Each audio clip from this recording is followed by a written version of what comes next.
pitiful afternoon. The slimes, deprived of attention and entertainment, lack the strength and willpower to reach peak entertainment. A set of keys. But when the harshest times arrive, a hero shall be born. The legendary wooden doll, a combination of both style and power, capable of doing what no slime can. And so, the warrior marched for— There you are! Come on, I need you for a merch video. What were you even doing in there? Find out about the adventures of our legendary hero in his debut, January 29th. So, no keys then, huh? Pick you up, Lion King you to people. Want to see my super high autism drawing? Okay, yeah, maybe that's why I want to Lion King you. Egg, something about you makes me want to—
You know, I'm still recovering from what you guys made me eat on Wednesday, right? I'm just putting it out there. And now you guys are asking me for a bedtime story? Like, this is a lot, don't you think? I know the whole point is to, you know, get the sub goals done. But who the hell is scheduling all this shit? Huh? Who's putting all of this on the same week in the same schedule? It's ridiculous. Honestly, we should have them hanged. I feel like we should call the guards against whoever this person is. Oh, it's me?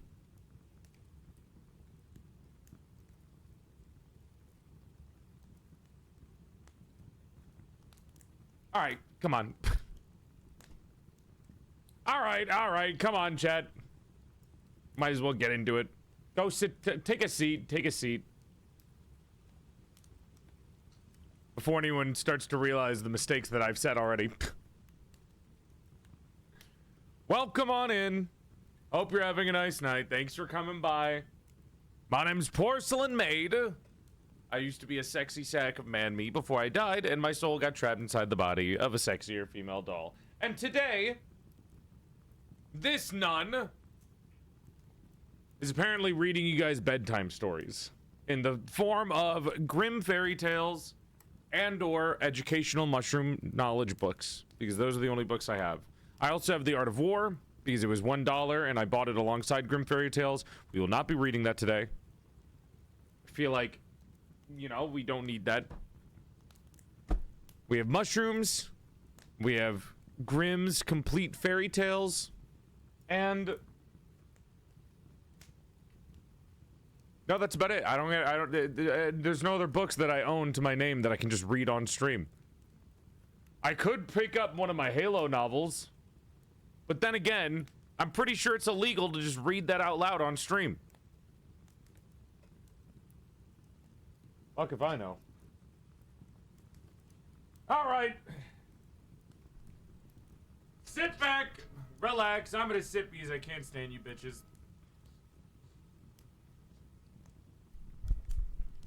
No, we don't have a copy of Grimm's incomplete fairy tales. I'm too good of a you know, a product finder.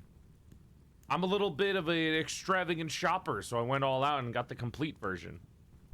It's even got golden pages. It's very reflective, which is why this isn't a hand cam stream. That being said, it's a bit of a big book. Not heavy by any means, but it is pretty fat. And I did pay $25 for it. Okay, well, that was unnecessary. You guys voted for story time today over full body react / yapping. So we're gonna be doing this. This is gonna be the stream. Will there be something afterwards? Maybe. But for the most part, everyone wanted me to read. So today we're gonna read. Hope you're all having a nice night. Thanks for coming by. I don't know if we're gonna stick on this stream page. It's either this or I go into the mansion. This kind of makes it look like I'm about to announce something. This looks like the set of an apology video. I need a dog to come by so I can like gently pat it on the head and pretend to be sorry for something. I'm sorry for that one time that I was vaguely misogynistic to all the women that I hung out with in that one Mario Party stream. But at the same time, you know, they were really getting on my nerves. Why the fuck did they steal my star instead of the other person's star? I was about to win. What do you mean one time? Why are you saying one time question mark? What the fuck? If I was misogynistic, why would I have 50% of my audience be women? I'm gonna crawl through the CRT Sadako style. I don't know. Sadako's a little fucking freaky, dude. Sadako style nowadays, according to the fan art, is a very different thing than what the movie gave. Oh boy, you guys already got fan art of me as the woman from The Ring. All right, you don't need more of that. Doku drew it themselves. That's like your grandpa drawing that shit. Hi, Elfie. Chat, your mom is here. That's your art mom. They drew you. They built your body piece by piece. We have a grandpa. You have two. You have Doku and Brian, who rigged and made and did the art for my model. Alfie, are you excited for the debut? Everyone's gonna see your art now. I gotta make slides. There's so many people that worked on this debut. I forgot how to do debut slides because I haven't done debut slides since like my first debut.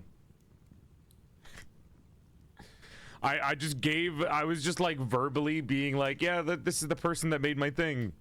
I gotta make pretty slides or something.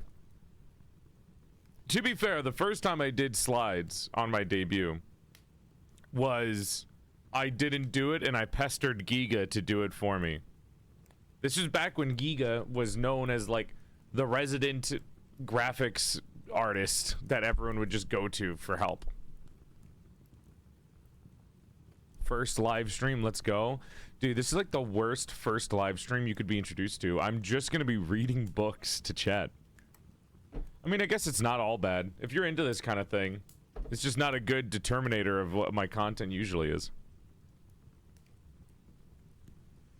This is more of a treat rather than something to be expected. Porcelain PowerPoint, I will be doing that at some point. We'll start the book reading a little bit. We're just waiting for everyone to get in before I start reading fairy tales. Because we're only going to be reading each fairy tale like once. And then, and we're not going to go for too long today. This isn't going to be like a 9-hour book reading stream. We're going to go for a little bit. Because don't forget, I mean, this is probably a good thing to do because tomorrow is the Block Wars stream where I have to wake up early. What fairy tales? Grimm's Complete Fairy Tales. So the Brothers Grimm. I watch VODs. It's fine. I love VOD watchers. They're my favorite. They're the Grimm fairy tales. They're not the baby ones. Though I will say, there's nothing too... Oh god, opening this book is going to give me a wave of dust on my nose. Whoo! Alright. I'm wetting my nose. I'm turning into a dog. Get my fucking lotion. Get my lemongrass lotion. Maybe this is why my mom makes fun of me and says that I have girly hands. I have soft fucking sissy liberal. You got soft hands, brother. Soft sissy I can't do my goon voice today either. I can't do the goon voice quietly. If I do the goon voice, it's gonna turn into a shout. Something about me trying to represent fucking New Yorkers just makes it sound like I'm about to yell. Trying to do the goon voice without yelling is so... You got soft hands, brother. Yeah, it doesn't sound right. It needs to yell. There needs to be a yell, like a shout in the essence of the voice.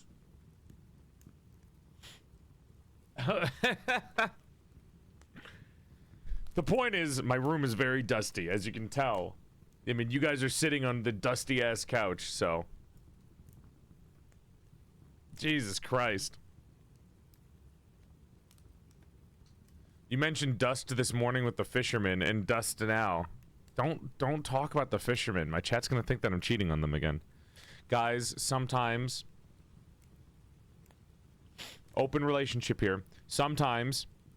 I go into Froggy's chat and I hang out with her chat in the middle of the night because she's doing a subathon.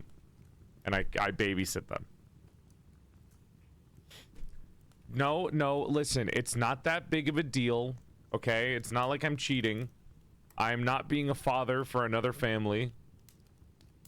Sometimes I just go over there and I hang out with them while I play video games. You know, I like to play Warframe and Balatro in the middle of the night while I exercise, and sometimes it's nice to have company, and I don't want to wake you guys up in the middle of the night while you're sleeping and do a daily doll in Discord.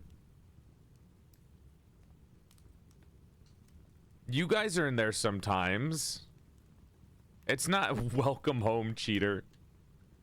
Oh, we missed our daily doll. I'll do another daily doll soon. We did one recently. If you don't know what daily doll is, it's a Discord only perk for the subscribers, where I'll do Discord streams.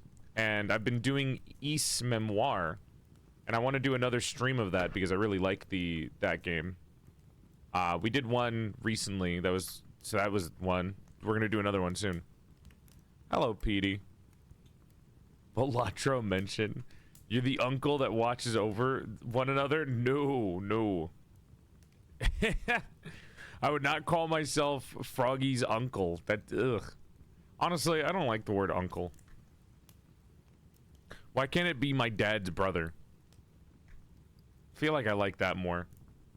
I feel like we've associated uncles with like weird shit too much, and now like the word unk and uncle feels like an insult. It feels derogatory. Maybe that's just me. Maybe I associate too many bad things with uncles, even though my uncles are like normal people. Hi, Juna. Welcome, welcome. Hello, Glitch. Welcome on in. Froggy said she family zoned you. It's cause so there was a clip of Froggy, and we'll get into the reading in like 20 minutes, guys. We're just kind of waiting for people to join into the stream because it takes an hour for everyone to pop in. But we had a clip with Froggy where Froggy was like, "Yeah, I don't have friends that are guys. They're all my family." And she just immediately was like, "You're either my dad or my son. There is no in between." One, Froggy forgot about siblings existing, so apparently brothers don't exist. Two, Froggy just doesn't believe in friendship, which is the funniest shit in the world. It's just so silly. You're either son, dad, or like brother doesn't exist. I would go in there and ask Froggy right now, but she's got like 6 people in there, and I feel like this is supposed to be a cozy stream. Even though the people in there are like fucking Fred and Cabal, so we'll figure it out. I'll ask her later if she's still up. Hi, Box. You're either son or dad. Oh my god. Retweet the link so more blockheads see the dad signal. What is the dad signal? Are you trying to say Cab isn't cozy? Wrong. I said Fred and Cab are cozy, but there's 7 people in there, so already gone. No mother or daughter? No, this is what Froggy said this specifically about men. Well, to be fair, I call a lot of people my son, regardless of gender. You technically, like Minky, for example, who voiced the recent promo clip for the chat debut, which, by the way, we were having so much fucking trouble making a chat debut promo. I don't know why. My editor was just like, I forgot how to do promos. And she just was like, I don't know how the fuck to do a promo. So late at night, I was just like, Ollie, can you make a promo for me, like right now? And then Ollie made a promo, and then I still wasn't happy. And I was like, no, this doesn't feel like a promo. This doesn't feel like a proper promo. But whatever, it's funny. We made it like a little mini scuff story, reusing assets for the debut. Like some of the things in there were like are reused from the lore video that's coming out for the debut and some of the game stuff. So you get more sneak peeks in that than you'd think. And also, it's like really hard to make a promo that includes a 3D model, a 2D model, and a plushie. Like, everyone else's like their debuts are just one model, right? How the fuck do you make a promo with 3 different mixed media representatives? You know, 2D, 3D, and then IRL. So, a little bit of trouble. But hopefully it's getting promoted well enough. I'm gonna keep retweeting it throughout the day. So after the stream, I'm gonna retweet it, and then tomorrow I'm gonna retweet it, and then Tuesday, hopefully we get to upload one more promo right the day before the debut. So here's hoping. Here's hoping. Doing a promo the day before the debut is okay, but maybe I'll just post like a picture and be like tomorrow, you know? Because that's how I used to do promos. I would just put a picture and then like put a date. Actually, have you guys seen my original promos for the debuts? My original debut promo went hard. I kind of edited it myself. I think I started a trend. Once again, this might have been a trend that I started because people started to copy me after I made these. Wasn't a pic of your eyes? That was the picture, and that became a trend. But the actual lore promo video, if I can find it, because, you know, that's 4 years old at this point. Let's see.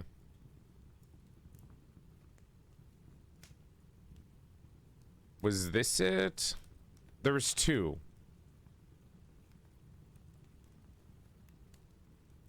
I think this was one. I don't know if this is going to be super loud. I might just open it instead of putting it up on OBS. Yeah, you know what? I'm just going to open it instead of opening it on OBS, just to be safe.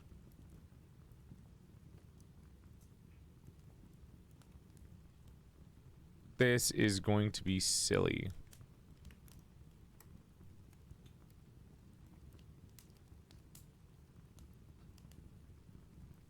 Where is the lore videos? Or the lore trailers? Debut teaser. I thought it was pretty cool. Now, looking at it now, it's a little silly, but listen, it generated hype beforehand. I wonder if I can find them on Twitter, actually, so you guys can see, like, how well they did.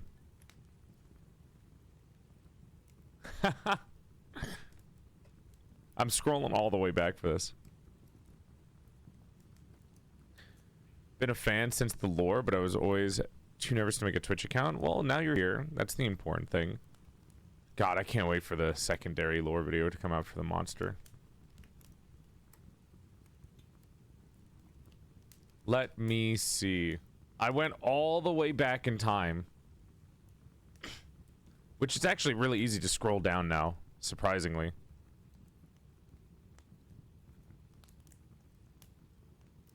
Let's see, let's see.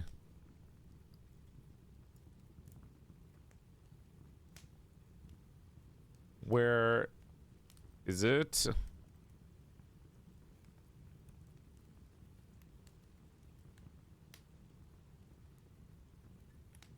I think...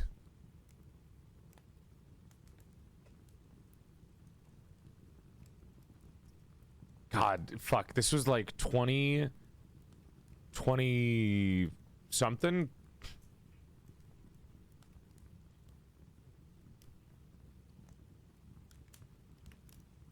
Oh, God. Why did I use GIFs as reaction images? I gotta clean this shit up. 3D model, 3D model, 3D model. Here it is. Found it. I see. First person I see in the replies is fucking Silvervale's mom. Here you go, guys.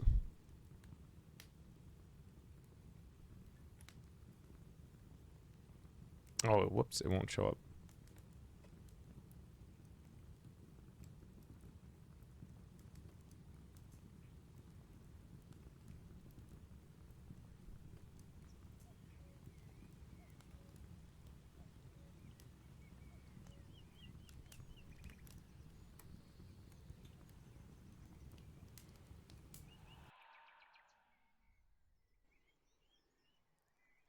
Just kind of a really chill debut teaser.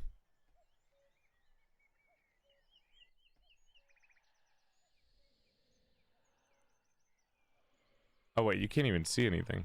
There we go. Now you can see the full thing. My bad.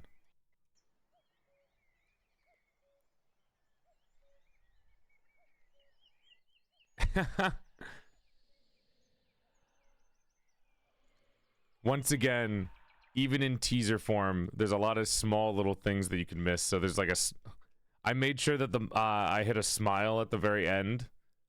And then there's stuff in the background that you can clearly see. And a lot of people did not notice anything. So once again, I might be too subtle for my own good. But there's a lot of little things in there that you could miss. That I think some people would only see if they rewatched it. By the way, that's the noise that my background makes. So I mute it for every stream, but if I unmuted it, you would be hearing that audio loop. Like, that's just the background. This is what I mean. Like, I want to get another thing like this.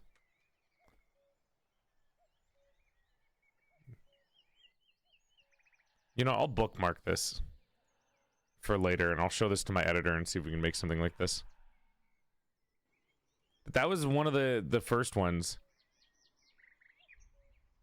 I thought that was a really good teaser trailer. Then, obviously, I just posted my eyes, and that one got 9,000 likes. And that was the start of the trend of VTubers posting their eyes. Once again, me, the trendsetter. And then I had one that was like matched with audio, so.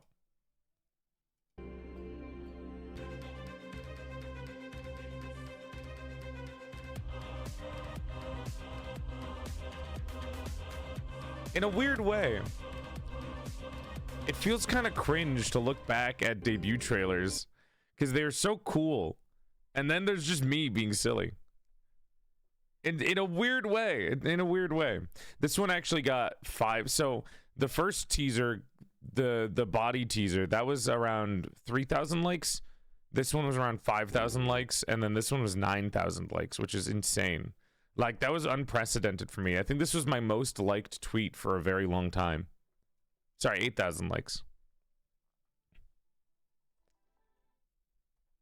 I think that's really cool.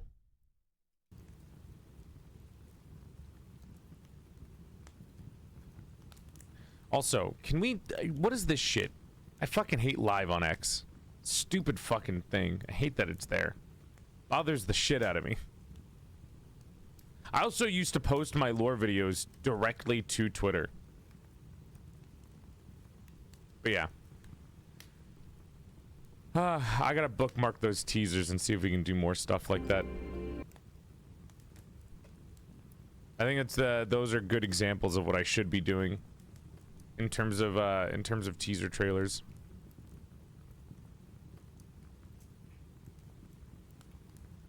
What did I do for the Nun?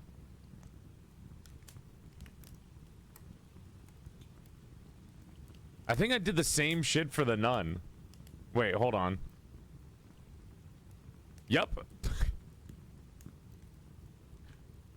5,000 likes, just the eyeballs. And then here.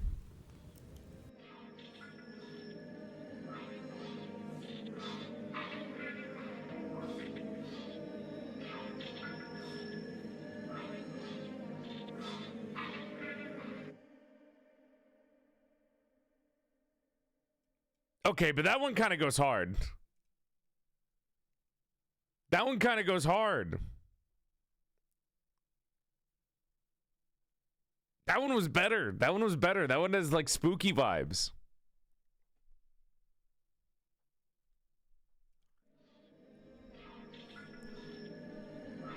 Okay, it is the same, but look, there's still more subtle stuff. I go up, and then tentacle comes out.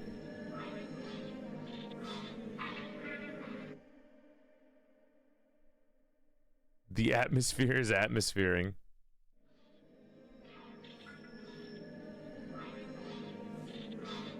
That's sick.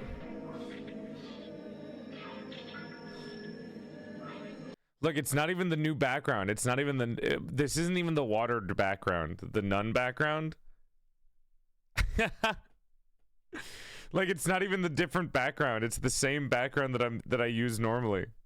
So this is before the background even came out. Bookmark that too. Oh, I gotta remember to make better teasers for you guys. I'll see if we can get a I mean, you can't really do a teaser like that for you guys. I mean, you're little babies. I can't really make an atmospheric teaser for you, so it's got to be more cutesy, don't it? You guys are little creatures. You're little babies, little fucking freaks. So I mean, you guys can't really be like, we can look mysterious and dangerous, right? Yeah, sure. Wait until you see the debut.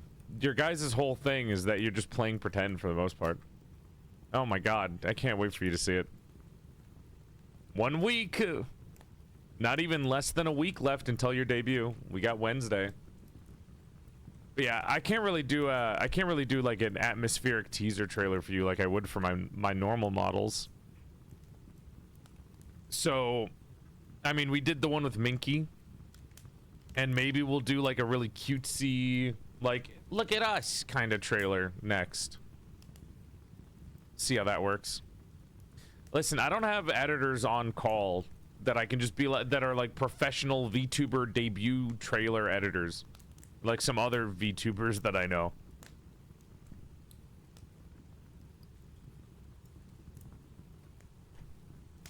I'll be here on Wednesday. Perfect. Wednesday is the debut. Don't miss your own debut. You don't want to be late for that. That's your debut. That's you guys. Borrow your friend's editor? I could. I saw Geary's having a debut the same day as us.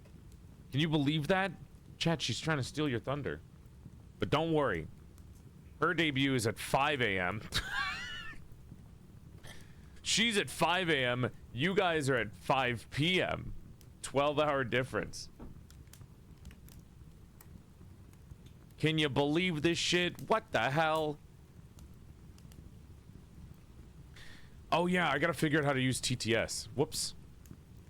The model is done. The 3D model is done. The plushie is ready to ship. The lore video is edited, but the music is getting... We're really just waiting for the music to be done. Everything except for the music is done for the lore video in the game. But I also need to figure out how to set up TTS for the chat doll. That way you guys can talk out of it. Oh, maybe I'll just do that the night before. Maybe I'll figure that out the night before and just hurt myself with pain. Or I could do it on Sunday. Sunday, I'll try to figure out how to get you guys to talk. I don't remember how to. The way to do it with the 3D model was easy. Because it's like a plug-in with the 3D model on VC Face. But for the 2D model...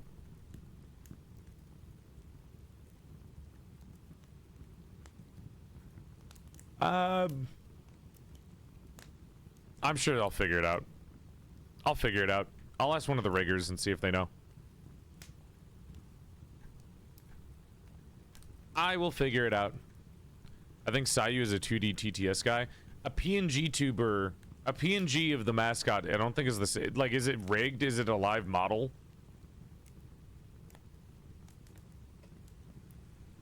Does Sayu have a rigged model of his chat, or is it just a little PNG? Are you able to have both chat models at once, 3D and 2D? No. That'd be weird. You want mixed media? What the hell's wrong with you? You think this is the fucking Marvelous World of Gumball or whatever?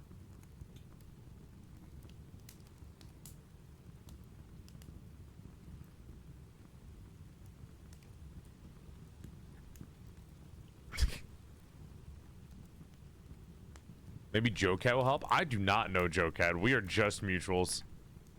I've never spoken to that beautiful man.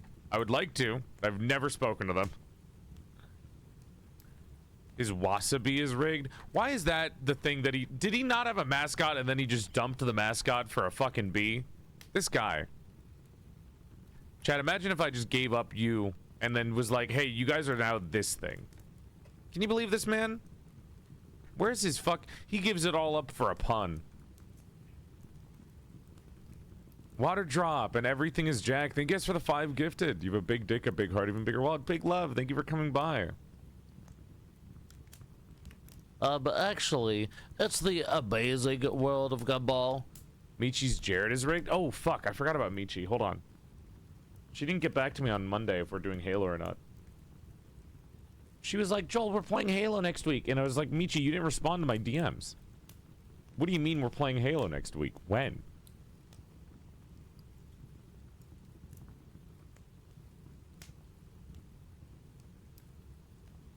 Bump.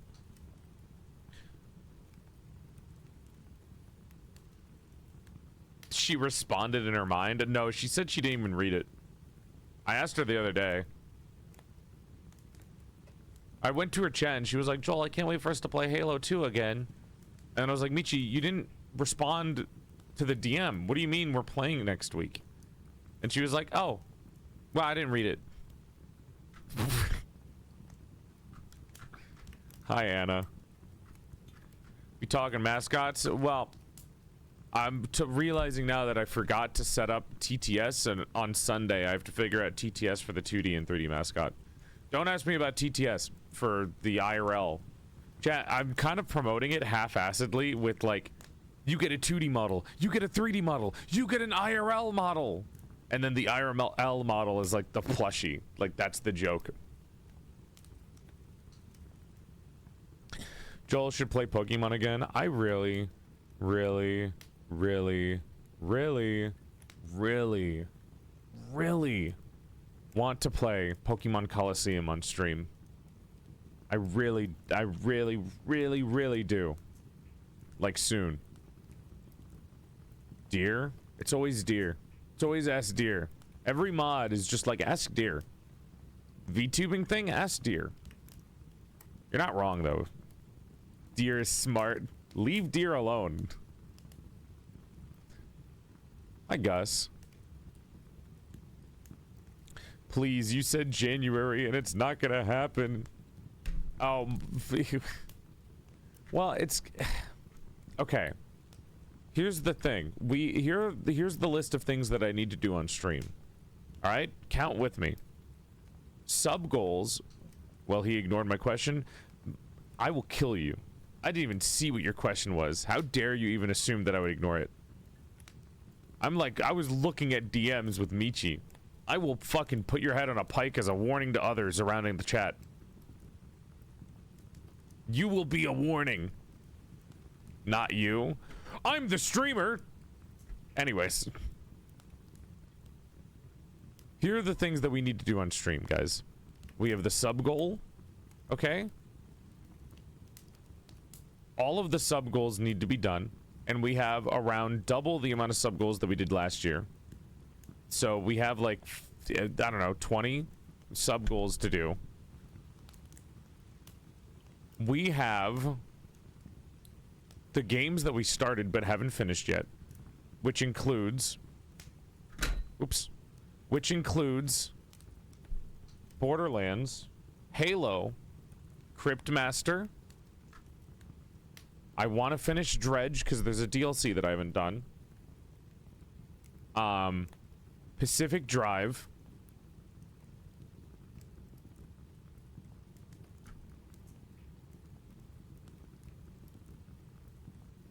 Haven. Well, I guess I can leave Haven off. But those games are the main ones. So the ones that we need to finish that we already started are Dredge, Pacific Drive, and Cryptmaster. Borderlands and Halo are fine. You know, Halo we do as a collab, so that one's spread out perfectly fine. But Borderlands is something that I do personally. And that one's a little bit rough. So all I need to do for Borderlands, really, is we need to beat Tales from the Borderlands and then do the final DLC of Borderlands 2. So both of those together, chat, would be around 1 or 2 streams for Tales from the Borderlands, which is the Telltale version of the game. And I know you guys probably love Telltale games. Most chats do. And then the DLC, which is like 3 hours.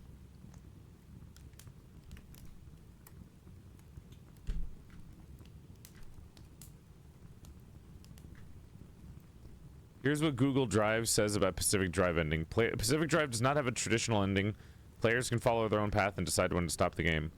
What the fuck? We have a story quest that we do. What are you talking about? Okay, what I want to play versus the things that we need to finish are different. So me saying I need to finish story, the Pacific Drive, Cryptmaster, Dredge, that's in Borderlands. Those are different than things that I want to start, like Pokemon Coliseum, Wolf Among Us. Here, let me go over the sub goals for you in case you guys forgot. So, for sub goals, one, the oldest sub goal that we're waiting to finish is Pigtails hairstyle. And we can't do that until Doku's done with the male model. Then we have Chibi model only, which was finished. We did that one. Learn to speedrun. That's another one. Fairy tale book reading. We're doing that right now. Weird food combo taste test. Finished. Ask Me Anything stream. Educational mushroom art waifu making stream. D&D styled adventure with chat. Host a Halo tournament, which is the hardest thing. Mad Libs isekai writing with chat. Doodles with Dokudo, aka Doodle Doll but with mom. Pigtails. VTuber takeover. Family friendly stream, which we did. Crochet learning. Monster Girl lore art with Minky. Doodle Doll with the fan artists. Sock puppet show, third time. VTuber design critique. VTuber design giveaway. Halo marathon for 1 week, and then a bunny girl outfit. So that's, don't count that one, we already did that one. 1 2 3 4 5 6 7 8 9 10 11 12 13 14 15 16 17 17 sub goals. 17 sub goals to complete this year, which is fine. You know, we have a whole year to do them. So it's not a big deal. You know, I don't have to do all of them right away. I just would prefer to do most of them in the first half of the year. That way we get them out of the way. Bye, Estella. I'm crocheting right now. Hell yeah. I already asked Cabal if he wanted to be the takeover guest, and he said yes. Hi, Poppy. But we'll try. I'm gonna try to do some of these at the start of the year. So we've gotten a couple done, and then the games, like I said, we're going through Halo, but that's kind of a collab, so it's not a big deal. So mainly it's just Dredge, Pacific Drive, Cryptmaster. Cryptmaster I think will complete soon. I think Cryptmaster maybe 1 more stream, 2 more streams. So if Michi's busy on Monday, we'll do Cryptmaster and try to finish that up in 1 stream. For Pacific Drive, I don't really know. Like, if the game truly is just, like, no story, then that's going to be really disappointing for me. Because I was hoping to wrap it up nicely with a bow on top, but might be just one of those really unsatisfying games, which is turning out to be what Pacific Drive is. So I guess then it would just leave Dredge, Cryptmaster, and Borderlands to finish on stream. Dredge is 1 stream because it's just a DLC, and the DLC is like 4 hours. So Dredge we can do in 1 stream. Cryptmaster is 2 streams. And then Borderlands is 2 streams. And then we'll probably have all of those done. And then after all those are done, so if we count all 4 of those, that's 1, 2, 3, 4, 5, 6. 6 streams. If I plan those out properly in February, chat, we can get those streams done and start on Pokemon. And some other games like Wolf Among Us. But don't forget, I need to do a lot of just chatting streams in between too, so that way we spread things out and I'm not just playing video games all the time. And I also wanted to do a lot of the art streams from the sub goals in February. So I wanted to do the mushroom art stream in Feb, because I've been feeling a little bit artistic lately and kind of want to draw. I'm surprised. Wait, I'm surprised I didn't put waifu wheel as one of the sub goals. Then we do have a lot of hand cams. Like I said, 39 Gundam model kits to build, a bunch of puzzles, and some cards to open. I still have the Digimon card pack. I will scream and cry and pass out whenever Pokemon happens. I am so excited to do Pokemon Coliseum. One of my favorite games of all time. That'll be peak. That'll be peak. Pacific Drive does have an ending. It just lets you keep playing. Okay, what's this 40-hour bullshit that people are trying to fucking spread to me?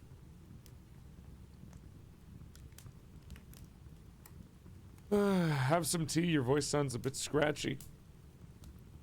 It is just really dusty. And I'm drinking.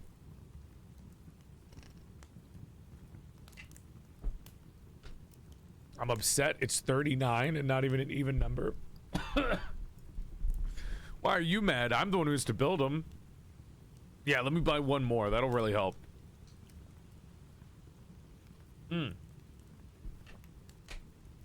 Okay, let me count it again. Gudetama puzzle. I'm just gonna count them all in one. Gudetama puzzle. Gundam puzzle. Figurized standard Avatar Fumina model kit. Acerbi Type C model kit. Gundam Death Sight Hell Ew model kit. Paper Theater of Spirited Away. Paper Theater of Blue Eyes White Dragon. Paper Theater of Dark Magician Girl. We have the Lady Commander Alice figure. Oh my god! Governor's Queen's Guard figure. Spinadia Reaper type figure. My Neighbor Totoro Paper Theater puzzle. Spirited Away puzzle again. Then we have the Liger, Shield Liger Zoid. We have a Droidica Lego set. We have a Pokemon Lego set. We have a Pagoda Lego set. We have the puzzle that was gifted to me by my mods, where there's a big birthday picture with all of us in it, which is really cute. I have a model kit of Blue Eyes White Dragon, and then I have a wall of model kits behind me, which is filled with a bunch of Bullet Knights. So there's 6 different Bullet Knights. Oh god, I can't even count how many. There's a Rathalos Zoid combination figure. There's a Magnamalo Zoid combination figure. There's an Armored Core figure that I have to... okay, let me just count these, actually. 1, 2, 3, 4, 5, 6, 7, 8, 9, 10, 11, 12, 13, 14, 15, 16, 17, 18, 19, 20. That's a duplicate that I bought by accident. 20, 22, 23. And then we count the ones that I just mentioned. 24, 25, 26, 27, 28, 29, 30, 31, 32, 33, 34, 35, 36, 37, 38, 39, 40, 41, 42, 43, 44. If we're counting cards, that's 45, 46.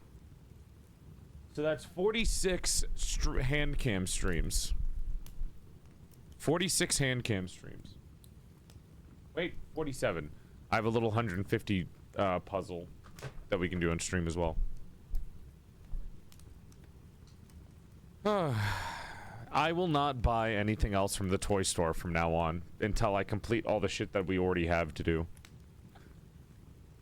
I will not complete... I will not buy anything else until we complete more stuff of this shit.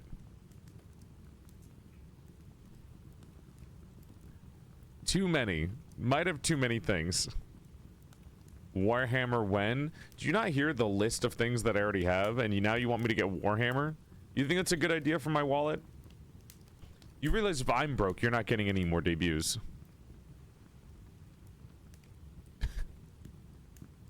Hello. Whoops, I typed that in the wrong stream. What, you don't want to say hi to us?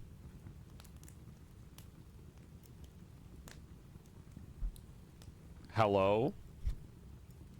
It's not a toy store, it's a hobby shop. Sorry, I forgot. Listen. Did I not tell you that the fucking store that I go to is right next to a gun store and a children's baby store? Like a baby diaper-esque store where you get shit for the children. I just confuse it and call it a toy store because they're right next to each other. Also, fuck you. You know how many hobby shops have the word toy in their name? Where do you live? Damn.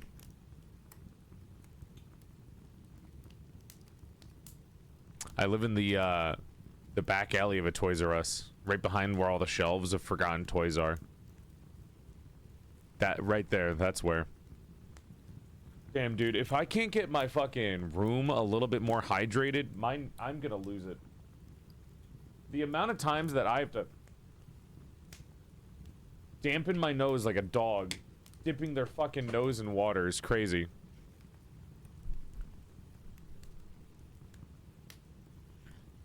Man, I miss Toys R Us. That was my favorite place as a kid. Toys R Us felt like I was getting edged. I would go to a Toys R Us and then I was not allowed to buy anything. I don't even know why my mom would take me there. She would take me there and I wasn't allowed to get anything. So I was like, why the fuck are we in the Toys R Us? What's the point of me being in here if I can't buy anything? What are you here to buy? I don't know if you guys had the same thing. Like, sometimes my mom would just go into the Toys R Us, and it's like, why are we here if you're not buying me a toy? What's the point of the Toys R Us? The fuck you mean Delaware? What do you mean Delaware, Raid? Actually, no. Only you guys are saying Delaware, Raid. Why is the streamer themselves not saying that? I did a US blank map. You're not American? I thought everyone was American, though. Dude, that's so cringe. What the fuck? What do you mean you're not American? Every streamer is American. I thought America was, like, the entire world. You're telling me there's other countries? Sorry. American schooling system. My bad.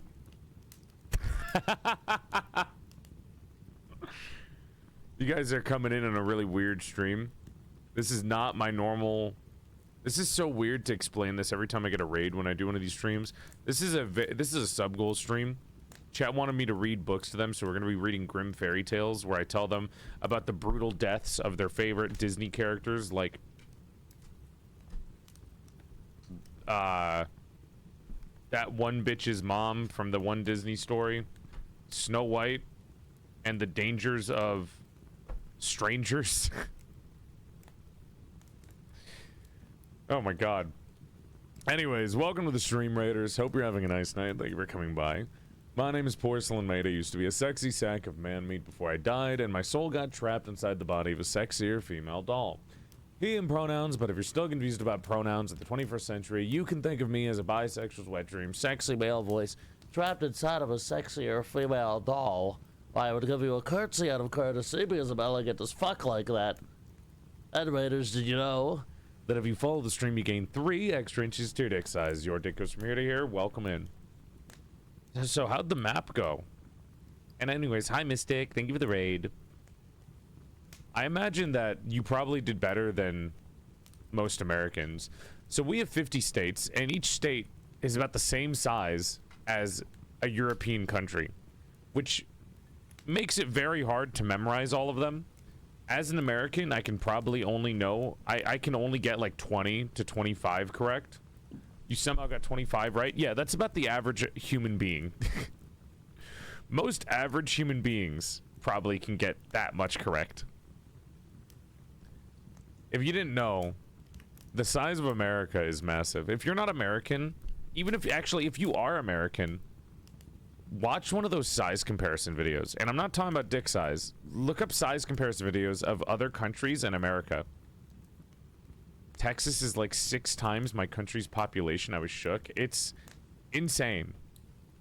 It is absolutely insane. The UK fits in America like 6 times over or something. No, not even. Actually, I think Florida is around the same size as like the UK. Like, not even.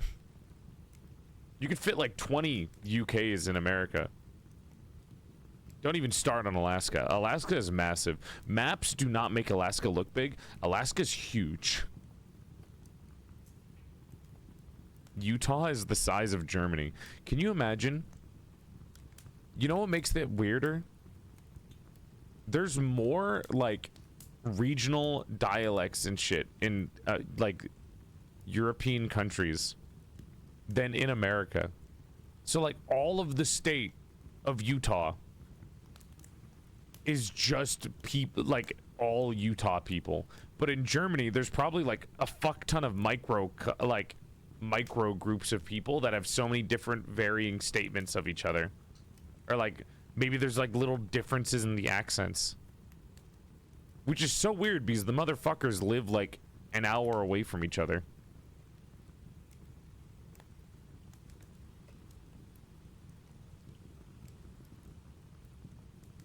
We have two cultures here. Mormon and non-Mormon. Ah, Utah.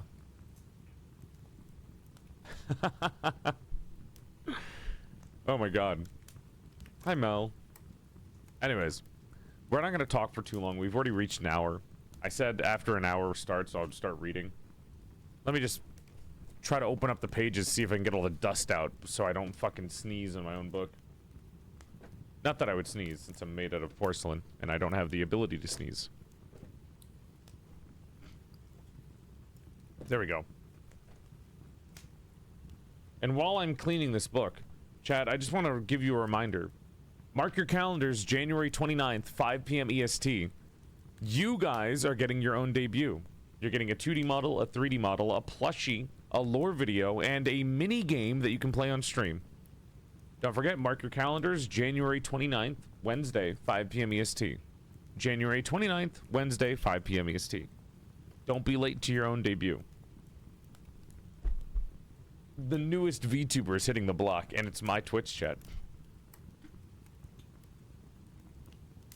Alright.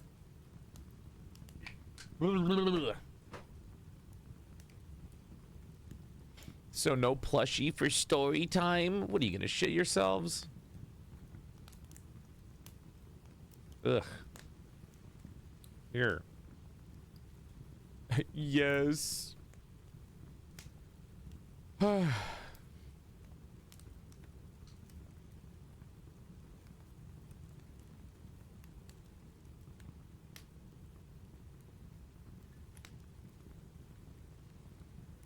There. Happy?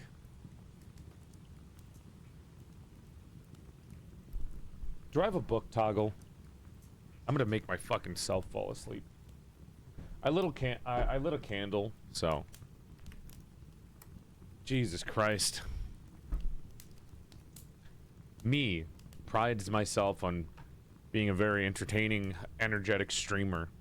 Everyone else, hey, what if you, like, read me a book, bro? Like, just think it'd be really cool if you, like, you know, put on, like, a sultry outfit and came over and, like, read me bedtime stories, homie. If you could kiss me on the forehead and I could call you dad. Like, it'd be really cool. I don't know. Hi, Ag. Shout out to 33 months ago when I found you watching Japanese snack videos and you said so much stupid shit in rapid succession I felt compelled to sub. Aw, thanks, Egg. I'm not wrong, though. Whatever I said, I stand by it. I guarantee you whatever I said was probably correct. I stand by everything I say. Hi, Dark Alley. Whatever it is, I have correct opinions, fat tits, and incredibly based takes on food. I love your confidence, thanks. Are you shaming us for asking for a bedtime story? No. I'm shaming you for how you asked for the bedtime story.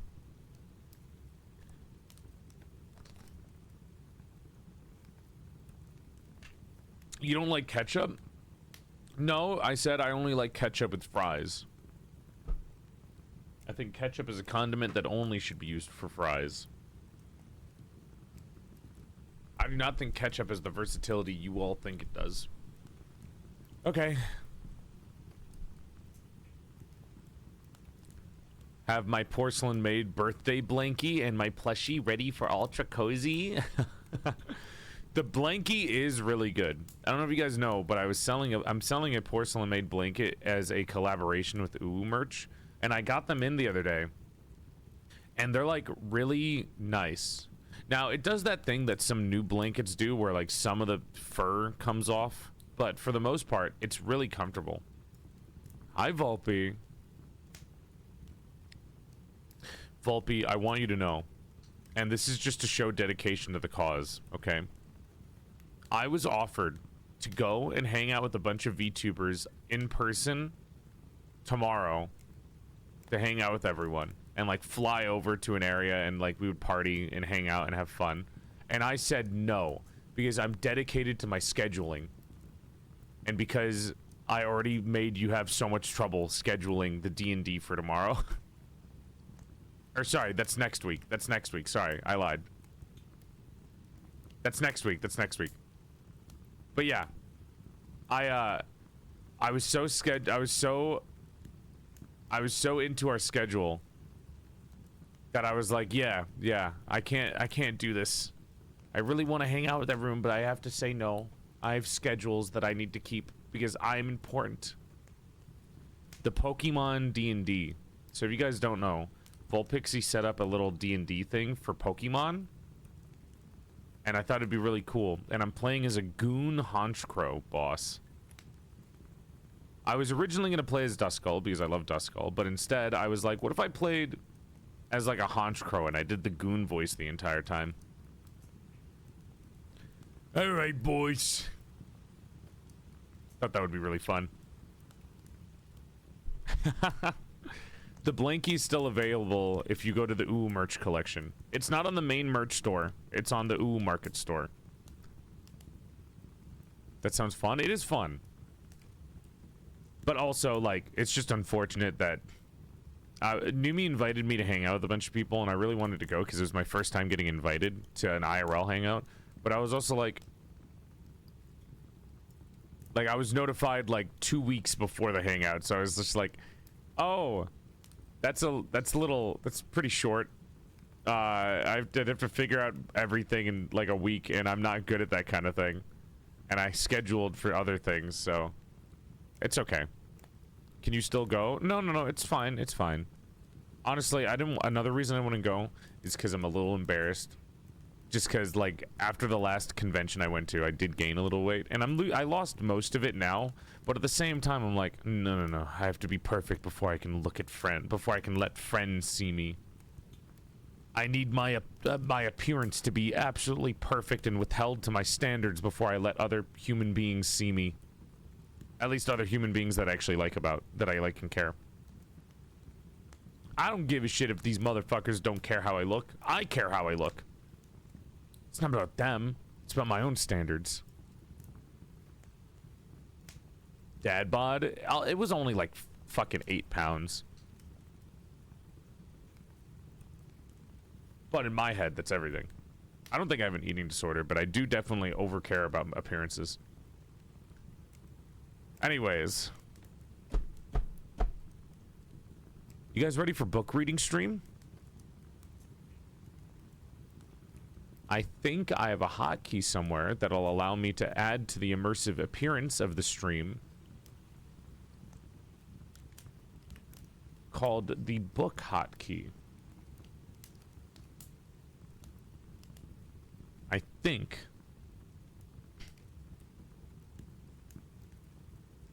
What is this? None sick. Oh. I don't remember the last time I've been sick. Whoops. None. Nope, not that one.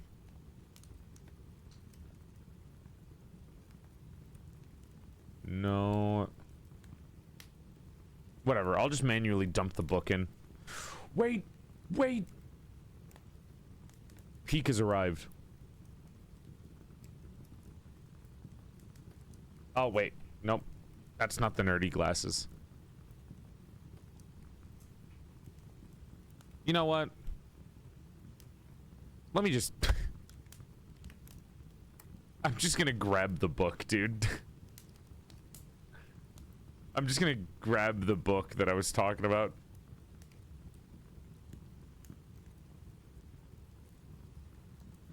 Too many hotkeys, yeah. I'm trying too hard to make the aesthetic look nice. Clearly.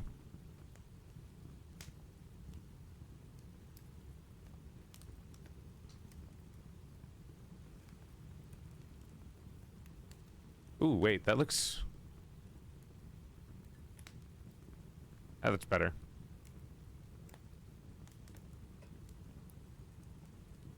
I mean, does it really matter if I have the book? I don't think I'm going to be able to find it.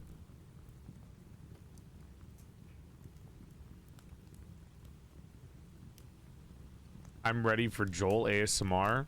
I don't think this counts as ASMR. Book reading is ASMR now? There it is.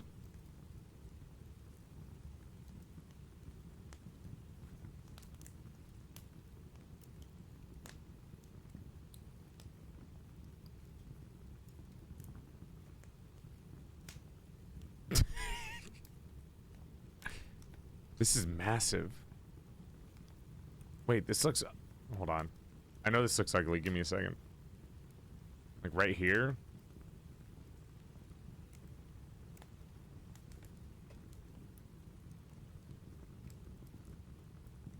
Book or no book?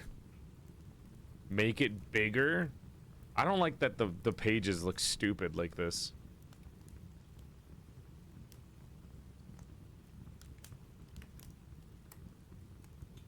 It's kind of ugly.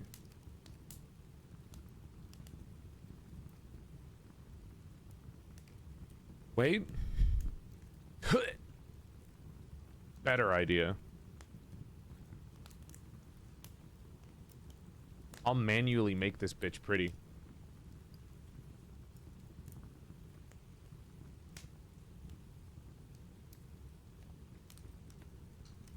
Hi, Citrus.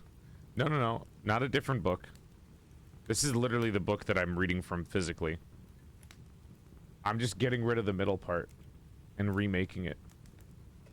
There we go. And then I take these packs of Crown Zenith and Baba Booey. There we go.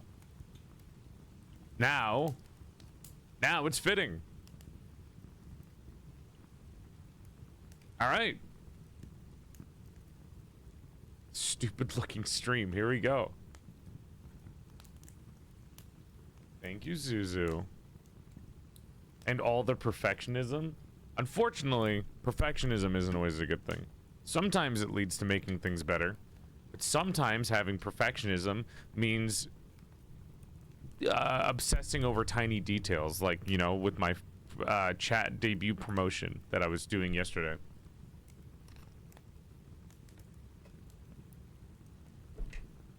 Stroke the spine? Shut up. Anyways. Welcome to book reading stream. Grim fairy tales, someone would say. I have Grimm's Complete Fairy Tales from the Brothers Grimm. Hard book, as you can hear. We have the table of contents and a lot of stories. This is a translation by Margaret Hunt. Now, a lot of these stories are not the best. A lot of them are almost unintelligible garbage when you try to read them out loud. Some of them you'll barely understand because some of the translation just gets lost. This is our third or fourth book reading stream that we've done ever. And all of them, every single time, have been just Grimm fairy tales. I don't have any other book that I can read on stream that I know, you know, would be legal to read on stream. This is public. Grimm fairy tales is basically public domain. I believe. Which is why I'm able to read this. Now, if I were to read something, you know, like Halo lore, I don't think that would be allowed. But anyways, we have 200 stories to choose from. The best ones are the ones that I constantly reread every time we do one of these streams.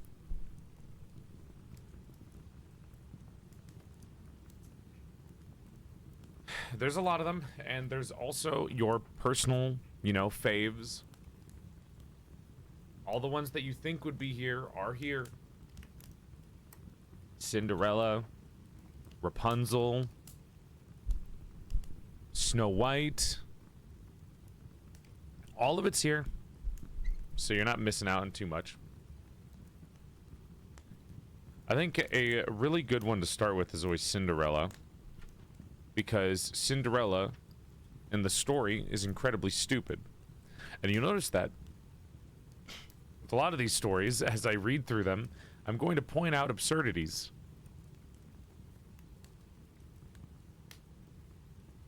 And I will be, you know, making fun of certain things. So, some of these are incredibly stupid. Red Riding Hood is one of the options. Well, there's Red Hood and then Red Riding Hood. I don't know if it's the exact same thing. But they are options in this.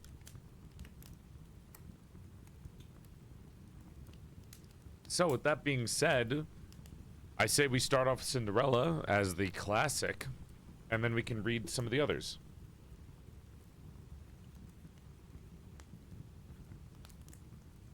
Don't get me started with Sleeping Beauty. Oh boy.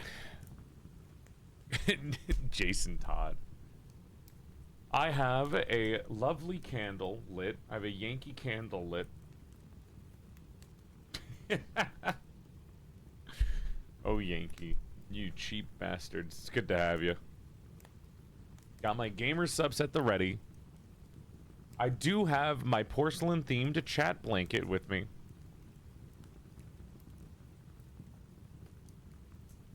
Honeycrisp apple cider is the scent. Actually, wait, no, this is the mushroom blanket. Let me get the chat blanket.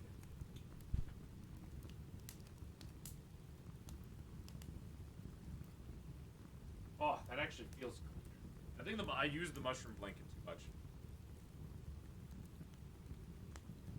Chat blanket, you're like brand new, so you feel great. Though I will say, these types of blankets, they're like really good, and then after like 2 years, you're like, ah, fuck. Okay. Yeah, you should list. You should light your porcelain parlor candle, which you can buy. They made like a second batch.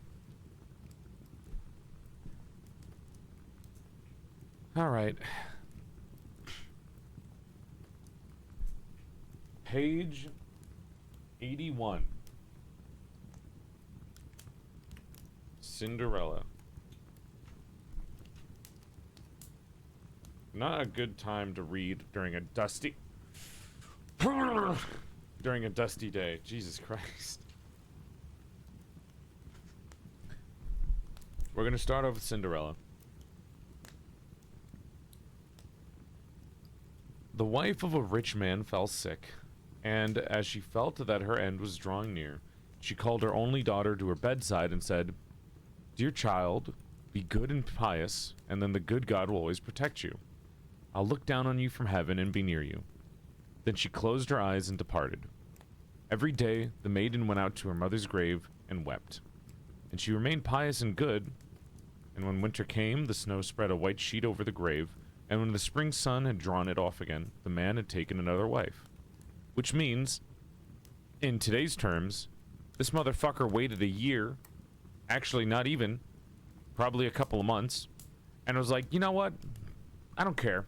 Dead wife? Let me get some new wives. So, you know, gives you a little idea about the dad here. He said, new wife DLC just dropped. The woman had brought 2 daughters into the house with her, who were beautiful and fair of face, but vile and black of heart. Now began a bad time for the poor stepchild. Is the stupid goose to sit in the parlor with us, said they. He who wants to eat bread must earn it. Out with the kitchen wench. They took her pretty clothes away from her, put an old gray bed gown on her, and gave her wooden shoes. Which, you know, culturally, hey man, clogs are sick. Just look at the proud princess, how decked out she is. They cried and laughed and led her into the kitchen. There she had to do hard work from morning till night, get up before daybreak, carry water, light fires, cook, and wash. Besides this, the sisters did her every imaginable injury. They mocked her and emptied her peas and lentils into the ashes, so that she was forced to sit and pick them out again. In the evening, when she worked till she was weary, she had no bed to go to, but she had to sleep by the fireside in the ashes. And since on that account she always looked dusty and dirty, they called her Cinderella. It happened that the father was once going to the fair, and he asked his 2 stepdaughters what he should bring back for them. Beautiful dresses, said one. Pearls and jewels, said the second. And you, Cinderella, said he. Mind you, this is, you know, the father using the name that was made to make fun of his daughter. Imagine if you got called a slur at school, and then your dad was like, yo, what's up, slur? How you doing? What do you want from the fair? Exaggerated, but basically same idea. And you, Cinderella, said he, what will you have? Father, break off for me the first branch which knocks against your hat on your way home. So he bought beautiful dresses, pearls, and jewels for his 2 stepdaughters, and on his way home, as he was riding through a green thicket, a hazel twig brushed against him and knocked off his hat. Then he broke off the branch and took it with him. When he reached home, he gave his 2 stepdaughters the things which they had wished for, and to Cinderella he gave a branch from the hazel bush. Cinderella thanked him, went to her mother's grave, and planted the branch on it.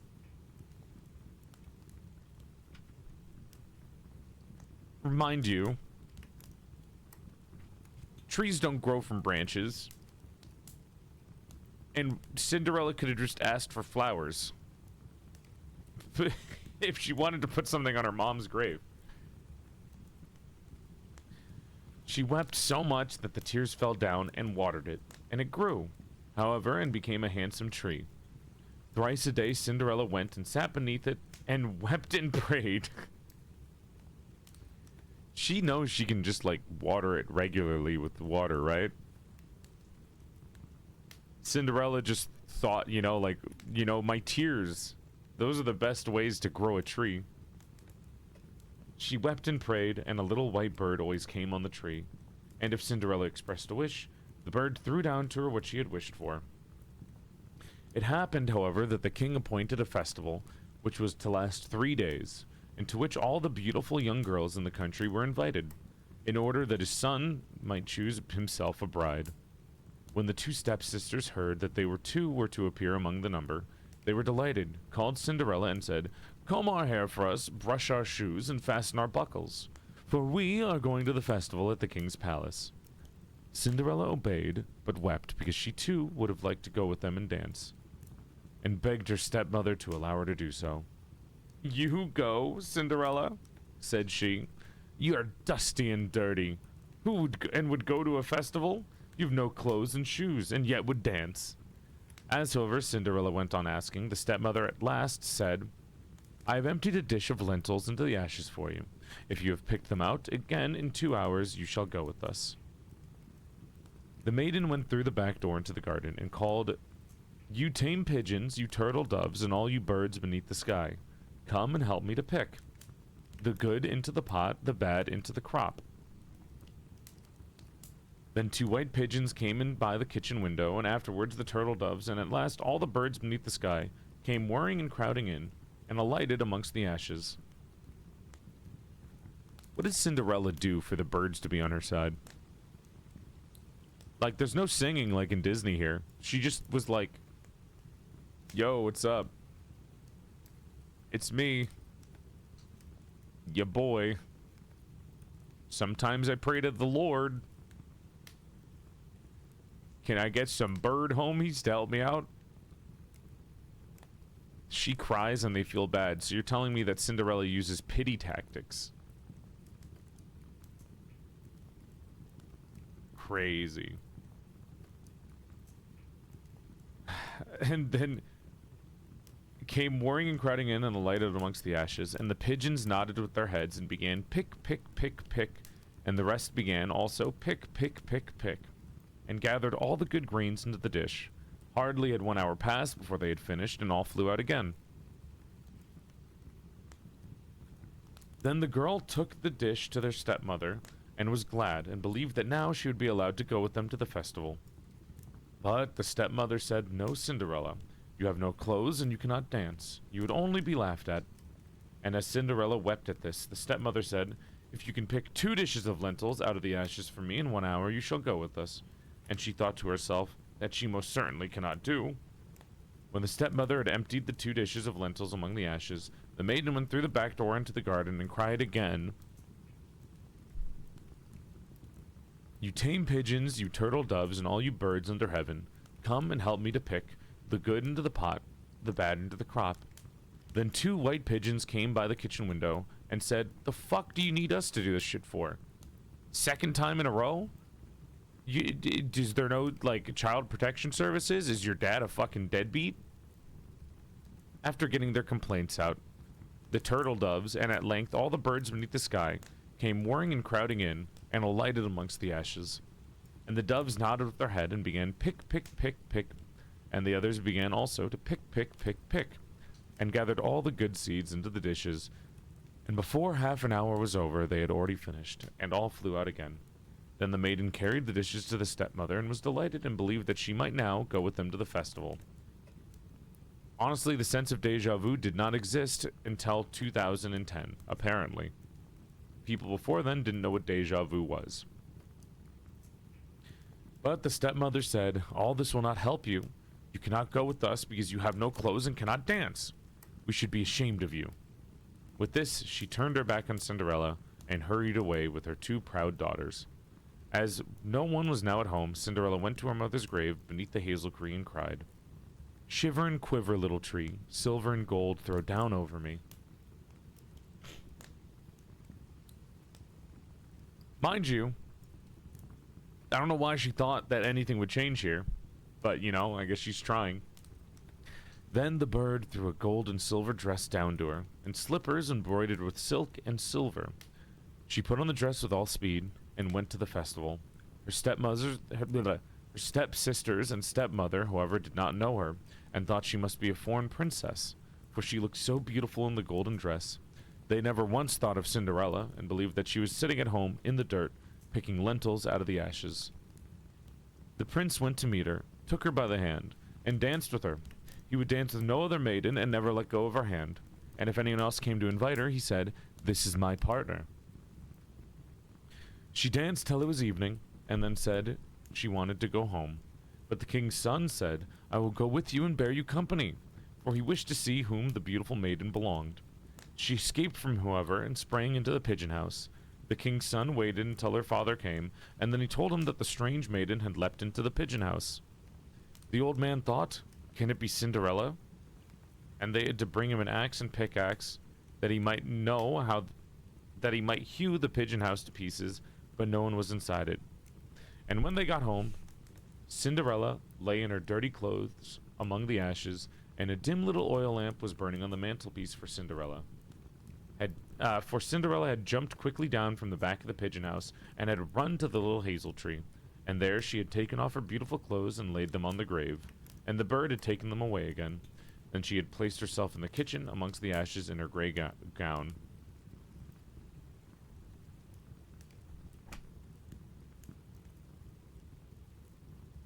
just pointing it out. Cinderella literally already bagged the prince. Like, I don't know why she ran. Like, you already bagged him. He was already down. He was already ready. You were like, let me go home and experience more pain and abuse. She didn't run naked home, no. Apparently, she trusts enough that nobody goes into the garden where her dead mother is because her dad's a deadbeat to just strip in the garden.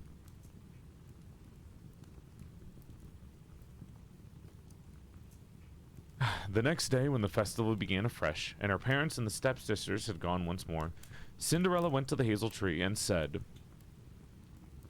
"Shiver and quiver, my little tree. Silver and gold throw down over me." Then the bird threw down a much more beautiful dress than on the preceding day, and when Cinderella appeared at the festival in this dress, everyone was astonished at her beauty. The king's son had waited until she came, and instantly took her by the hand, and danced with no one but her. When others came and invited her, he said, "She is my partner." When evening came, she wished to leave, and the king's son followed her and wanted to see which house she went. There stood a beautiful tall tree on which hung the most magnificent pears. She clambered so nimbly between the branches like a squirrel that the king's son did not know where she had gone.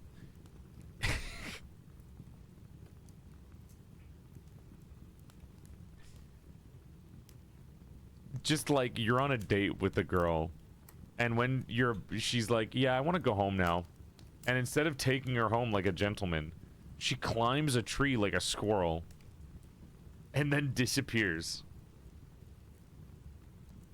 This bitch is feral. That's so hot. Excuse me? Squirrel girl? He waited until her father came and said to him, "The strange maiden had escaped from me, and I believe she has climbed up the pear tree." The father thought, "Can it be Cinderella?" Now, why the father thought this is not explained at all. I don't know why the deadbeat dad is seeing Cinderella in everyone now, where some random floozy climbing a tree for the prince, he's just immediately like, "Is that my daughter? Can it be?" Fucking weird ass dad. If you think about your daughter so much, why don't you think of her ass when she's being abused at home? The father thought, "Can it be Cinderella?" and had an axe brought and cut the tree down, but no one was on it. And when they got into the kitchen, Cinderella lay there amongst the ashes, as usual, for she had jumped down on the other side of the tree, had taken the beautiful dress to the bird on the little hazel tree, and put on her gray gown. On the third day, when the parents and sisters had gone away, Cinderella went once more to her mother's grave and said to the little tree, "Yo, give me my shit." And now the bird threw down to her a dress which was more splendid and magnificent than any she had yet had. And the slippers were golden. And when she went to the festival in the dress, no one knew how to speak for astonishment. The king's son danced with her, and her only. And if anyone had invited her to dance, he would say, "She is my partner." When evening came, Cinderella wished to leave, and the king's son was anxious to go with her, but she escaped from him so quickly that he could not follow her. The king's son had, however, used a stratagem from Helldivers. He said, up, down, left, right, up, down, left. And it caused the whole staircase to be smeared with pitch. And there, when she ran down, had the maiden's left slipper, which remained sticking. So basically, he put a bunch of glue on the stairs. And when she was leaving, she lost one of her slippers. The king's son picked it up, and it was small and dainty, and all golden. Next morning he brought it to the father, and said to him, "No one shall be my wife, but whose foot fits in this golden slipper. Not glass, gold." Then the two sisters were glad, for they had pretty feet. Okay, book. The eldest went with the shoe into her room, and wanted to try it on.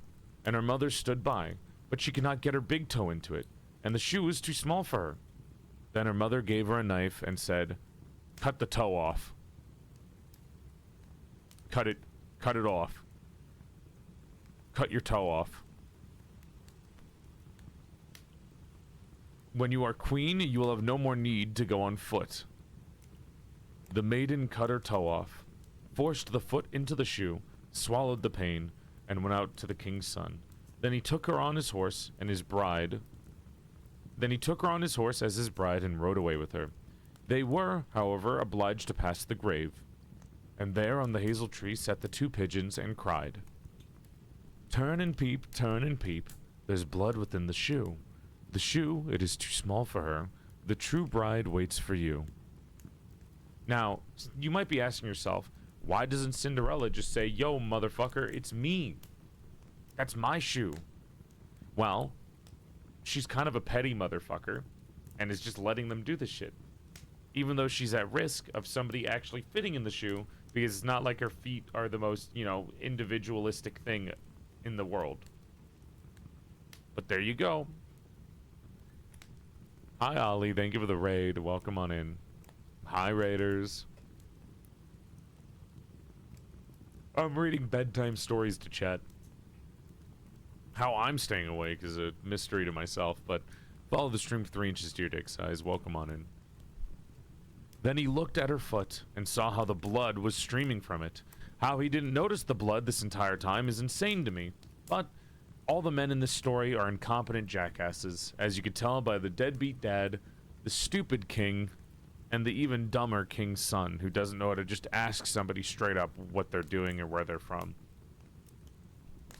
So, this entire time, while there was blood coming out of the golden shoe, he just kind of ignored it. He looked at her foot and saw the blood was streaming from it. He turned his horse round and took the false bride home again and said she was not the true one, and that the other sister was to put the shoe on. Kind of bars, not gonna lie. Then this one went into her chamber and got her toes safely into the shoe, but her heel was too large. So her mother gave her a knife and said, cut off your heel. Cut it off. When you are queen, you'll have no more need to go on foot. The maiden cut a bit of her heel off, forced her foot into the shoe, swallowed the pain, and went out to the king's son. He took her on his horse as his bride and rode away with her. But when they passed by the hazel tree, the two little pigeons sat on it and cried, turn and peep, there's blood within the shoe. The shoe, it is too small for her, the true bride waits for you.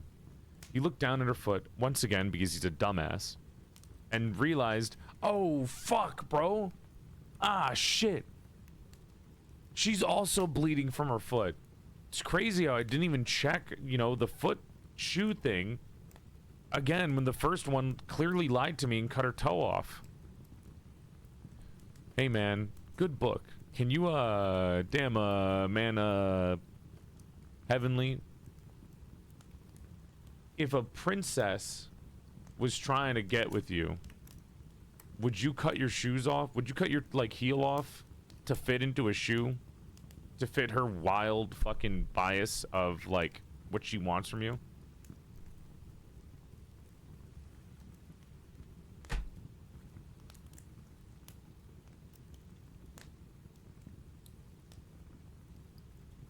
Oh, wait, that's really sweet of you, Heavenly. No, I already got one.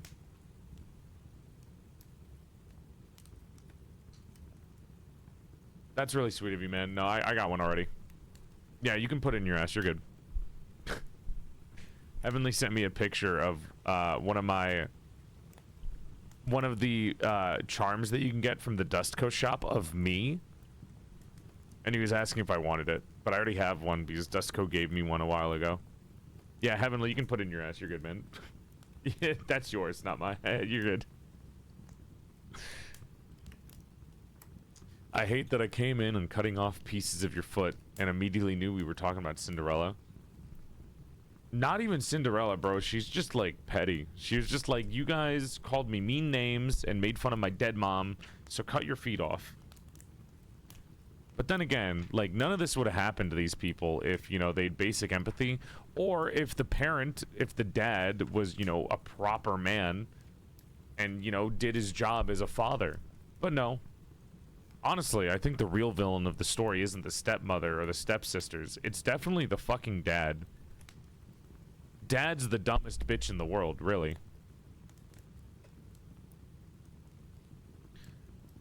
Crazy motherfucker.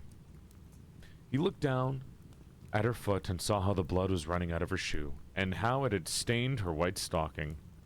How did he not notice this before until the little birds told him about it?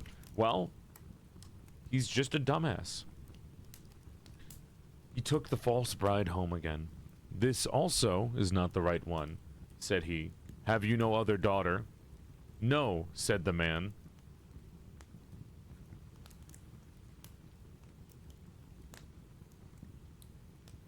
So, not only does the Cinderella's dad ignore her existence, call her a slur, you know, instead of the name that he gave her with his old wife, he calls her Cinderella, which is a slur, which is like an insult. And he said, no, I don't have another daughter. There is still a little stunted kitchen wench, which my late wife left behind, but she cannot possibly be the bride.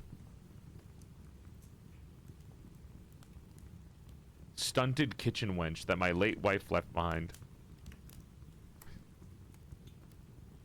This is also the same father that whenever he saw the princess walk away from the king's son, in his head he went, is that Cinderella? Hello? It's not actually a slur. I'm just comparing it to a slur. Imagine you get bullied at school and they're like, yo, what's up, idiot? What's up, stupid, ugly bastard bitch? And then you go home and then your parents are like, yo, what's up, stupid, ugly bastard bitch? What? Christ. There is still a little stunted kitchen wench which my late wife left behind, but she cannot possibly be the bride. So he admits that the late wife is his wife, but he won't admit that this is his daughter. The king's son said he was to send her up to him, but the mother answered, "Oh no, she's much too dirty and she cannot show herself." He absolutely insisted on it, and Cinderella had to be called. She first washed her hands and face clean, and then went and bowed down before the king's son, who gave her the golden shoe. There's no mention if this shoe is clean, so it might just be full of blood and, like, you know, fleshy parts. Then she seated herself on a stool, drew her foot out of a heavy wooden shoe, and put it into the slipper, which fit like a glove. And when she rose up and the king's son looked at her face, he recognized the beautiful maiden who had danced with him and cried, "That is the true bride!" The stepmother and the two sisters were terrified and became pale with rage. He, however, took Cinderella on his horse and rode away with her. As they passed by the hazel tree, the two white doves cried, turn and peep, no blood is in the shoe. The shoe is not too small for her. The true bride rides with you." Why did they need to say this when the king's son was already dumb enough to just not even check? I don't know. For fun? They just like singing? And when they had cried that, the two came flying down and placed themselves on Cinderella's shoulders. One on the right and the other on the left remained while sitting there. If this isn't proof to the king's son that Cinderella purposely made the two stepsisters cut their heels off and their toe, I don't know what does. When the wedding with the king's son was celebrated, the two false sisters came and wanted to get into favor with Cinderella and share her good fortune. When the betrothed couple went to church, the elder was at the right side and the younger at the left, and the pigeons pecked out one eye from each of them.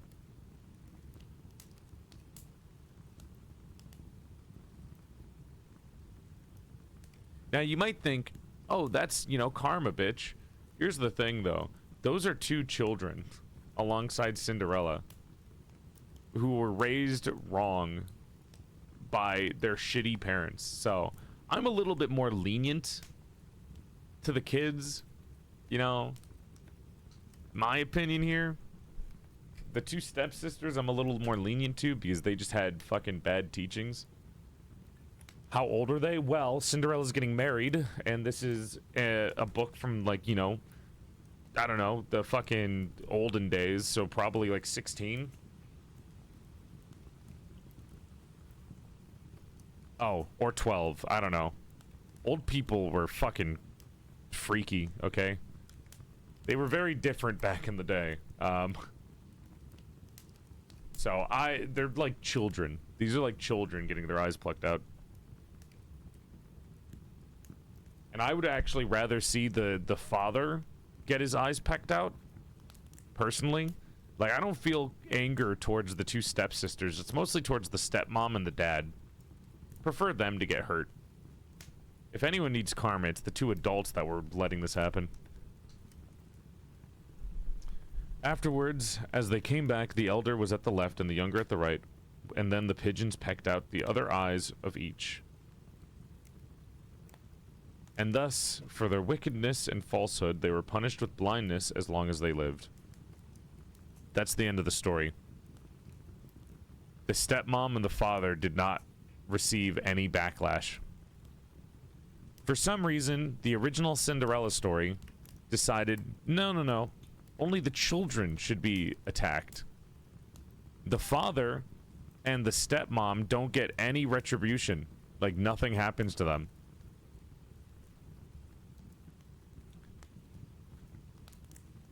So, Cinderella's dad, who's a piece of shit, and Cinderella's stepmom, who's a piece of shit, nothing happens to them. But the kids that didn't know better get their eyes plucked out and are blind for the rest of their lives.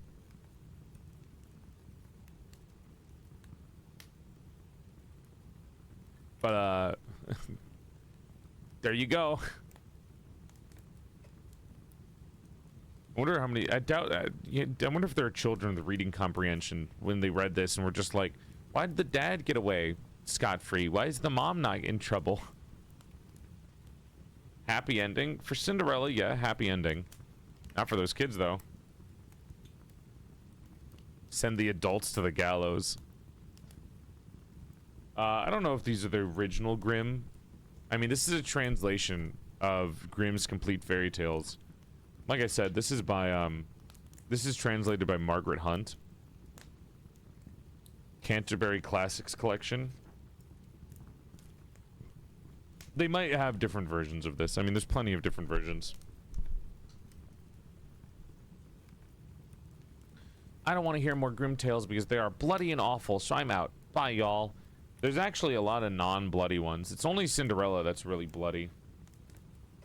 Like, a lot of the other ones are just kind of, like, silly. Like, Cinderella's is bloody, but I think Cinderella's is really the only bloody one. Like, there's not really a mention of gore and viscera. Yeah, Hansel and Gretel's not really bloody. Hansel and Gretel is just, like, silly. Like, yeah, we're gonna cook you into a pie, old hag. It's like... Cinderella's is weirdly more brutal than everyone else's. I don't know why Cinderella had, like, the brutality added in. But yeah. Next up, that was Cinderella.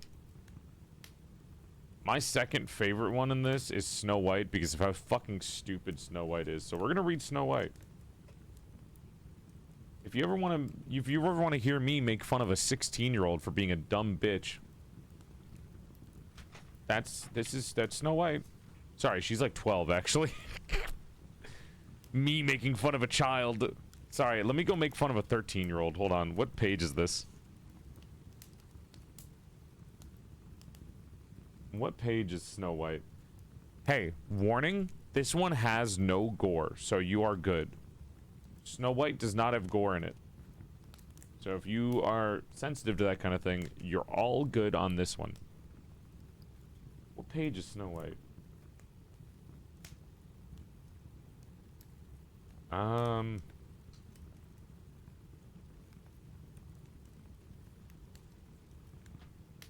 there's so many of these. No, no, no.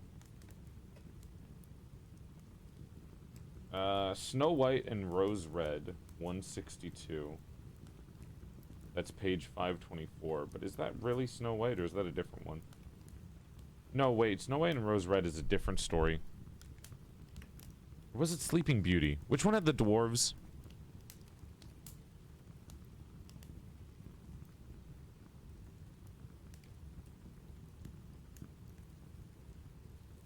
Snow White and Rose Red? No, that's not the same story. There was another story with a kid named Snow White. Snow White and Rose Red is the bear story, guys.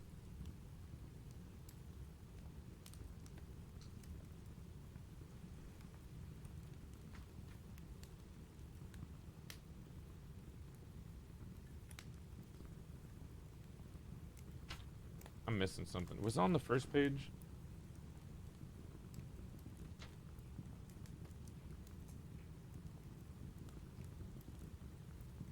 Am I blind?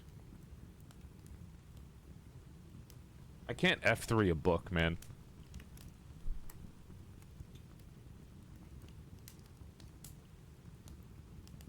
No, no, no. The Godfather. Sleeping Beauty, Briar Rose, 178. Little Snow White, 187. There we go. Found it. Page 187.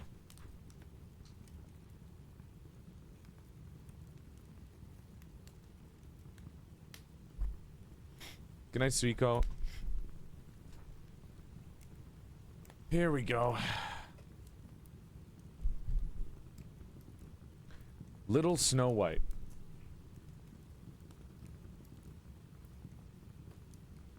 Now, fair warning, if you don't want me to call a child a dumbass, this is your chance to run away. This one ain't making it past 16 years old, bro. They're dying young, and it's for their own reasonings.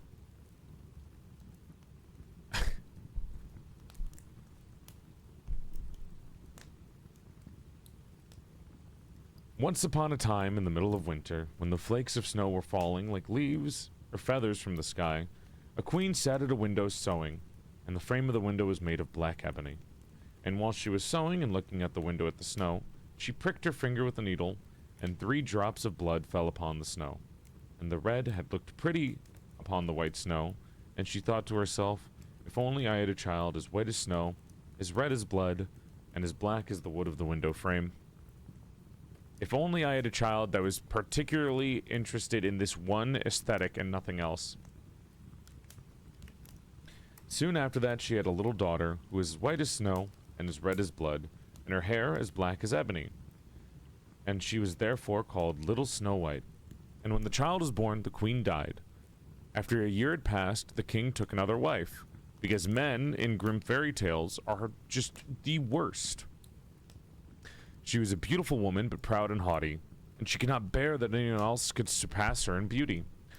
She had a wonderful looking glass, and when she stood in front of it and looked at herself in it and said, looking glass on the wall, who in this land is the fairest of them all?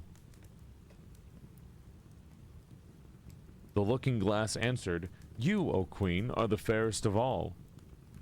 Thus she was satisfied, for she knew that the looking glass spoke the truth. But Snow White was growing up, and grew more and more beautiful.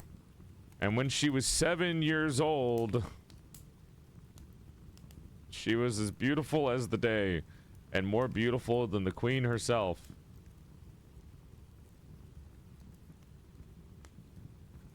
And once when the queen asked her looking glass on the wall, who in this land is the is the fairest of all? It answered, you are fairer than all who are here, Lady Queen, but more beautiful still is Snow White, as I ween. There's a couple of things wrong here. One, the queen, obviously, going through some, you know, some self-doubt, some self-loathing issues. No confidence. The mirror has a much bigger issue of, maybe we should get that mirror a ukulele. Then the queen was shocked and turned yellow and green with envy. Actually, hopefully, better ending to the story. She turned yellow and green with disgust. And then she killed the mirror and grew up to be a great mother for Snow White. The end. From that time, whenever she looked at Snow White, her heart heaved in her breast. She hated the girl so much. Envy and pride grew higher and higher in her heart like a weed. So she had no peace day or night. She called a hunter and said, "Take the child away into the forest. I will no longer have her in my sight. Kill her and bring me back her heart as a token." The hunter obeyed and took her away. But when he had drawn his knife, and he was about to pierce Snow White's innocent heart, she began to weep and said, "Ah, dear hunter, spare me in my life. I will run away into the wild forest and never come home again." And as she was so beautiful, the hunter had pity on her and said, "Run away then, you poor child. The wild beasts will soon devour you," thought he. And yet it seemed as if a stone had been rolled from his heart, since he no longer needed to kill her. And as a young boar just then came running by, he stabbed it, cut out of its heart, and took it to the queen as proof that the child was dead. Before we move on any further, I need to look up a boar's heart real quick.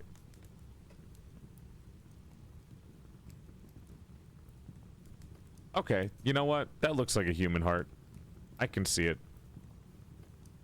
You know what? It's close enough.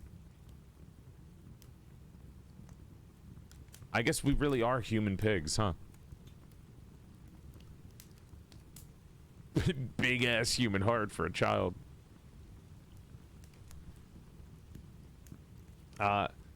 Proof that the child was dead. The cook had to salt this, and the wicked queen ate it, and thought she had eaten the heart of Snow White. Ah, yes, that's the way to become beautiful. This is actually how I gain art powers. So whenever I want to grow as an artist, I actually eat the hearts of fan artists. That's why I threaten you guys so much. I say cuteness aggression is happening. Oh, you guys are drawing me? Welcome to the list. You're now a donor. Just gonna take a bite out of you.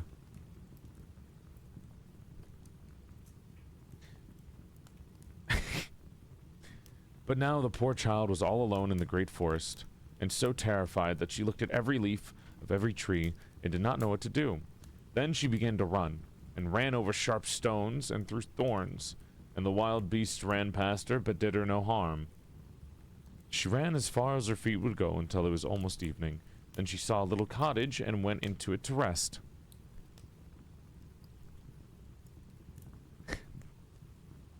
Everything in the cottage was small, but neater and cleaner than you can imagine. There was a table on which was a white cover, and seven little plates, and on each plate a little spoon. Moreover, there were 7 little knives and forks, and 7 little mugs. Against the wall stood 7 little beds side by side, and covered with snow-white bedspreads. Little Snow White was so hungry and thirsty that she ate some vegetables and bread from each plate, and drank a drop of wine out of each mug, for she did not wish to take all from only one. Then, as she was so tired, she laid herself down on each of the little beds, but none of them suited her. One was too long, another too short, but at last she found that the 7th one was just right, and she remained in it, said a prayer, and went to sleep. When it was quite dark, the owners of the cottage came back. They were 7 dwarves who dug and delved into the mountains for ore. They lit their 7 candles, and now that the cottage was lit, they saw that someone had been there, for everything was not in the same order in which they had left it. Snow White, Goldilocks, same person. Literally the same person, according to the story. The first said, "Who has been sitting on my chair?" The second, "Who has been eating off my plate?" The third, "Who has been taking some of my bread?" The fourth, "Who has been eating my vegetables?" The 5th, who is looking up my internet search history? The 6th, who has been cutting with my knife? The 7th, who's been drinking out of my mug? Then the first looked round and saw that there was a little hole on his bed and called, "Who has been getting into my bed?" The others came up and each called out, "Somebody has been lying in my bed too." But the 7th, when he looked at his bed, saw little Snow White, who was lying asleep in it. And he called the others, who came running up, and they cried out with astonishment, and brought their 7 little candles and let the light fall on little Snow White. "Oh heavens," cried they, "what a lovely child!" And they were so glad they did not wake her up, but let her sleep in the bed, and the 7th dwarf slept with his companions, 1 hour with each. And so they got through the night. They gotta stop, like, just spreading the shit out. What do you mean you slept 1 hour with each of your homies? Like, at that point, just put the beds together and do a cuddle puddle, dude. Like, if I'm gonna share my bed, I have to share 1 hour with each of you, so it's fair. Old man cuddle puddle. God. When it was morning, little Snow White awoke and was frightened when she saw the 7 dwarves, but they were friendly and asked her what her name was. "My name is Snow White," she answered. "How have you come to our house?" said the dwarves. Then she told him that her stepmother had wished to have her killed, but that the hunter had spared her life, and she had run for the whole day, until at last she found their dwelling. The dwarves said, "If you will take care of our house, cook, make the beds, wash, sew, and knit, and if you will keep everything neat and clean, you can stay with us, and you shall want for nothing." "Yes," said Snow White, "with all my heart." And she stayed with them. She kept the house in order for them. In the mornings they went to the mountains and looked for copper and gold. In the evenings they came back and their supper had to be ready. The girl was alone the whole day, so the good dwarves warned her and said, "Beware of your stepmother. She will soon know that you are here. Be sure to let no one come in." But the queen, believing that she had eaten Snow White's heart, discerned and was again the first and most beautiful of all. She went to her looking glass and said, looking glass on the wall, who in the land is the fairest of them all?" And the glass answered,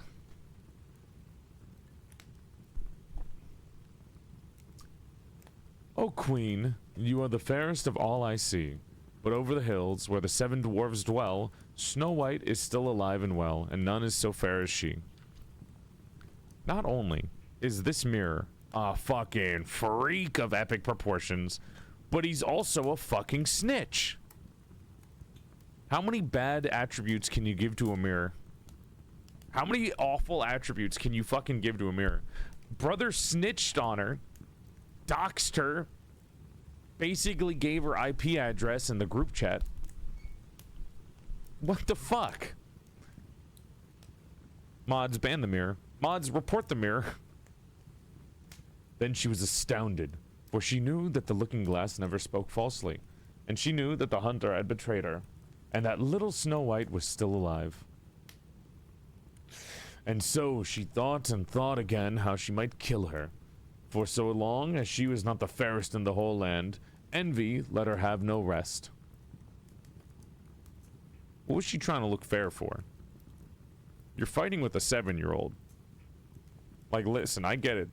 The mirror is the real bad guy here, and the father is non-existent. But, like, you're beefing with a 7-year-old over who's prettier. At that point, you got to take a step back and, like, reevaluate. Like, girl, you're pretty. You don't need to fight. You don't need to beef with a 7-year-old. Have some confidence. Kill the mirror. Ain't none of this necessary. The stepmom is, like, probably 17. Fucking hag. In this era? Are you kidding me? That's why they call them a stepmom. Dude, old people are fucking crazy. The olden days is fucking insane. Jesus Christ.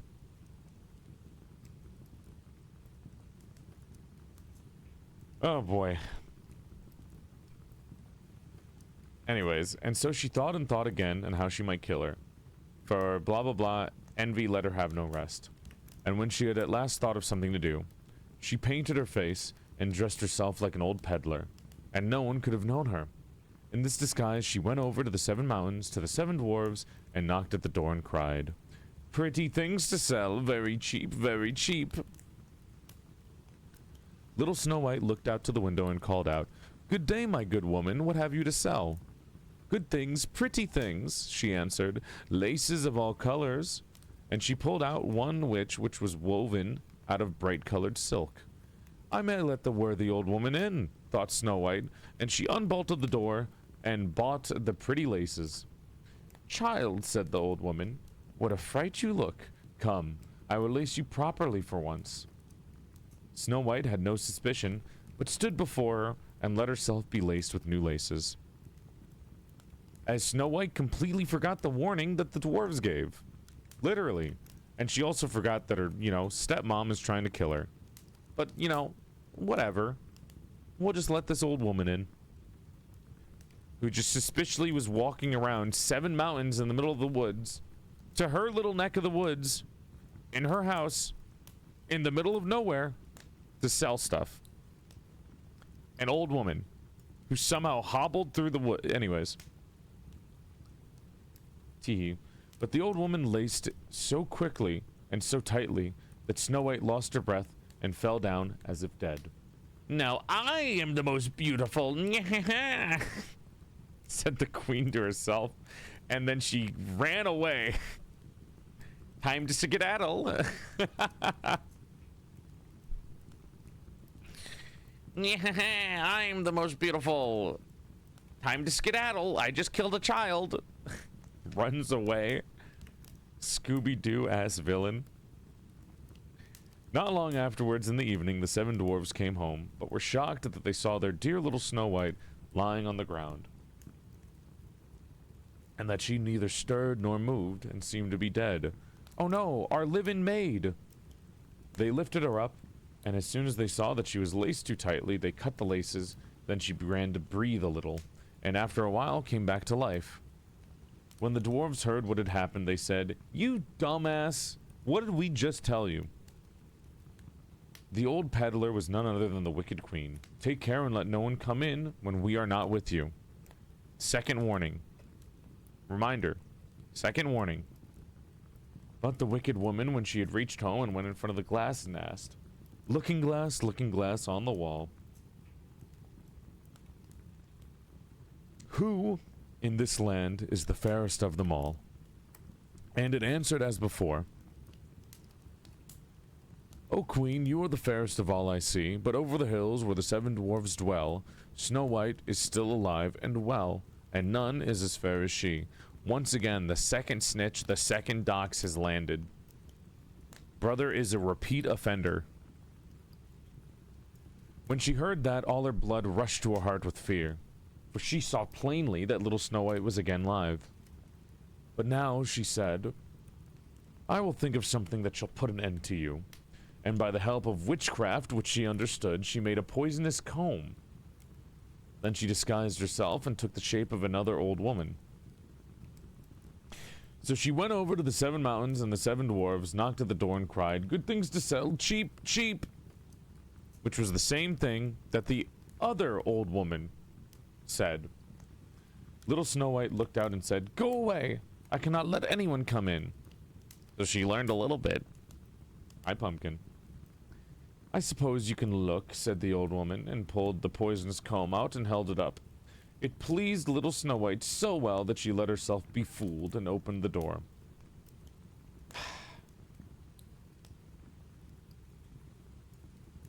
All right.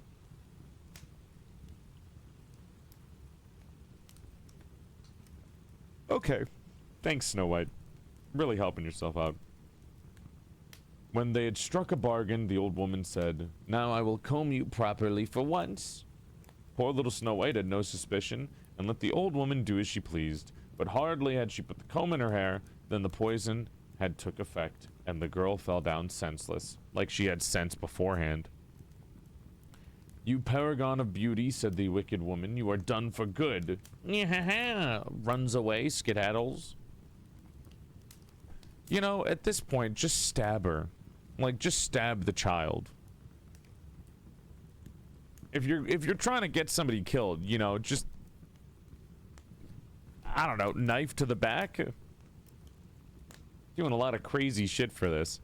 Like, what? Why disguise yourself? Just walk and just break into the house. Fortunately, as it was evening, when the 7 dwarves came home, they saw Snow White lying as if dead upon the ground. They at once suspected the stepmother. They looked and found the poisoned comb. Scarcely had they taken it out when Snow White came to and told them what happened. What is the point of a poison if the poison only makes them dead for as long as you leave it in their hair?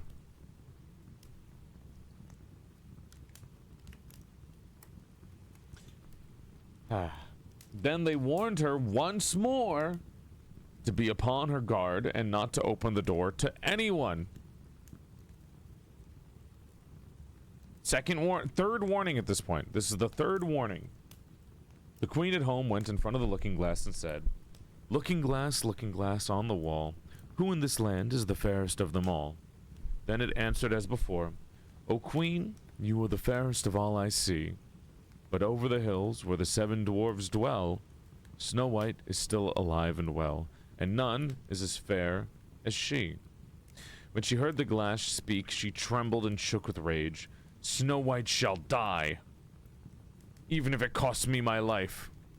At this point, her envy has gotten the better of her, and now she's beefing so hard with the 7-year-old that she said, you're gonna die even if it costs me my own life. With that, she went into a quiet, secret, lonely room where no one ever came. There she made a very poisonous apple. Outside, it looked pretty, white with a red cheek, so that everyone who saw it longed for it, but whoever ate a piece of it surely must die. When the apple was ready, she painted her face, dressed herself up as a countrywoman, and so she went over the 7 mountains to the 7 dwarves. She knocked at the door, and Snow White put her head out of the window and said, I cannot let anyone in. The 7 dwarves have forbidden me. It's all the same to me, answered the woman. I shall soon get rid of my apples. Here, I will give you one. No, said Snow White, I dare not take anything, as she finally learns. Are you afraid of poison? Said the old woman. Look, I will cut the apple in 2 pieces. You eat the red cheek, I will eat the white. You know, normally when somebody checks for poison, you eat the same piece, not 2 very different sides. The apple was so cunningly made that only the red cheek was poisoned. Snow White longed for the fine apple, and when she saw that the woman ate part of it, she could resist no longer, and stretched out her hand and took the poisonous half. Snow White, having not learned a lesson, after 2 other old women came by to kill her, she was like, nah, the 3rd old woman is probably normal, right? Surely. 50-50 gamble. In the middle of nowhere, in the mountains, in the forest, with no one else nearby. But hardly had she taken a bite than she fell down dead. The queen looked at her with a dreadful look and laughed aloud and said, white as snow, red as blood, black as ebony wood. This time the dwarves cannot wake you up again. How she knew that the dwarves woke her up, I don't know. If you knew the dwarves were waking her up, why not kill the dwarves? Why not stab the child? And when she asked the looking glass at home, looking glass on the wall, who in this land is the fairest of them all?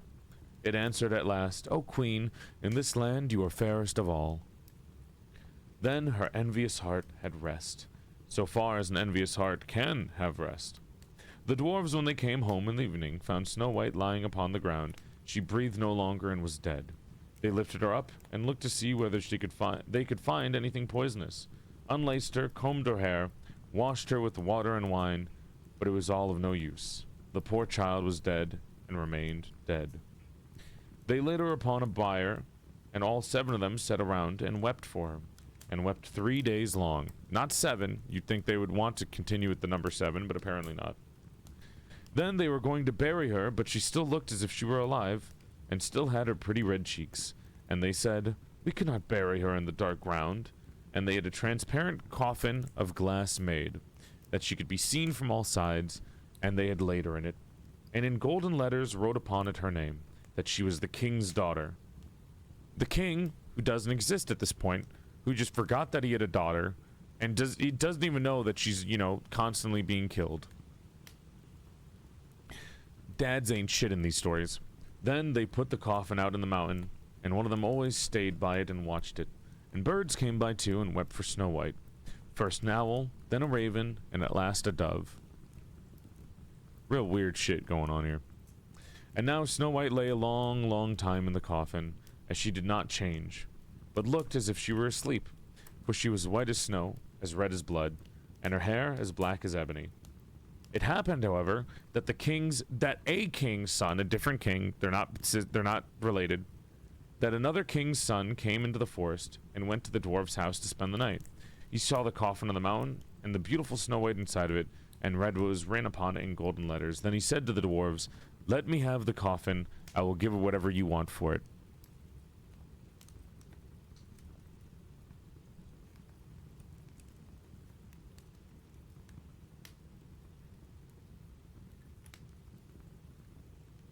Hey, why do you want a dead child?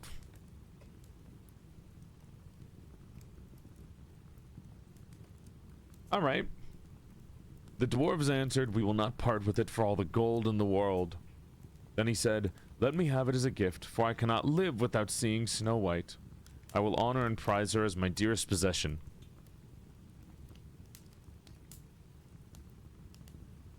Oh. As he spoke in this way, the good dwarves took pity on him and gave him the coffin.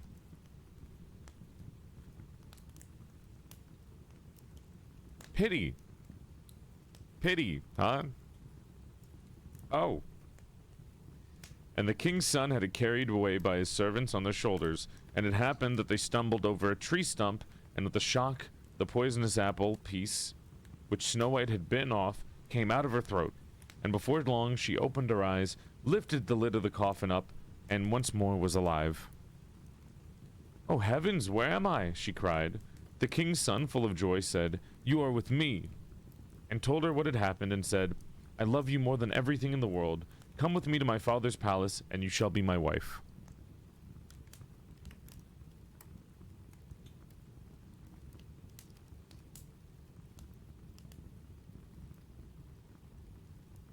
Grimm fairy tales. Grimm. And Snow White was willing, and went with him, and their wedding was held with a great show and splendor. But Snow White's wicked stepmother was also invited to the feast, where she had dressed herself in beautiful clothes, and went before the looking-glass and said, looking glass, on the wall, who in this land is the fairest of them all?" You already killed Snow White, and you're still asking the looking-glass. Like, girl, if you don't get your ass to therapy at this point.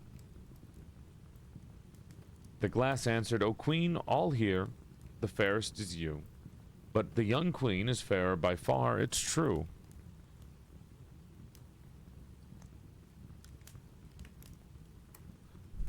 Then the wicked woman uttered a curse, and was so miserable, so utterly miserable, that she knew not what to do. At first she would not go to the wedding at all, but she had no peace, and must go to see the young queen. And when she went in, she knew Snow White, and she stood still with rage and fear, but could not stir. Iron slippers had already been put on the fire, and they were brought in with tongs and set before her.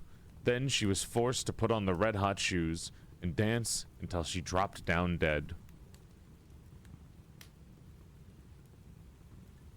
Thus the end of the Snow White story. Yeah, a lot of these stories are just kind of like, hey, what about if we added random gore in the last sentence of the story? Just like...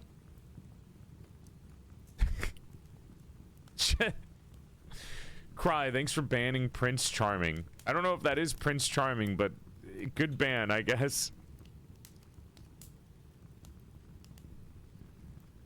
The amount of appearance anxiety made me sad, honestly. No, I agree. I feel like the true villains in these stories are the non-existent kings slash fathers And then the looking glass. I think the queen, if anything, was the one who needed the help the most. Like, I don't know what the fuck she was doing. But also, she let her envy get the best of her and did harm to a 7-year-old. Like, what, 4 times? Eek.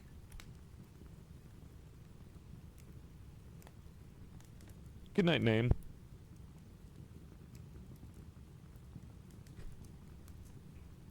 I like how the villains get their reckoning. It's the equivalent of going hell. Well, not really. Because the villains aren't getting their reckoning. It's just kind of like random person who did wrong to the MC gets reckoning. True reckoning is the king getting killed. Or getting some kind of karma for being negligent. The father in Cinderella getting reckoning. The stepmother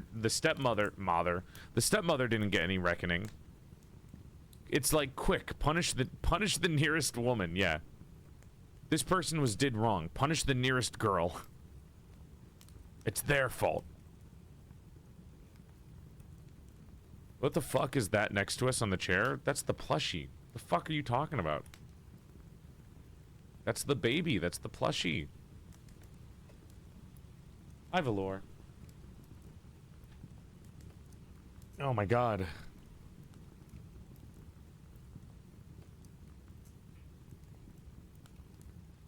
It's my mini-me. You mean the stepmother didn't die from the heated shoes? No, no, no. She did. But that was Snow White's mom. Or fake mom. Stepmom. The other ones didn't. Will Chat's evil twin be a 3D plushie? What do you mean evil twin? What's the evil twin? What do you mean?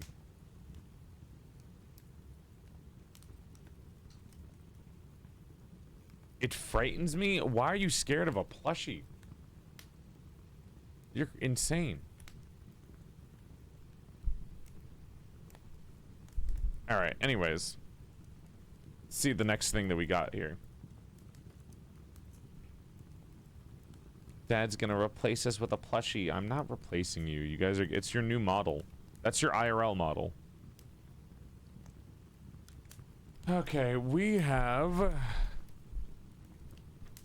200 other stories to go through that we can choose from.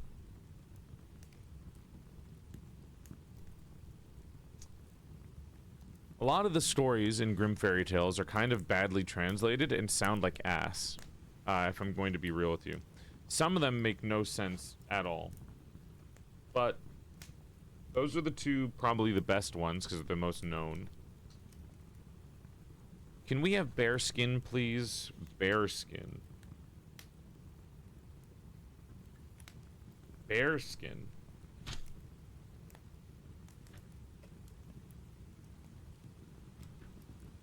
Never heard of that one.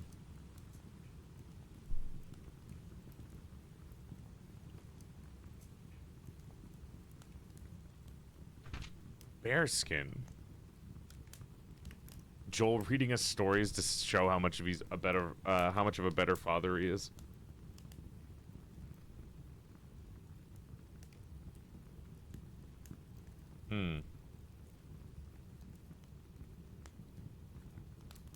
Trying to look for a story. Oh, number 101, bearskin. 366. All right. Oh, there's a picture of the Brothers Grimm in the introduction of the book. What you find here are the original, sharp, and somewhat dangerous fairy tales as recorded by the Brothers Grimm more than 200 years ago. 200. The story of how these works came to permeate our culture and how they were changed over time and made safe for modern children is as compelling and as important as the fairy tales themselves.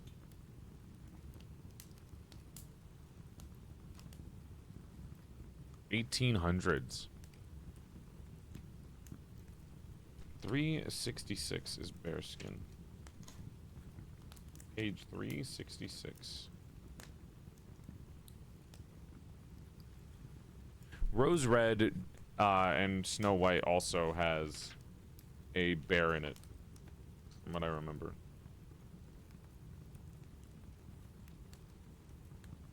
Page 363, the devil's sooty brother. Bearskin. Okay. Never heard of bearskin before. This will be new. A lot of the times I don't read every single story in this because some of them are so badly translated that none of them make sense. Like, you'll read the words, but you won't understand what they're saying.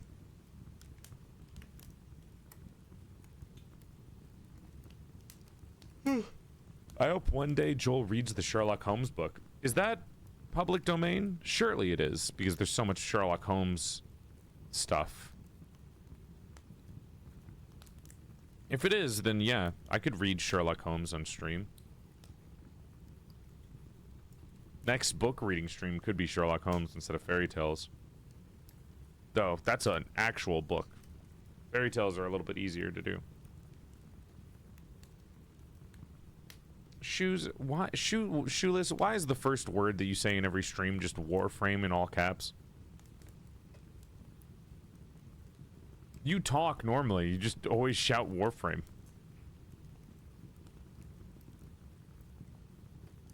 Man knows what he's about. Imagine if somebody came into the stream and was just like, Joel, Halo now. Just going crazy. First message every time they join a stream. Halo.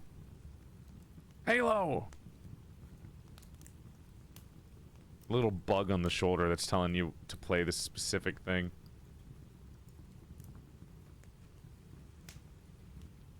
We want Halo. Alright, let me take a drink and we can start bearskin. No, not Marvel Rivals. Zelda! TOTK. Need to finish TOTK. We did one story mission in TOTK and then I stopped playing it on stream. I miss TOTK. Now those were our comfort streams. Chat, before we did Monster Hunter every Saturday, after Porcelain Parlors, back when Porcelain Parlors were more frequent, we would do Tears of the Kingdom. Every week it would have been Tears of the Kingdom. Porcelain Parlors are less frequent now because for some reason the schedules have been getting worse and worse for people. I don't know if there's like been a shift in mentality for streamers to be busy on Saturdays, but that's been one of the issues. But maybe next month we'll do like a mix between doing TOTK, maybe doing Monster Hunter, and then doing Warframe after Porcelain Parlors for February. I think that'd be cool. Doing like a mix of different not low tier, but low effort video gaming. The streamers yearn for the weekend downtime. No, we never finished TOTK on stream. We never. That was a game that I would do more time exploring than actually playing the game. Because I'm a little perfectionist. The content mines, they call for me. I stopped doing TOTK because more and more people were not watching TOTK streams. So the viewers would be there after Porcelain Parlor, but after a while, slowly more and more people would drop out of the stream while I was doing TOTK because it was a little too comfy, or they were like playing it on their own. I think we were mainly doing it when TOTK came out, so maybe that was one of the reasons, was that it was like a month or two after TOTK came out, so people were still busy with it. Probably would be fine now, but I don't know how people feel about Zelda now. I don't see a lot of streamers doing Zelda. I think it'd be fun though. What's my favorite fairy tale? Do I have a favorite fairy tale? Honestly, the original Pinocchio, as goofy as it sounds, you know, as stereotypical as it sounds, I think the original Pinocchio is fantastic. It was about, like, I mean, some people would say it's about education. Some people would say it's, like, about parenting and, like, humanism. There's a lot of different cool theories on the original Italian story. But it's cool. I think Pinocchio is pretty cool. I think it's a really interesting thing. I like the take that Pinocchio is about, like, education. I think that one's a good one. When you think about it in an education sense, I think that's really interesting.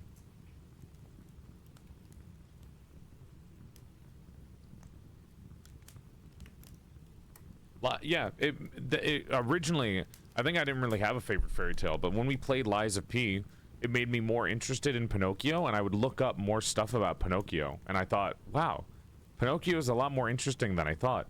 Shrek and Disney made it sound so lame. And then I read about it, and I'm like, wait, this is kind of, this is cool, dude. This is a really cool story. A little fantastical, but the themes there are way more interesting than what you see in, like, you know, Pinocchio adaptations. So, good on Liza P for that one. That's great. Anyways. Bearskin. I've never read this story before.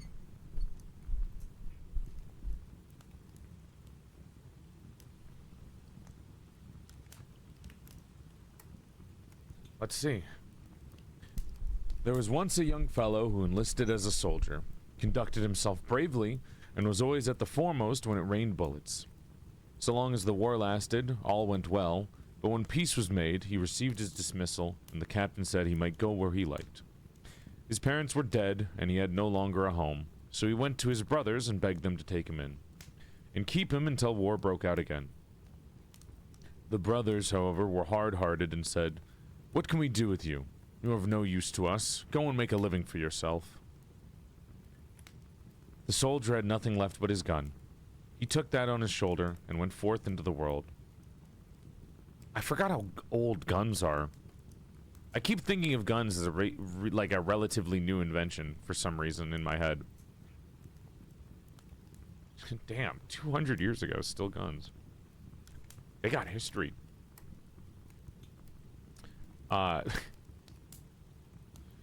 He came to a wide heath, on which nothing was to be seen but a circle of trees. Under these he sat sorrowfully down, and began to think over his fate.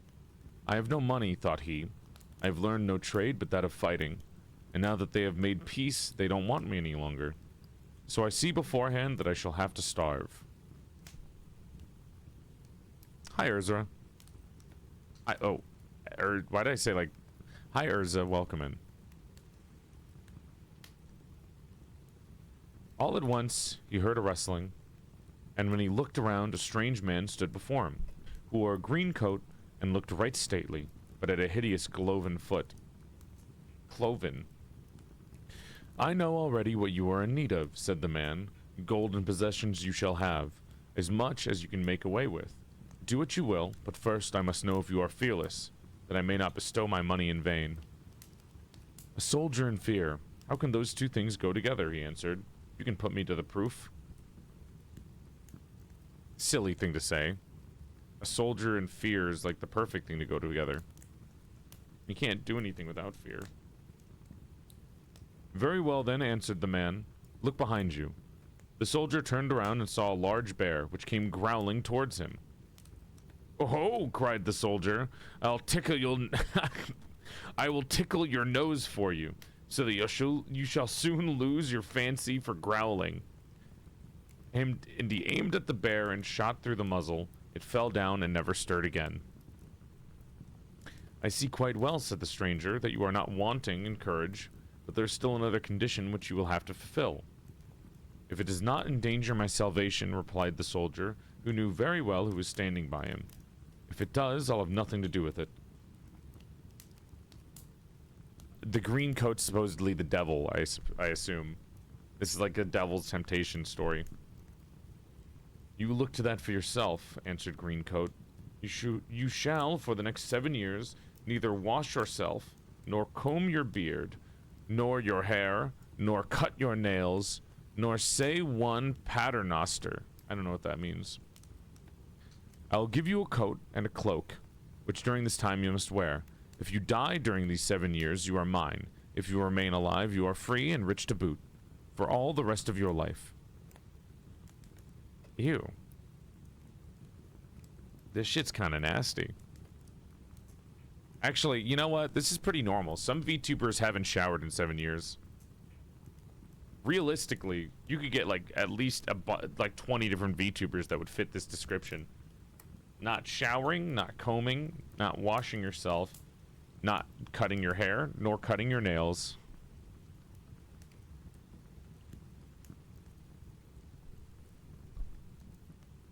What is Paternoster? Paternoster. No, oh, a Lord's Prayer. You, okay, well, not praying is pretty easy. That's not really hard.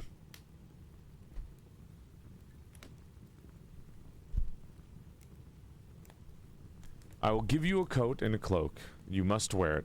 If you die, you're mine. If you're alive, you're free and rich. The soldier thought of the great extremity in which he now found himself. As he so often had gone to meet death, he resolved to risk it now also and agreed to the terms. The devil took off his green coat, gave it to the soldier, and said, "If you have this coat on your back and put your hand into your pocket, you will always find it full of money." Then he pulled the skin off the bear and said, "This shall be your cloak, and your bed also. For on this you shall sleep, and in no other bed shall you lie. And because of this apparel, you shall be called Bearskin." After this, the devil had vanished. The soldier put the coat on, felt it once in the pocket, and found the thing was really true. He put the bearskin on and went forth into the world and enjoyed himself, refraining from nothing that did him good and his money harm. During the first year, his appearance was passable, but during the second, he began to look like a monster. His hair covered nearly the whole of his face. His beard was like a piece of coarse felt. His fingers had claws, and his face was so covered with dirt that if cress had been sown on it, it would have grown. Whoever saw him ran away, but as he always gave the poor money to pray that he might not die during the 7 years, and as he paid well for everything, he still always found shelter. In the 4th year, he entered an inn where the landlord would not receive him, and would not even let him have a place in the stable, because he was afraid the horses would be scared. But as Bearskin thrust his hand into his pocket and pulled out a handful of ducats, the host let himself be persuaded and gave him a room in the outhouse. Bearskin, however, obliged to promise not to let himself be seen, lest the inn should get a bad name. Okay. Pretty chill, dude. As Bearskin was sitting alone in the evening and wishing from the bottom of his heart the 7 years were over, he heard a loud lamenting in the neighboring room. He had a compassionate heart, so he opened the door and saw an old man weeping bitterly and wringing his hands. Bearskin went nearer, but the man sprang to his feet and tried to escape from him.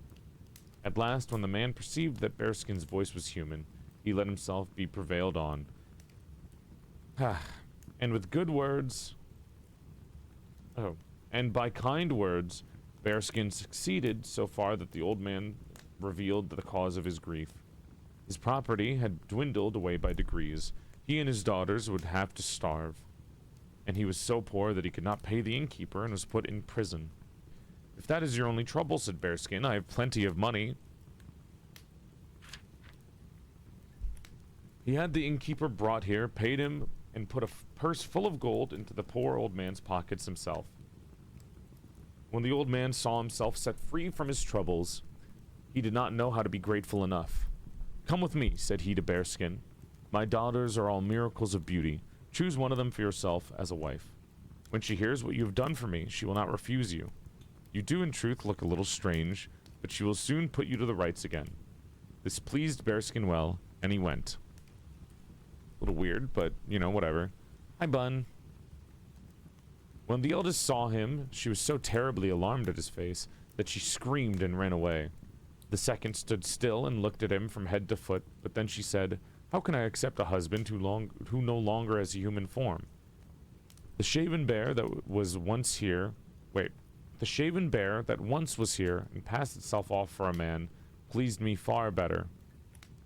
For at any rate, it wore a hussar's dress and white gloves. If it were nothing but ugliness, I might get used to that. The youngest, however, said, Dear father, that must be a good man to have helped you out of your trouble. So if you have promised him a bride for doing it, your promise must be kept. It was a pity that Bearskin's face was covered with dirt and hair, for if not, they might have seen how delighted he was when he heard these words. He took a ring from his finger, broke it in two, and gave her one half, and the other he kept for himself. He wrote his name, however, on her half, and hers on his, and begged her to keep her peace carefully. And then he took his leave and said, I must still wander for about 3 years, and if I do not return then, you are free, for I shall be dead. But pray to God to preserve my life.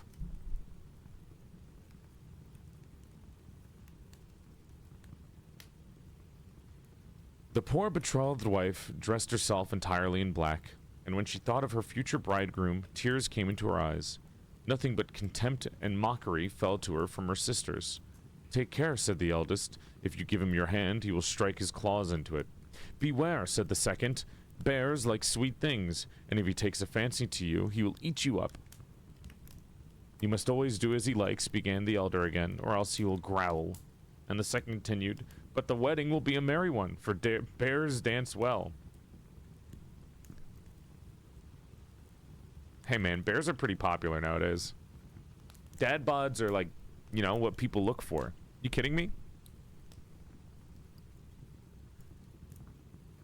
The bride was silent and did not let them vex her. Bearskin, however, traveled about the world from one place to another, did good where he was able, and gave generously to the poor that they might pray for him.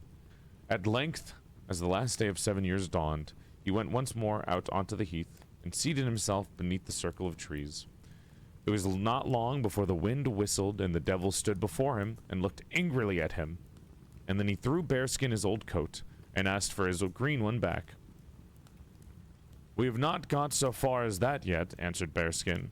You must first make me clean. Whether the devil liked it or not, he was forced to fetch water and wash Bearskin, comb his hair, cut his nails, and after this he looked like a brave soldier. He was much more handsome than had been seen before. Damn, dude. Beating the devil in his own game and then being like, you know what? Wash me. Give me a bath, motherfucker.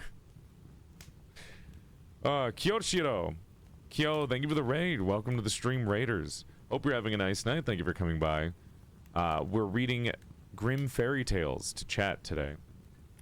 Welcome on in, Raiders. Hope you're having a nice night. Thanks for coming by. Follow the stream for the 3 extra inches to your dick size. Your dick will go from here to here just by following. And I give you a curtsy out of courtesy, obviously, because I'm elegant as fuck, blah, blah, blah, blah, blah. Jesus Christ, these fucking physics are getting insane, dude. What the fuck? Okay, I'm turning it off. I noticed that it's really bad during the curtsy animation. So if I'm doing a curtsy, if I turn the physics on, it's like, Jesus Christ. I have a word to say to my rigger. Anyways, hope you had a good stream, Kyoshiro. Welcome on in. We're reading Bearskin. When the devil had gone away, Bearskin was quite light-hearted. He went into the town, put on a magnificent velvet coat, seated himself in a carriage drawn by 4 white horses, and drove to his bride's house. No one recognized him. The father took him for a distinguished general, and led him into the room where his daughters were sitting. He was forced to place himself between the 2 eldest. They helped him to wine, gave him the best pieces of meat, and thought that all in the world they had never seen a handsomer man. The bride, however, sat opposite to him in her black dress, never raised her eyes, nor spoke a word. When at length he asked the father if he would give him one of his daughters to wed, the 2 eldest jumped, ran into their bedrooms to put on splendid dresses, for each of them fancied she was the chosen one. The stranger, as soon as he was alone with his bride, brought out his half of the ring and threw it in a glass of wine, which he reached across the table to her. She took the wine, but when she had drunk it, found the half ring lying at the bottom. Her heart began to beat. She got the other half. When she wore a ribbon around her neck, she joined them, and saw that the 2 pieces fit exactly together. Then said he, I am your betrothed bridegroom, whom you saw as Bearskin. But through God's grace, I have once again received my human form and have once more become clean. He went up to her, embraced her, and gave her a kiss. In the meantime, the two sisters came back in full dress, and when they saw that the handsome man had fallen to the share of the youngest, and heard that he was bearskin, they ran full out of anger and rage. One of them drowned herself in the well. The other hanged herself on a tree.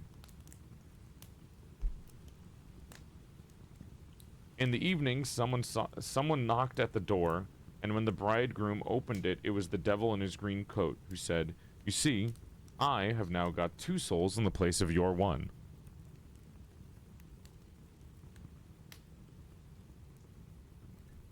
Ladies, a man is never worth that much. There ain't no man in the world worth that much.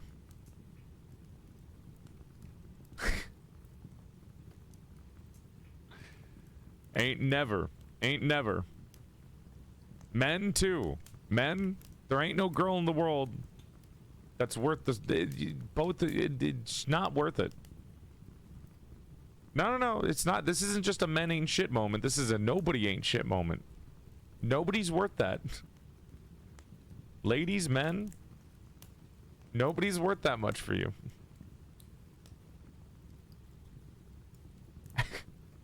Just should not be doing this shit. Should not be getting all that uppity over a romance. I mean, take it with a grain of salt from the asexual guy, but ain't nobody worth that shit.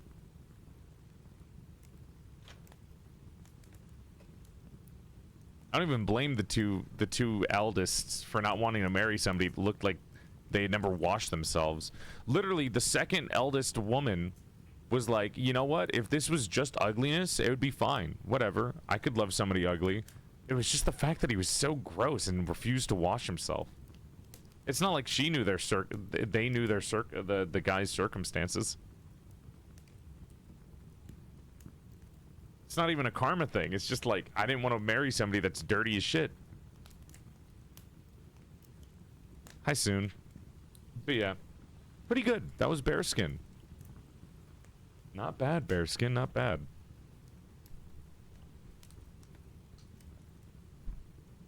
Also, the devil really was just like, yeah, no. I'm gonna wait 7 years for one dude and get 2 souls for the price of 1. Bro, you get how many souls a year if people are dying left and right? Especially in the olden days? Like, bro, dude was bored. Dude was clearly just really bored. Like, the devil had nothing else to do with his life.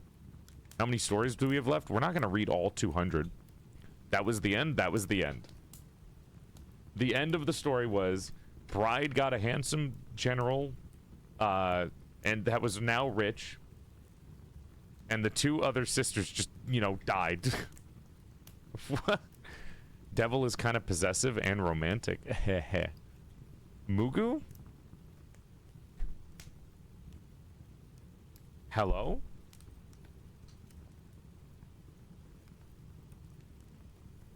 Listen, man, some people love bears, okay? Maybe that was the youngest's thing. Maybe she was just like, yeah, I want me a hairy man. People have trends. People have their own things that they like.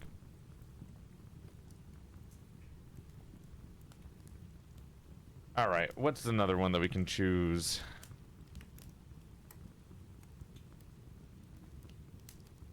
Dark romance girlies rise. Shut the fuck up. Oh my god. Can we listen to the juniper tree? What page is juniper tree? 47. Juniper actius. Huh? The VTuber?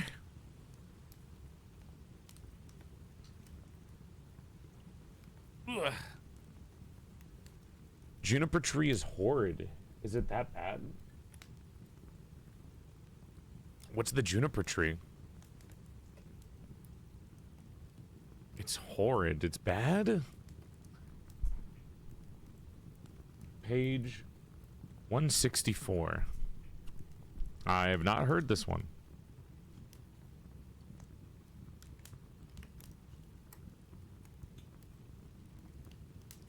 Like if Snow White and Cinderella had a baby. Did you guys hear the pages?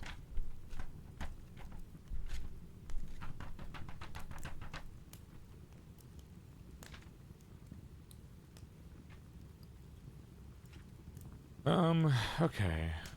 Juniper tree.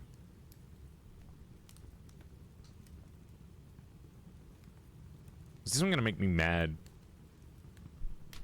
I'm already reading some of the fucking paragraphs that are just repeats of each other. Oh, this one's gonna make me mad.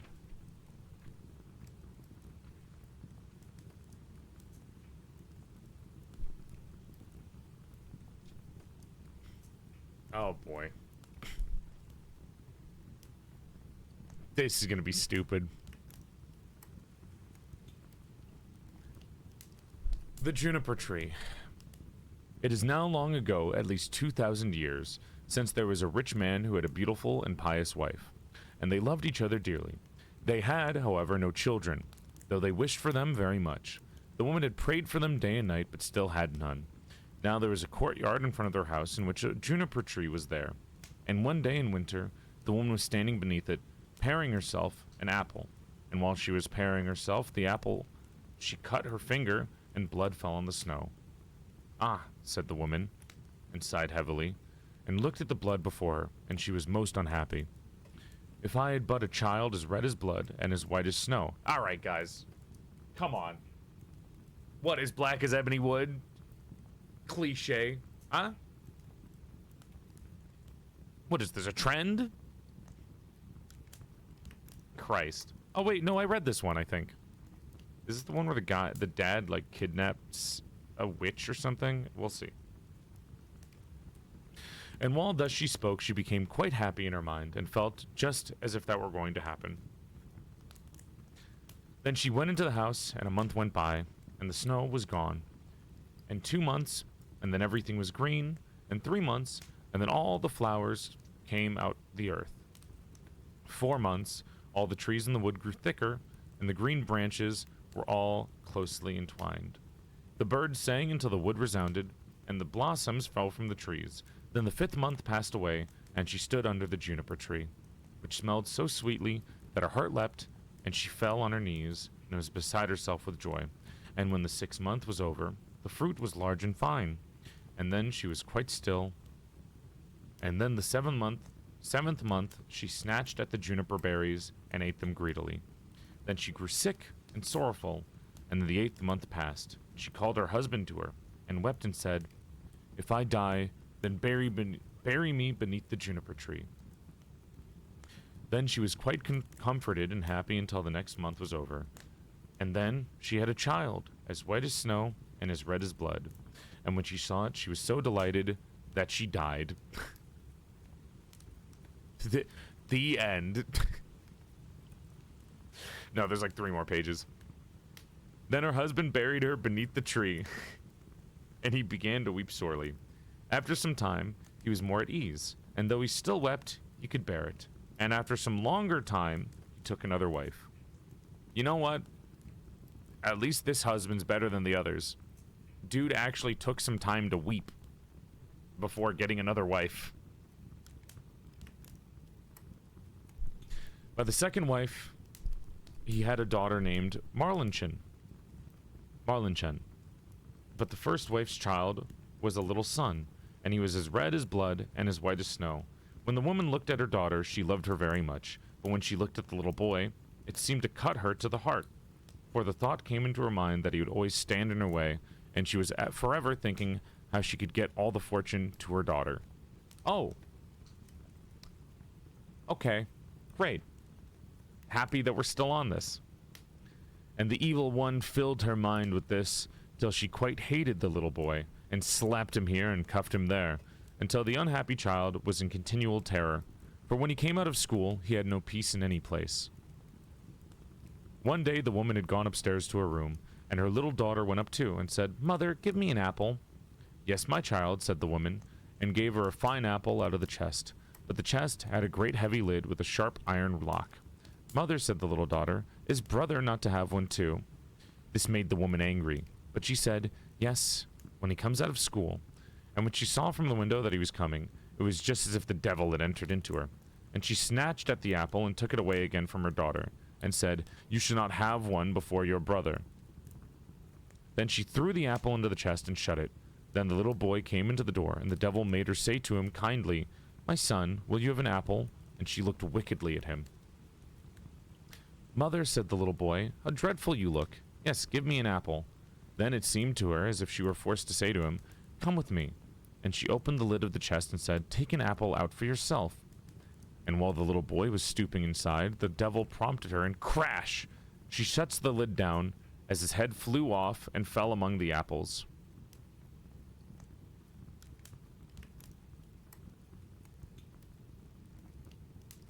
Oh! Well, it's not a big deal. I can behead myself. I don't see what's so big. What's the big deal? I take my head off all the time. Not on this model? Shut up. Shut up. I know I can't do it on this model. I forgot to add it when we were making this model. I don't see what the big deal is. What, can't you guys take your heads off? It's not a thing that you can do? I'm just saying, you know? It's not that hard. Here's what, look, I mean, this was the thumbnail that was going to be originally if we were going to do a full body stream today. Like, it's not a big deal, you know? Sometimes you just take your head off. Sometimes you just want to, like, you know, rip your head off and just kind of lay it down in like a little pillow state. Just relax, you know? Rip that baby off. Maybe the mom is being nice, you know? Maybe the mom is being nice by getting rid of this kid's head. Maybe he'll have no more neck pain for the rest of his life. Happy birthday, Kiani. Big love. Happy birthday from all of us to you. We wish it was our birthday so we could party too. Hey. Anyways. Oh boy.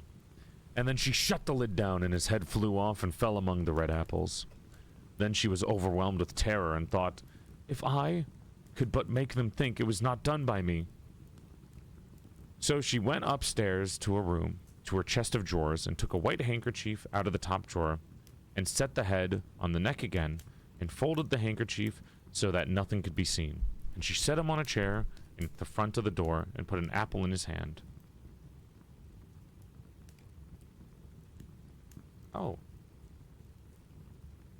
After this, Marlin Chin, if you are confused, Marlin Chin is this mom's daughter. Not the first wife's son, but the mom's daughter. Came into the kitchen to her mother, who was standing by the fire with a pan of hot water before her, which she was constantly stirring round. "Mother," said Marlin Chin, "brother is sitting at the door and he looks quite white, and he has an apple in his hand. I asked him to give me the apple, but he did not answer me, and I was quite frightened." "Go back to him," said her mother, "and if he will not answer you, give him a box on the ear." So Marlin Chin went to him and said, "Brother, give me the apple." But he was silent, and she gave him a box on the ear, on which his head fell down.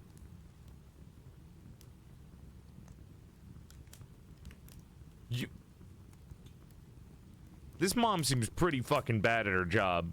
Like, yeah, whatever, you feel some sort of mixed feelings about your husband's first wife's son, sure, I guess. But, like, you just traumatized your daughter. And for what? Oh, boy. Marlin Chin was terrified and began crying and screaming, and ran to her mother and said, "Alas, mother, I've knocked my brother's head off." And she wept and could not be comforted. "Marlin Chin," said the mother, "what have you done?" What have you done? What have you done? But be quiet and let no one know it. It cannot be helped now. We will make him into black pudding. The mother took the little boy and chopped him into pieces and put him in the pan and made him into black pudding. But Marlin Chin stood by weeping, and all her tears fell into the pan, and there was no need of any salt.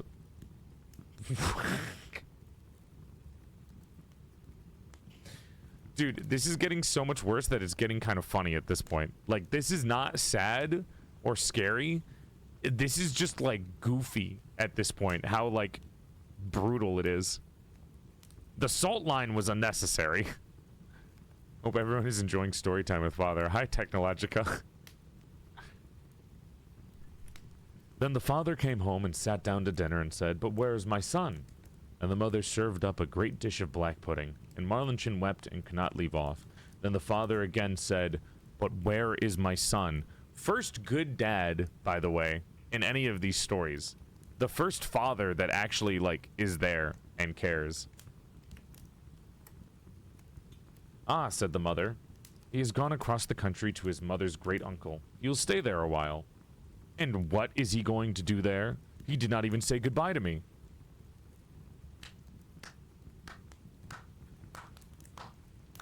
Great dad.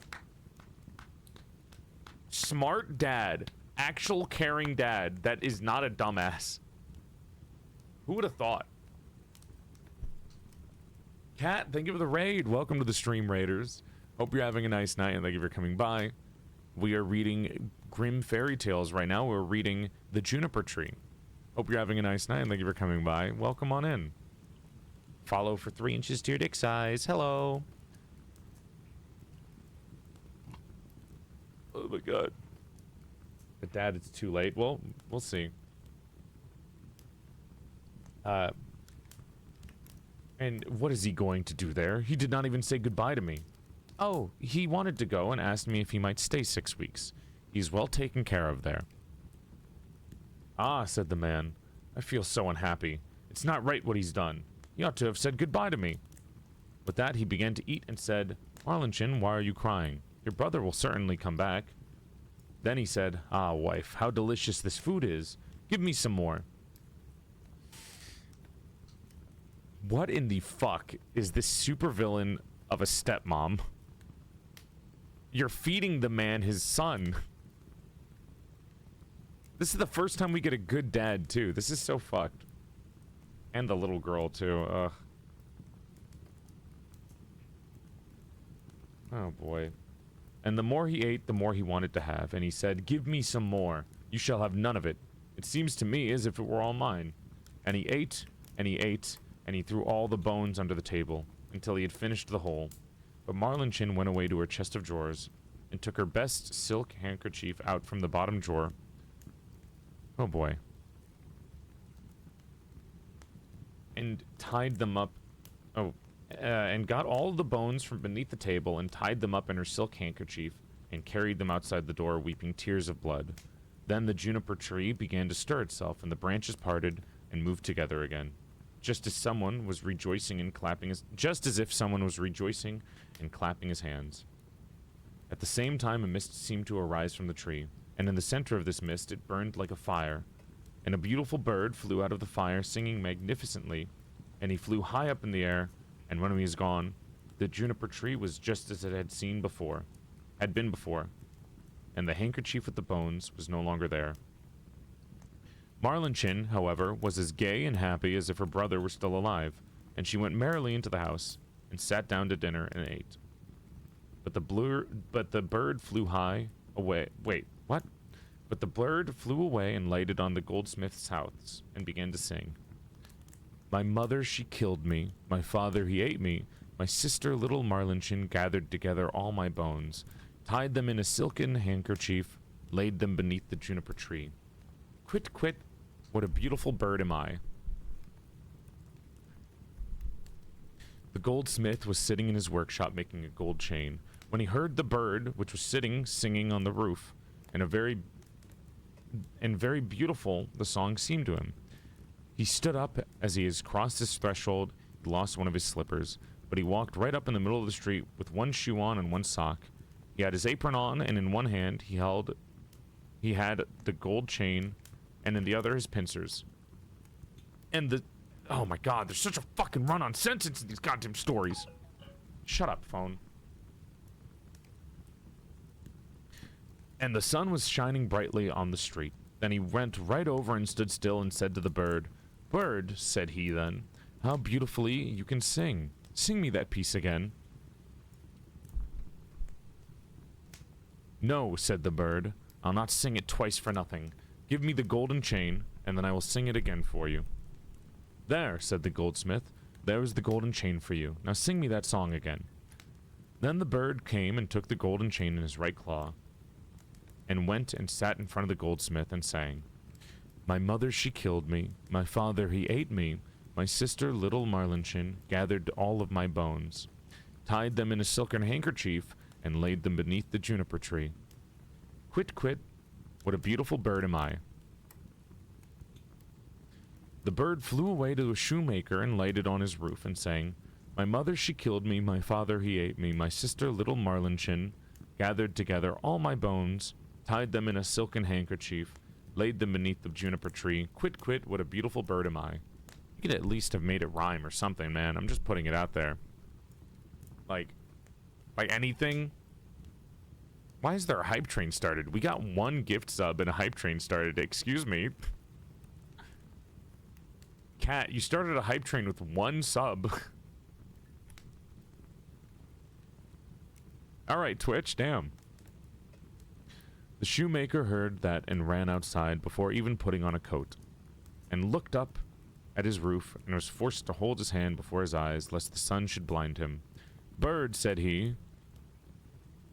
Citrus, thank you for the thank you for the biddies. Big love. Bird, said he. How beautifully you can sing. Then he called at his door, Wife, just come outside. There is a bird. Look at that bird. He can sing so well. Then he called his daughter and said, and then he called his daughter and children and apprentices, boys and girls, and they all came up the street and looked at the bird and saw how beautiful he was, and what fine red and green feathers he had, and how like real gold his neck was, and how his eyes shone like stars. Bird, said the shoemaker, now sing me that song again. Nay, said the bird, I do not sing twice for nothing. You must give me something. Wife, said the man, go to the garret. At the top shelf there stands a pair of red shoes. Bring them down. Then the wife went and brought the shoes. There, bird, said the man, now sing me that piece again. And then the bird came, took the shoes in his left claw, and flew back on the roof and sang. Cat, thank you for the 5 Cat, thank you for the 5 gifted subs. Big love. You have a big dick, a big heart, even bigger wallet. Big love, thank you so much. My mother, she killed me. My father, he ate me. My sister, little Marlinchin, gathered all my bones, tied them in a silken handkerchief, laid them beneath the juniper tree. Quit, quit, what a beautiful bird am I. And once he had sung it, he flew away. In his right claw, the chain, and his shoes in his left. He flew far away to a mill, and the mill went clip, clap, clip, clap, clip, clap. And in the mill sat 20 miller's men, hewing a stone and cutting. Hick, hack, hick, hack, hick, hack. And the mill went on, clip, clap, clip, clap, clip, clap. The bird went and sat on the lime tree, which stood in front of the mill and sang. My mother, she killed me. One of them stopped working. My father, he ate me. 2 more stopped working and listened to that. My sister, little Marlinchin, 4 more stopped. Gathered together all my bones, tied them in a silken handkerchief. Now only 8 were hewing. Laid them beneath, only 5, the juniper tree. Now only 1. Quit, quit, what a beautiful bird am I. Then the last stopped also and heard the last words. Bird, said he, how beautifully you sing. Let me too hear that. Sing that once more for me. Nay, said the bird, I will not sing twice for nothing. Give me the millstone, then I will sing it again. Yes, said he, if it only belonged to me, you should have it. Yes, said the others, if he sings again, he shall have it. Then the bird came down, and 20 millers all set to work with a beam, and raised the stone up. And the bird stuck his neck through the hole, and put the stone on as if it were a collar, and he flew onto the tree, and sang. My mother, she killed me. My father, he ate me. My sister, little Marlinchin, gathered all my bones, tied them in a handkerchief, laid them beneath the juniper tree. Quit, quit, what a beautiful bird am I. This bird does not know rhymes either. And when he was done singing, he spread his wings, and in his right claw he had the chain, in his left the shoes, and round his neck the millstone. He flew far away to his father's home. In the room sat the father, the mother, and Marlinchin at dinner. And the father said, "How light-hearted I feel, how happy I am." "Nay," said the mother, "I feel so uneasy, just as if a heavy storm were coming." Marlinchin, however, sat weeping and weeping, and then came the bird flying, and as it seated itself on the roof, the father said, "Ah, I feel so truly happy. The sun is shining and so beautifully outside. I feel just as if I were about to see some old friend again." "Nay," said the woman, "I feel so anxious my teeth chatter, and I seem to have set fire to my veins." And as she tore her bodice open, Marlinchin sat in the corner crying, and held her apron over her eyes, and cried till he was quite wet. Then the bird sat on the juniper tree, and sang. "My mother, she killed me." Then the mother plugged her ears, and shut her eyes, and would not see or hear, but there was a roaring in her ears like the most violent storm, and her eyes burned and flashed like lightning. "My father, he ate me." "Ah, mother," says the man, "that is a beautiful bird. He sings so splendidly, and the sun shines so warm. There's a smell just like cinnamon." My sister, little Marlinchin. Then Marlinchin laid her head on her knees and wept without ceasing. But the man said, "I'm going out. I must see the bird quite close." "Oh, don't go," said the woman. "I feel as if the whole house were shaking and on fire." But the man went out and looked at the bird. "Gathered together all my bones, tied them in a silken handkerchief, laid them beneath the juniper tree. Quit, quit, what a beautiful bird I am." And on this the bird let the golden chain fall, and it fell exactly round the man's neck, and so exactly round that it fitted beautifully. And he went in and said, "Just look at what a fine bird that is, and what a handsome gold chain he has given me, and how pretty he is." But the woman was terrified, and fell down on the floor of the room, and her cap fell off her head. Then the bird sang once more. "My mother, she killed me. If only I were 1,000 feet beneath the earth so as to not hear that. My father, he ate me." Then the woman fell down again as if dead. "My sister, little Marlinchin." "Ah," said Marlinchin, "I too will go out and see if the bird will give me anything." And she went out, gathered together all my bones, tied them in a silken handkerchief.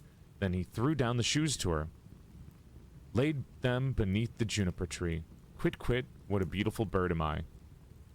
Yeah, this bird's trolling at this point, right?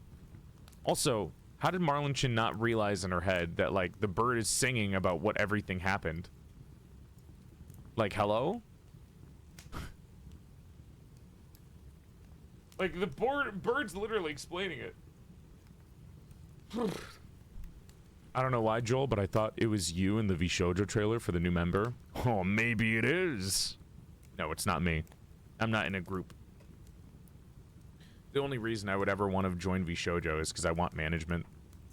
I think management would help me out a lot with a lot of the things that I do. But I don't think I'm, like, a fit for that. I'm better as a solo streamer. For any other future VShojo questions, there you go. I'm fine with hanging out with the homies in VShojo, but I'm not really somebody that would fit in it, I think. I mean, I'll apply to it so I can get management, but I don't really feel like I fit. You can hire a manager? Hard to find good ones. Then he threw down the shoes to her, laid them beneath the juniper tree. Quit, quit, what a beautiful bird am I. She was delighted, light-hearted, and joyous. She put on the new red shoes and danced and leapt into the house. "Ah," said she, "I was so sad when I went out, and now I am so light-hearted. That is a splendid bird. He has given me a pair of red shoes." "Well," said the woman, and sprang to her feet, and her hair stood up like flames of fire. "I feel as if the world were coming to an end. I too will go out and see if my heart feels lighter." And as she went out to the door, crash! The bird threw down the millstone on her head, and she was entirely crushed by it. The father and Marlinchin heard what had happened and went out. Smoke, flames, and fire were rising, and when that was over, there stood the little brother. And he took his father and Marlinchin by the hand, and all three were right glad. Then they went into the house for dinner and ate. The end.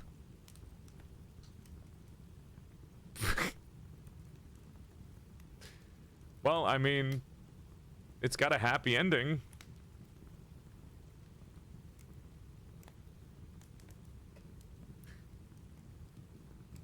little freaky, but yeah. I think this story would be 10 times better if the bird's song rhymed. I know, controversial take. I'm just saying. If the bird's song rhymed, I think it would have been like, you know, top 10 for a story.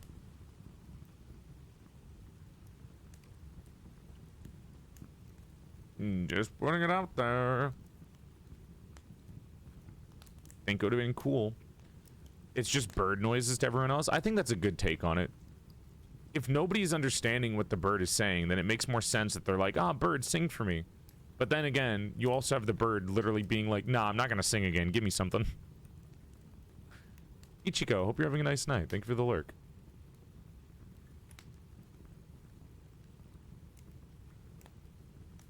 He spared his dad and his sister? Well, they didn't do anything wrong. The dad was an actual loving father. His only crime was unknowingly eating his own son. But that was the mom's fault. And then the sister didn't do anything wrong. It was purely the mom's own weird ideals of getting the dad's fortune. But the dad didn't seem to be rich. Like, the family didn't seem to be rich. I don't know why the mom was like, oh, dude, I want my daughter to have the fortune. Like, you're not... What? Funny thing, it does rhyme in the original dialect, and at least one another. But not what modern German... But not in what ancient German or English. The olden dialect. They couldn't have translated it to make it rhyme? Or is that too much work? I guess they wanted to be faithful. That was the juniper tree. Father, can we get our blankies warmed up? What does that mean? What, you want to microwave your blanket? I've never heard of that before. You can get one of those, like, wet towel microwave things. Those are cool. Put it in the dryer. That'd be cute. Anyone here using the PorcelainMaid branded blanket that you can get at Ooh Market? Because that's what I have on right now. I have the one with your little faces on it, so every time I look down, I'm like, oh, look at the little chatters, look at the little babies, look at the blockheads. I'm saving up. Good point. Honestly, the chat plushie is coming out next week Wednesday, so you might as well save your money until the chat plushie is out.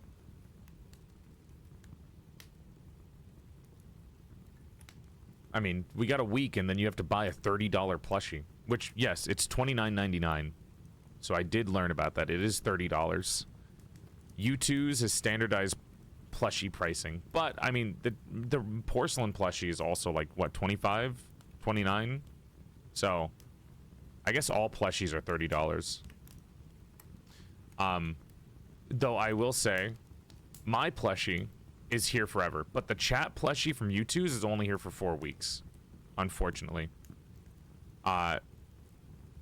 They said I could choose between 2 weeks and 4 weeks, and I gave the option for 4 weeks, so you have 4 weeks to be able to get it. I'm sorry, guys. It's because it's not me who's making the plushie, like with these porcelain plushies. Like, I can't just do it on demand. This one is, unfortunately, it's not made by me. It's made by U2's. And I can't force them to have it up on sale at all times.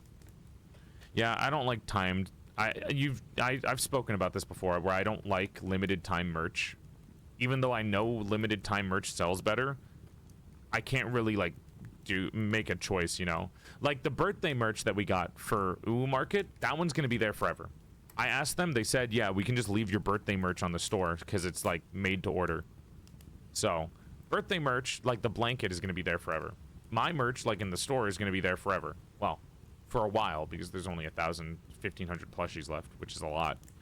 But I don't have the choice when it comes to stuff like U2's or like gamer subs. They're limited time only. So, not my particular choice. So, the gamer subs cup and the U2's plushie are limited time. I think gamer subs is only 2 weeks, which kind of sucks ass, but I'll try to see if I can get some discount codes or something for you guys. Maybe I'll do my own giveaways. Same with the U2's plushie. I'll do like a giveaway or two. So 4 weeks for the plushie, starting on the 29th.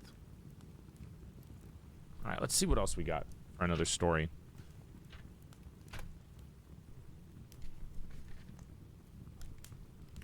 Take a drink.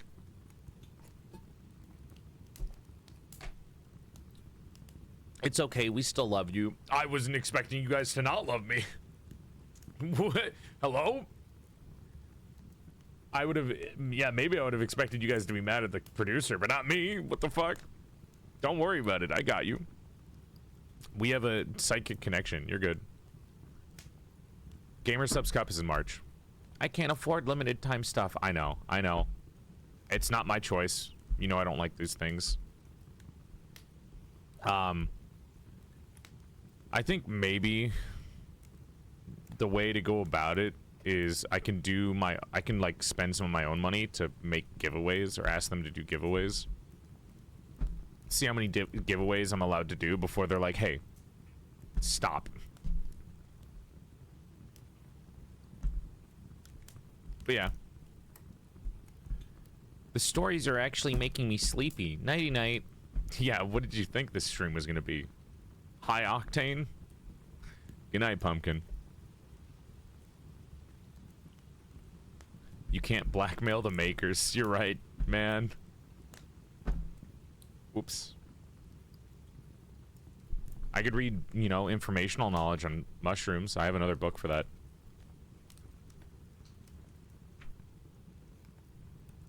You know, we have those.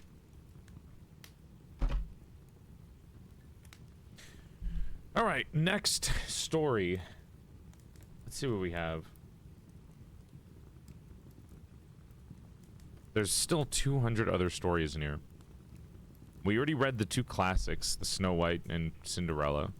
We read some interesting ones like Bearskin and Juniper Tree.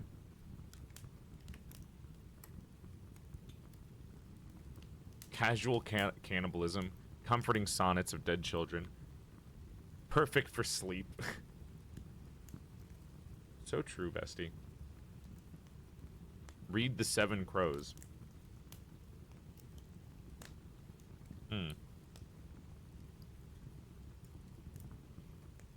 The Seven Crows?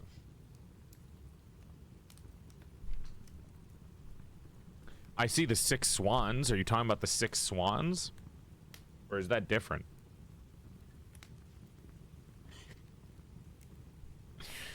There's the Six Swans. I don't see anything about crows. And keep looking.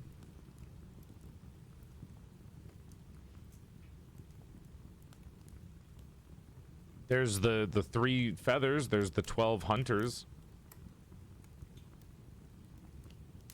You know, we got those.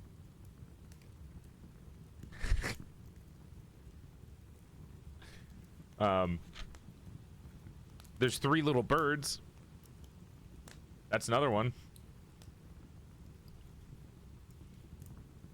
The 3 apprentices. The 7 Swabians. The 3 army surgeons.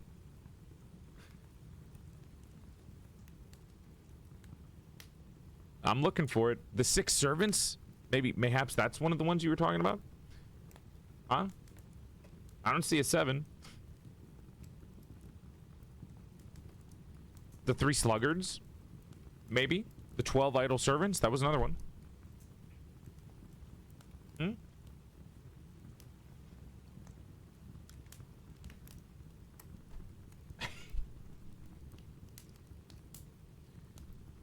Seven crows, huh? I don't see him anywhere.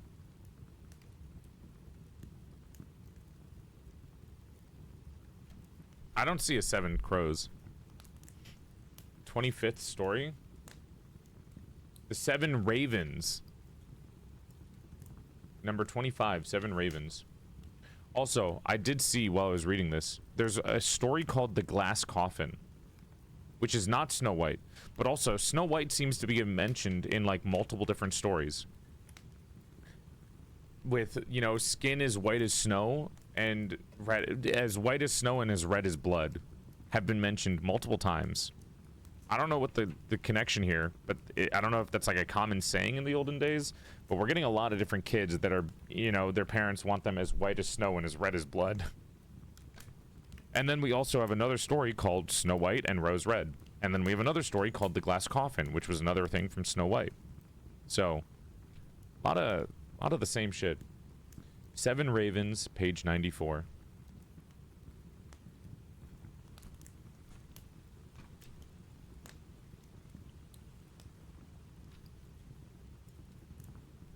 Page 94.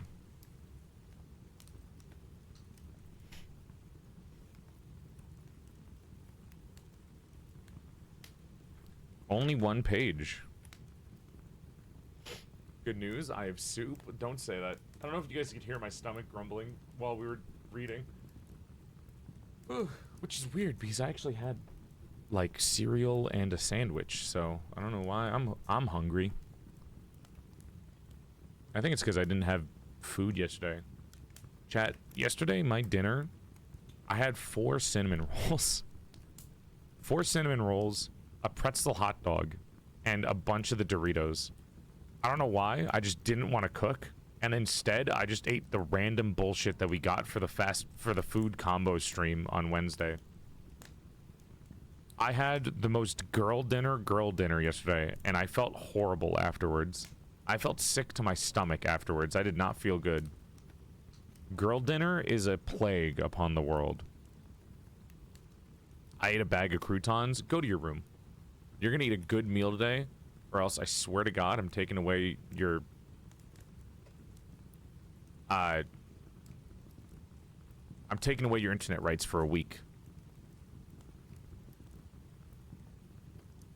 I'm not about to fucking police father all of you in the chat that only eat girl dinner. Swear to God. I'm taking away your PSP. No, not the PSP. I need my Monster Hunter Freedom Unite. No. Oh my God. How did the horror menu stream go?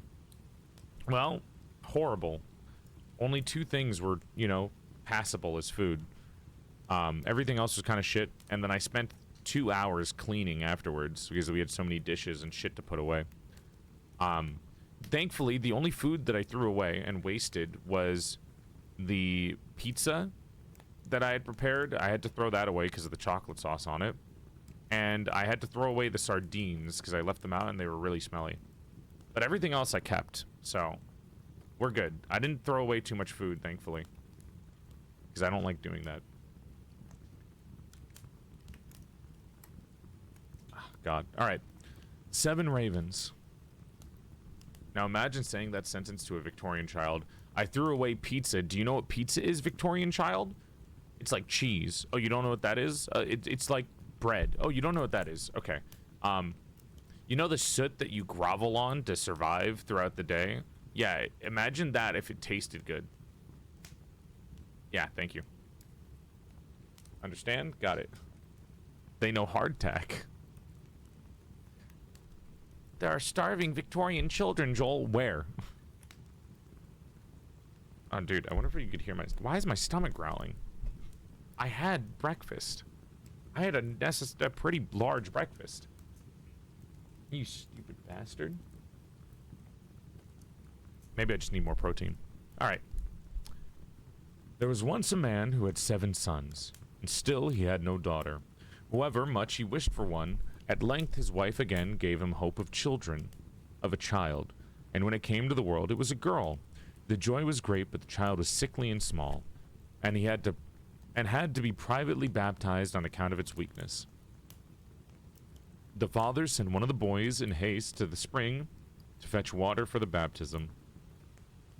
The other 6 went with him, and as each of them wanted to be first to fill it, the jug fell into the well. There they stood and did not know what to do, and none of them had dared to go home. As they still did not return, the father grew impatient and said, "They have certainly forgotten it for some game, the wicked boys." He became afraid that the girl would have to die without being baptized, and in his anger cried, "I wish the boys were all turned into ravens." Hardly was the word spoken before he heard a whirring of wings over his head in the air, looked up and saw 7 coal-black ravens flying away. The parents could not recall the curse, and however sad they were at the loss of their 7 sons, they were still to some extent comforted themselves with their dear little daughter, for who soon grew strong and every day became more beautiful. For a long time she did not know that she had brothers, for her parents were careful not to mention them before her, but one day she accidentally heard some people saying of herself that the girl was certainly beautiful, but in reality she was to blame for the misfortune which had befallen her 7 brothers. Then she was much troubled, and went to her father and mother and asked them if it was true that she had brothers, and what had become of them. The parents now dared keep the secret no longer, but said that what had befallen her brothers was the will of heaven, and that her birth was not to blame. But the maiden took it to heart daily, and thought she must save her brothers. She had no rest or peace until she set out secretly and went forth into the wide world to find her brothers and set them free. Let it cost what it might. She took nothing with her but her little ring, belonging to her parents as a keepsake, a loaf of bread against hunger, a little pitcher of water against thirst, and a little chair as provision against weariness. And now while she went continually onwards, far, far to the very end of the world, then she came to the sun, but it was too hot and terrible, and devoured little children. Hastily she ran away and ran to the moon, which was far too cold, and also awful and malicious, and when it saw the child it said, I smell the flesh of men." At this she ran away swiftly, and came to the stars, which were kind and good to her, and each of them sat on its own particular little chair. But the morning star rose and gave her the drumstick of a chicken, and said, "If you have not that drumstick, you cannot open the glass mountain, and in the glass mountain are your brothers." The maiden took the drumstick, wrapped it carefully in cloth, and went onwards again until she came to the glass mountain. The door was shut, and she thought she would take out the drumstick, but when she undid the cloth, it was empty. She had lost the good star's present. What was she to do now? She wished to rescue her brothers, and had no key to the glass mountain. The good sister took a knife, cut off one of her little fingers, and put it in the door, and succeeded in opening it. When she had gone inside, a little dwarf came to meet her, who said, "My child, what are you looking for?" "I am looking for my brothers, the 7 ravens," she replied. The dwarf said, "The Lord Ravens are not home, but if you will wait here until they come, step in." Thereupon the little dwarf carried the ravens' dinner in 7 little plates, and in 7 little glasses, and the little sister ate a morsel from each plate. From each little glass she took a sip, but in the last little glass she dropped the ring which she had brought away with her. Suddenly she heard a whirring of wings, and rushing through the air, and then the little dwarf said, "Now the Lord Ravens are flying home." Then they came and wanted to eat and drink, and looked for their little plates and glasses. Then one after the other said, "Who has eaten something from my plate? Who has drunk out of my little glass?" It was a human mouth. And when the 7th came to the bottom of the glass, the ring rolled against his mouth, and then he looked at it, and saw that it was a ring belonging to his father and mother, and said, "God grant that our sister may be here, and we shall be free." When the maiden, who was standing behind the door watching, heard the wish, she came forth, and at this all the ravens were restored to their human form again, and they embraced and kissed each other, and joyfully went home. What was the story in this? I mean, a little mutilation as a treat. Yeah, that's it. That's the 7 ravens. That's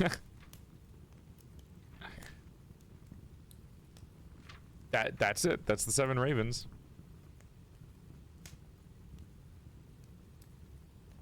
Well, Little Red Riding Hood is right next to this.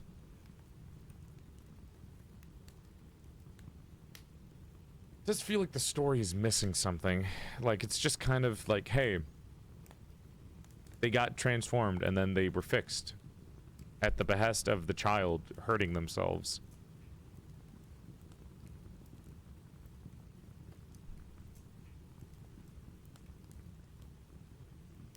So, don't really know what's going on here, but get what you can. We have Little Red Riding Hood next. Or we can switch to a different story as well. they were just a journey. A lot of the old stories didn't really have morals. I guess they are just bedtime stories, huh? Good night, haunting. Child hurts themselves and brothers revive, not clickbait. Here. The original Little Red Cap.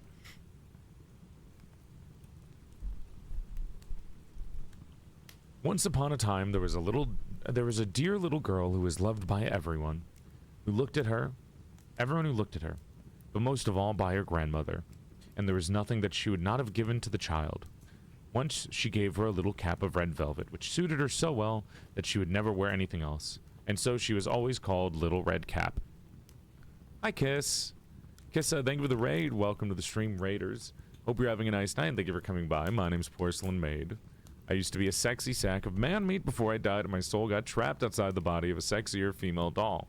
I would give you a curtsy out of courtesy, but I'm reading. And Raiders, if you follow the stream, you gain 3 extra inches to your dick size. That's right, your dick will go from here to here by following. We're reading bedtime stories for chat, as requested by them multiple times. My friend Stella says that, and I quote, "Ooh, the voice of that model really does it for me." Sorry, I'm stretching. Hi, Raiders. Please sit down during story time. Little Red Friday is being told right now. Hello, hello, hi, hi. Hope you had a good stream. So she was always called Little Red Cap. One day her mother said to her, "Come, Little Red Cap. Here is a piece of cake and a bottle of wine. Take them to your grandmother. She is ill and weak, and they will do her good.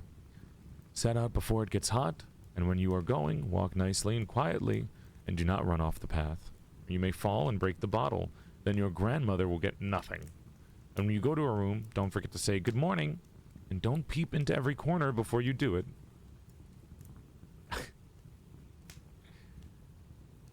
"I will take great care," said Little Red Cap to her mother, and gave her hand on it. The grandmother lived out in the wood, half a league from the village. And just as Little Red Cap entered the wood, a wolf met her. Red Cap did not know the wicked creature he was, and was not at all afraid of him.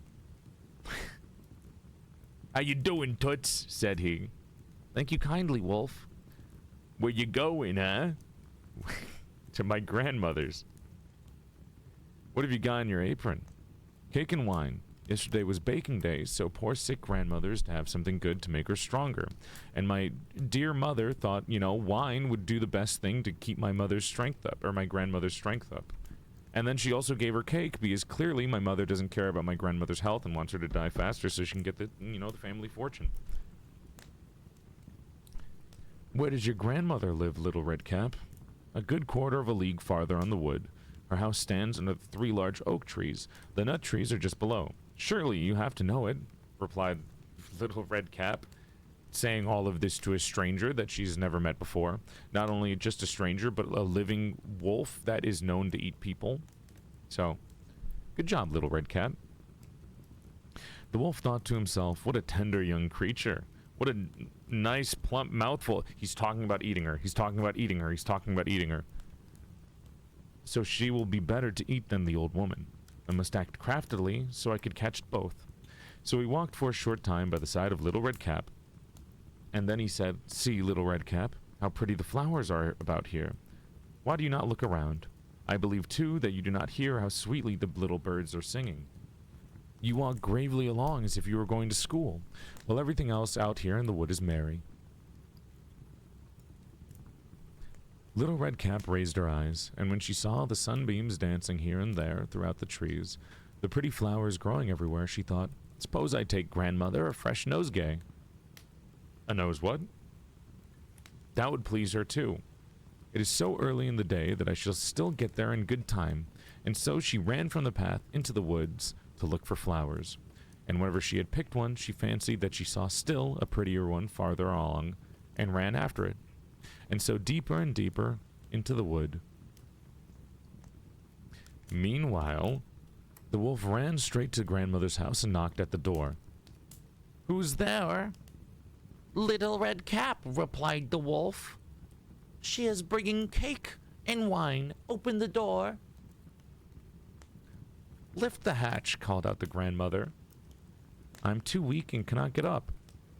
The wolf lifted the hatch. The door flew open, and without saying a word, he went straight to the grandmother's bed and devoured her.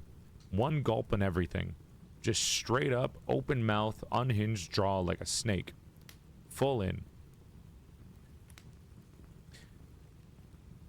Then he put on her clothes after... He ate the woman, put on her clothes, and danced around as her. He put on her clothes, dressed himself in her cap, and laid himself in bed and drew the curtains. Little Red Cap, however, had been running about picking flowers, and when she had gathered so many that she could carry no more, she remembered her grandmother and set out on the way to her. She was surprised to find the cottage door standing open, and when she went into the room, she had a strange feeling that she said to herself, "Oh dear, how uneasy I feel today. And at other times, I like being with grandmother so much." She called out, "Good morning," but received no answer. So she went to the bed and drew back the curtain. There lay her grandmother with her cap pulled far over her face, looking very strange. "Oh, grandmother," she said, "what big ears you have." "The better to heal you with, my child," was the reply. "But grandmother, what big eyes you have." "Okay, well, being a little rude, you little shit, huh? I birthed your mother, and what you come in talking about my appearance like this?" "The better to see you with, my dear." "But grandmother, what large hands you have. The better to strangle with, you little shit." "Oh, but grandmother, what a terribly big mouth you have." "Look who's talking. Huh? Talk about big mouths. The better to eat you with." And scarcely had the wolf said this, than with one bound he was out of bed and swallowed up Little Red Cap.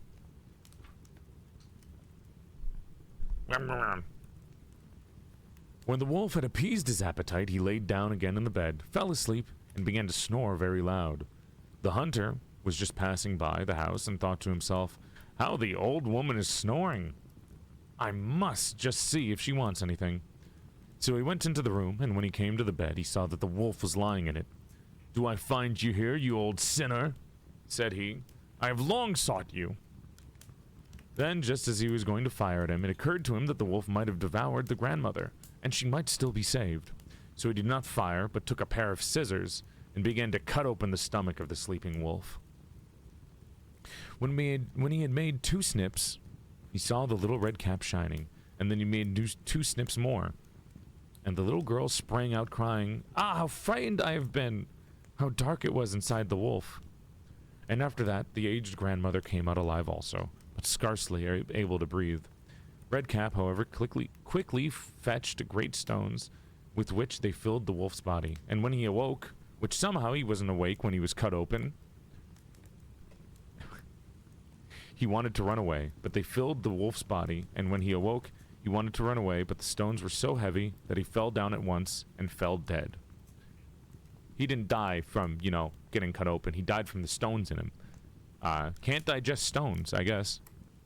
What a way to die. Brother had a new version of kidney stones, advanced kidney stones. Then all 3 were so delighted, the hunter drew the wolf's skin and went home with it. The grandmother ate the cake and drank the wine, which Red Cap had brought, and revived. Because for some reason, grandmother is like a witch, and only lives off wine and cake. Honestly, call him a hag and move on. But Red Cap thought to herself, "As long as I live, I will never by myself leave the path, to run into the wood when my mother has forbidden me to do so." It is also related that once when Red Cap was again taking cakes to old grandmother, another wolf spoke to her and tried to entice her from the path. Red Cap, however, was on her guard and went straight forward on her way, and told grandmother that she had met the wolf, and that he had said good morning to her, but with such a wicked look in his eyes, that if they had not been on a public road, she was certain he would have eaten her up. "Well," said the grandmother, "we will shut the door, and he may not come in." Soon afterwards, the wolf knocked and cried, "Open the door, grandmother. I'm Little Red Cap, and I'm fetching you some cakes." But they did not speak, or open the door. So the graybeard stole twice or thrice round the house, and at last jumped on the roof, intending to wait until Red Cap went home in the evening, and then to steal her after and devour her in the darkness. But the grandmother saw what was in his thoughts. In front of the house was a great stone trough. So she said to the child, "Take the pail, Red Cap. I made some sausages yesterday, so carry the water in which I boiled them to the trough." Red Cap carried until the great water trough was quite full. Then the smell of the sausages reached the wolf, and he sniffed and peeped down, and at last stretched out his neck so far that he could no longer keep his footing and began to slip, and slipped down from the roof, straight into the trough, and drowned. The Red Cap went joyously home and never did anything to harm anyone.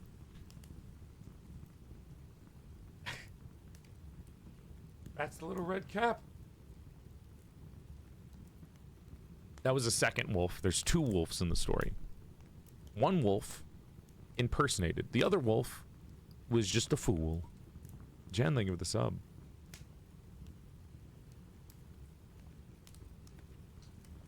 Sick, dude. Two wolves. A wolf. What's another one we got? What big hands you have. All the better to make yaoi with. What a big mouth you have. All the better to eat and drink all of the game recipes in the world using code GAMERMAID. Order today. What big eyes you have. All the better to watch PorcelainMaid streams every Monday, Wednesday, Friday, and Saturday at 5 p.m. Eastern Standard Time. What big ears you have. All right, kid, I get it. Jesus Christ. The elves and the shoemaker, please. Shoemaker. Shoemaker.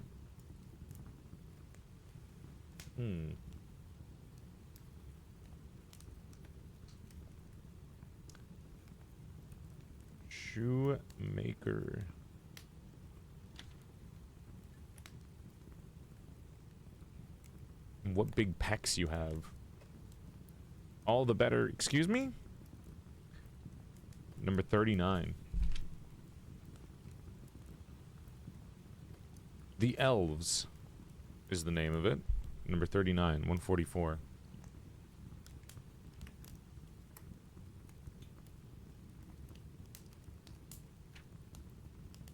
We already read Snow White. I was telling everyone how stupid she is. The Elves. First story, second story. What is this? I guess there's two different stories.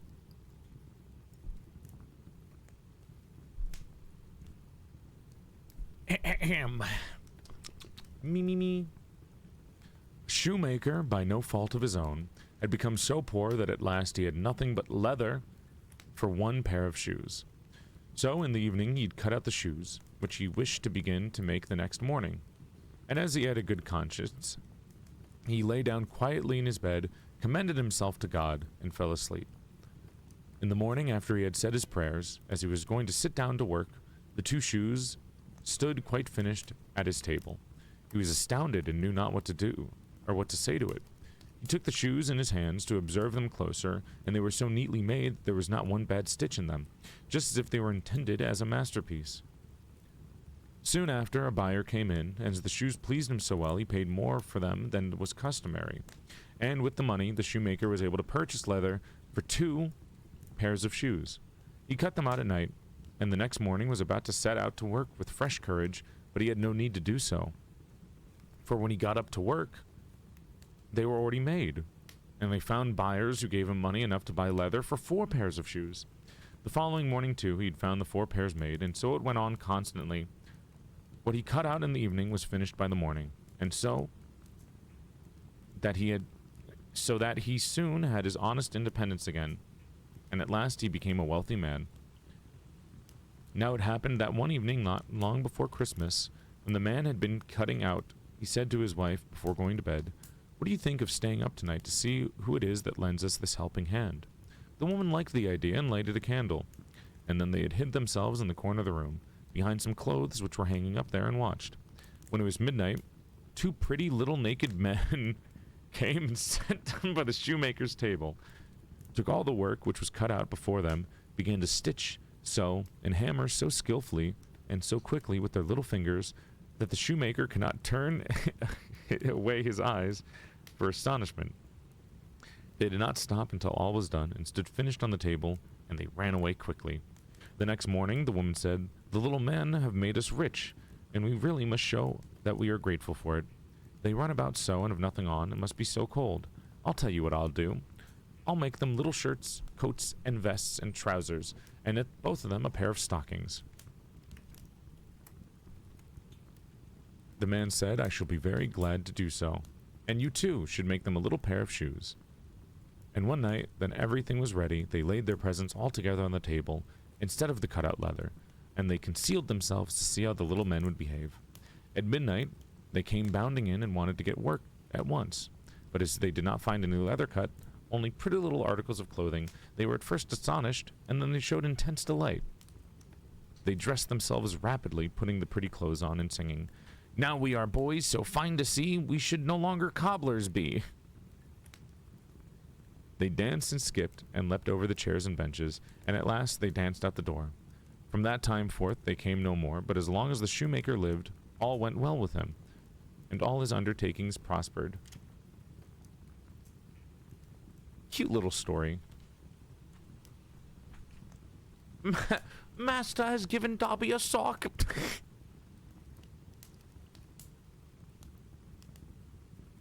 What the fuck?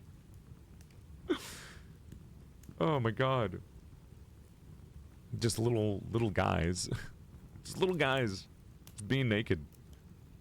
Me and the boys making shoes at 3 a.m. fully naked.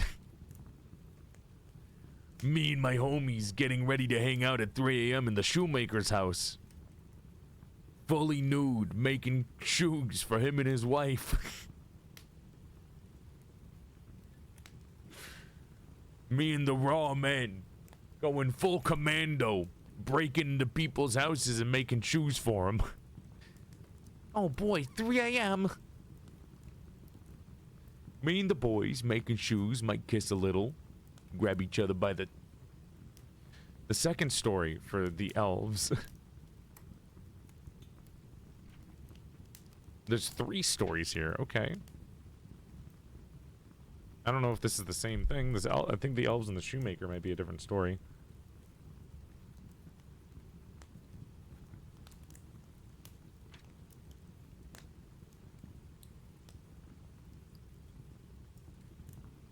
I think they're different stories because it doesn't really talk about the little men.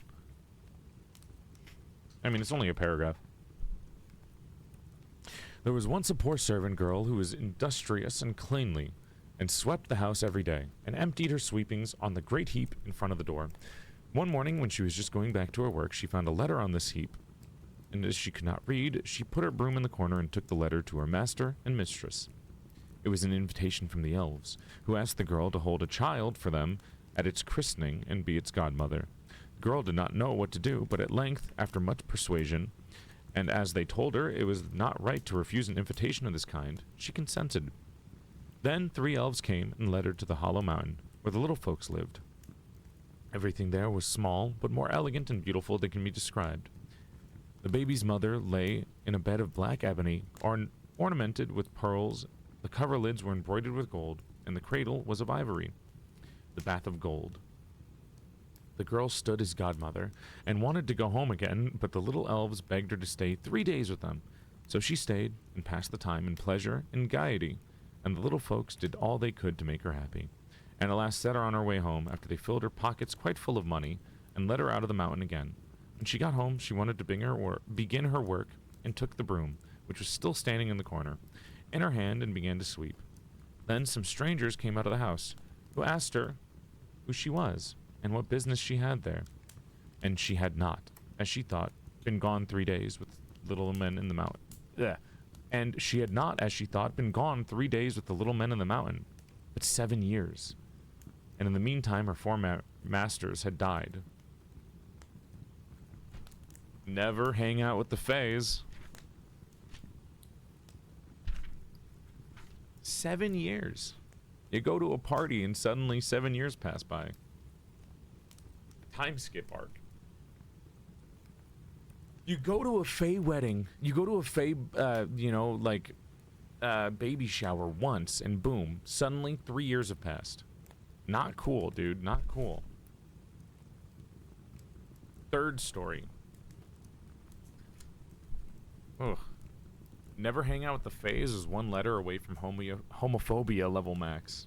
Never hang out with the gays. You party with the gays once, and soon 7 years have passed. The gays have time skip powers. Third story. A certain mother's child had been taken away out of its cradle by the elves, and a changeling with a large head and staring eyes, which would do nothing but eat and drink, laid in its place. In her trouble, she went to her neighbor and asked her advice. The neighbor said that she was to carry the changeling into the kitchen, set it down on the hearth, light a fire, and boil some water and 2 eggshells, which would make the changeling laugh, and if he laughed, that would be the end of him. The woman did everything that her neighbor bade her. When she put the eggshells with water on the fire, the imp said, "I am so old now as the Wester Forest, but never yet have I seen anyone boil anything in eggshell." And he began to laugh at it. While he was laughing, suddenly came a host of little elves, who brought the right child, set it down on the hearth, and took the changeling away from them. That's it. 1 paragraph. Let's go. Where are my fellow little changelings at? Where are my boys? Where are the little changelings? We had a request for another quick one at 174, the owl.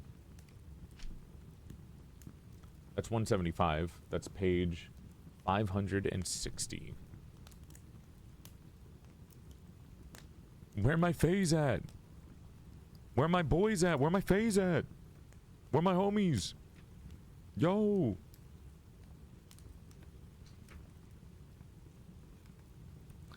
The owl.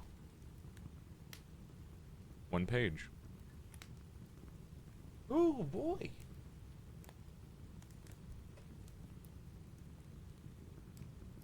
Hooey. Reading Grimm fairy tales. Were these stories really read to kids? Yes. 200 or 300 years ago, when people were far from being so crafty and cunning as they are today, an extraordinary event took place in a little town. By some mischance, one of the great owls, called horned owls, had come from the neighboring woods into the barn of one of the townsfolk in the night-time, and when day broke, did not dare to venture forth again from her retreat, for fear of the other birds, which raised a terrible outcry whenever she appeared. In the morning, when the manservant went into the barn to fetch some straw, he was so mightily alarmed at the sight of an owl sitting in the corner, and that he ran away and announced to his master that a monster, that like of which he had never set his eyes on in his life, was sitting in the barn, rolling its eyes about in its head. "I know you already," said the master. "You have courage enough to chase a blackbird about the fields, but when you see a dead head lying, you have to get a stick before you go near it. I must go and see for myself what kind of monster it is," added the master, and went quite boldly into the granary and looked round him. When, however, he saw a strange, grim creature with his own eyes, he was no less terrified than the servant had been. With 2 bounds, he sprang out, ran to his neighbors, and begged them imploringly to lend him assistance against the unknown and dangerous beast, or else the whole town might be in danger if it were to break loose out of the barn, where it was shut up. A great noise and clamor arose in all the streets. The townsmen came armed with spears, hayforks, scythes, and axes, as if they were going out against an enemy. Finally, the senators appeared, with the burgomaster at their head. When they had drawn up in the marketplace, they marched to the barn and surrounded it on all sides. Thereupon, one of the most courageous of them stepped forth and entered with his spear.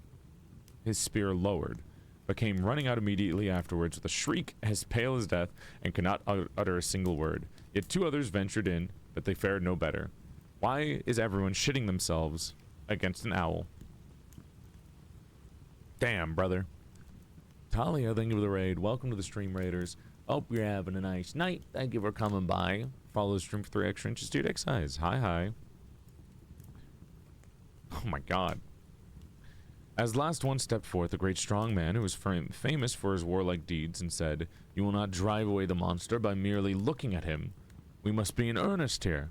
But I see that you all have turned into women, and not one of you dares to encounter the animal."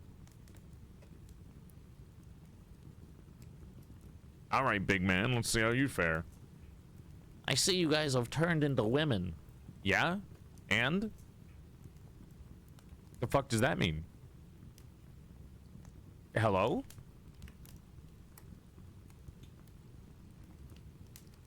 Oh no, women,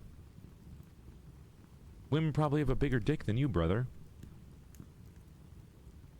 He ordered them to give him some armor and had a sword and spear brought. Oh, dude, okay. Big man needs sword, armor, and spear to go into the fucking cave with a bird, huh? All praised his courage, though many feared for his life. The 2 barn doors were opened and they saw the owl, which in the meantime had perched herself on the middle of a great crossbeam. He had a ladder brought, and when he raised it, made ready to climb up.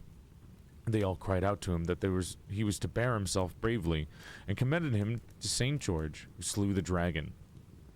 When he had just got to the top, the owl perceived that he had designs on her, and was also bewildered by the crowd and the shouting, and knew not how to escape.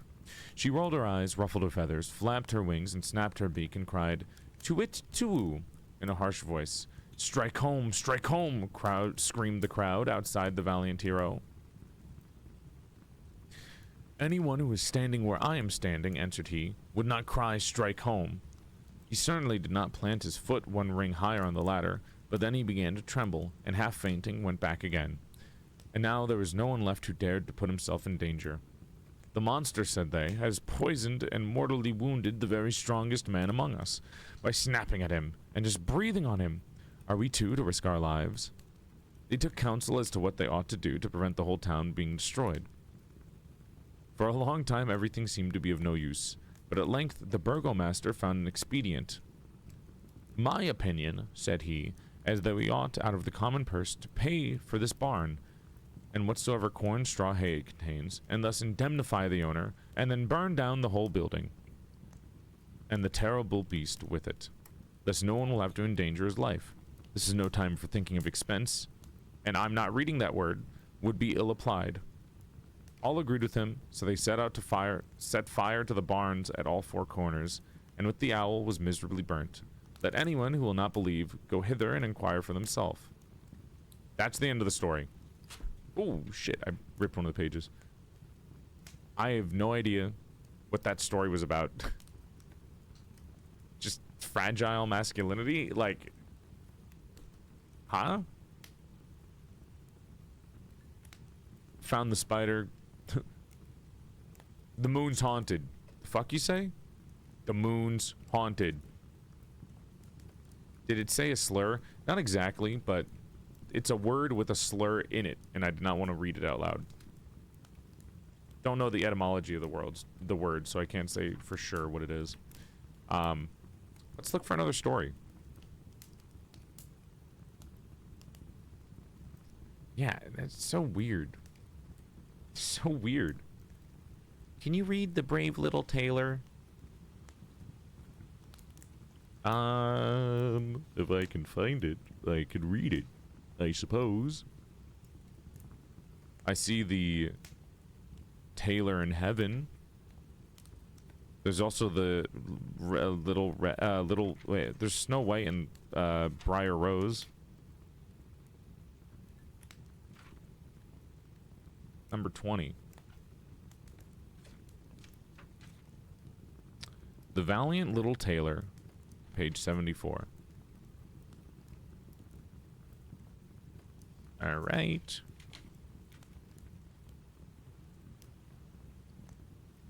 Sleeping Beauty, Briar Rose, 178. Did we read Sleeping Beauty before? I don't remember.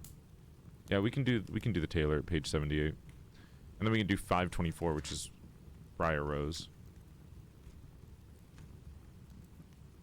74. Not 78. The Valiant Little Tailor. Oh, this is a long one. Damn. Damn. 5 pages. We did read Sleeping Beauty? No, we read Snow White. Unless you mean one of the other streams, I did read it. One summer's morning, a little tailor was sitting on his table by the window. He was in good spirits and sewed with all his might. Then came a peasant woman down the street crying, "Good jams, cheap! Good jams, cheap!" This rang pleasantly in the tailor's ears. He stretched his delicate head out of the windows and called, "Come up here, dear woman. Here you will get rid of your goods." The woman came up 3 steps to the tailor with her heavy basket, and he made her unpack all of the pots for him. He inspected all of them, lifted them up, and put his nose to them, and at length said, "This jam seems to me to be good. So weigh me out 3 ounces, dear woman, and if it comes to 1/4 of a pound, I will not complain." The woman, who had hoped to find a good sale, gave him what he desired, but went away quite angry, grumbling, "Now, God bless this jam," cried the little tailor. I don't know why she's angry. "And give me health and strength." So he brought the bread out of the cupboard, cut himself a piece right across the loaf, and spread the jam over it. "This won't taste better," said he, "but I will just finish the jacket before I take a bite." He laid the bread near him, sewed on, and in his joy made bigger and bigger stitches. In the meantime, the smell of the sweet jam ascended to the wall, where the flies were sitting in great numbers, that they were attracted and descended on its hosts. "Ho, who invited you?" said the little tailor, and drove the unbidden guests away. The flies, however, who understood no words, would not be turned away, but came back again in ever-increasing companies. The little tailor at last lost all his patience, got a bit of cloth from the hole under his work table, and saying, "Wait, and I will give it to you," struck it mercilessly on them. And when he drew it away and counted, there before lay him no fewer than 7 dead, with legs stretched out. "Are you a fellow of that sort?" said he, and cannot help admiring his own bravery. "The whole town shall know of this." And the little tailor hastened to cut himself a girdle, stitch it, and embroidered it on it large letters, 7 at one stroke. "What the town," he continued. "The whole world shall hear of it." And his heart wagged with joy like a lamb's tail. Hello? "Yo, bro, I killed 7 flies in one stroke. I gotta tell everyone about this. I guess." What is this story? The tailor put on the girdle and resolved to go forth into the world because he thought his workshop was too small for his valor.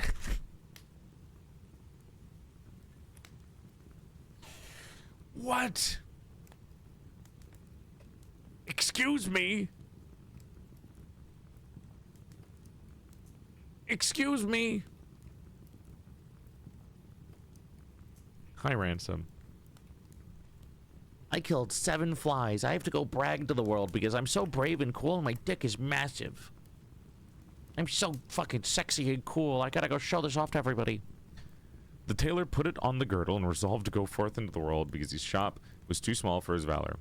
Before he went away, he sought about in the house to see if there was anything which he could take with him.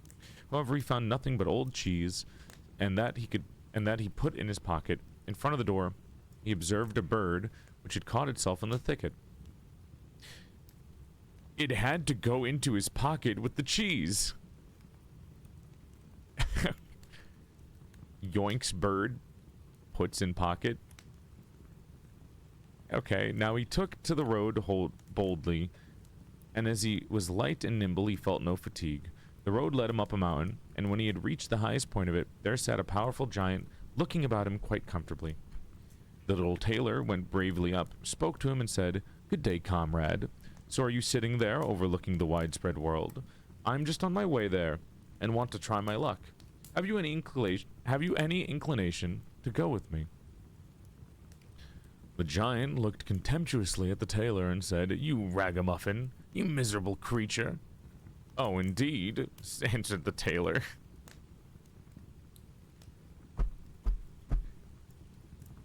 Tailor really said, "Yo, bro, you down to chill?" Giant said, "Hey, I don't know you like that." Little tailor responds with, "Oh, worm?" I hate this. And, "Oh, worm," answered the little tailor, and unbuttoned his coat, and showed the giant the girdle. "There you may read what kind of man am I." The giant read 7 at one stroke, and thought that they had been men whom the tailor had killed.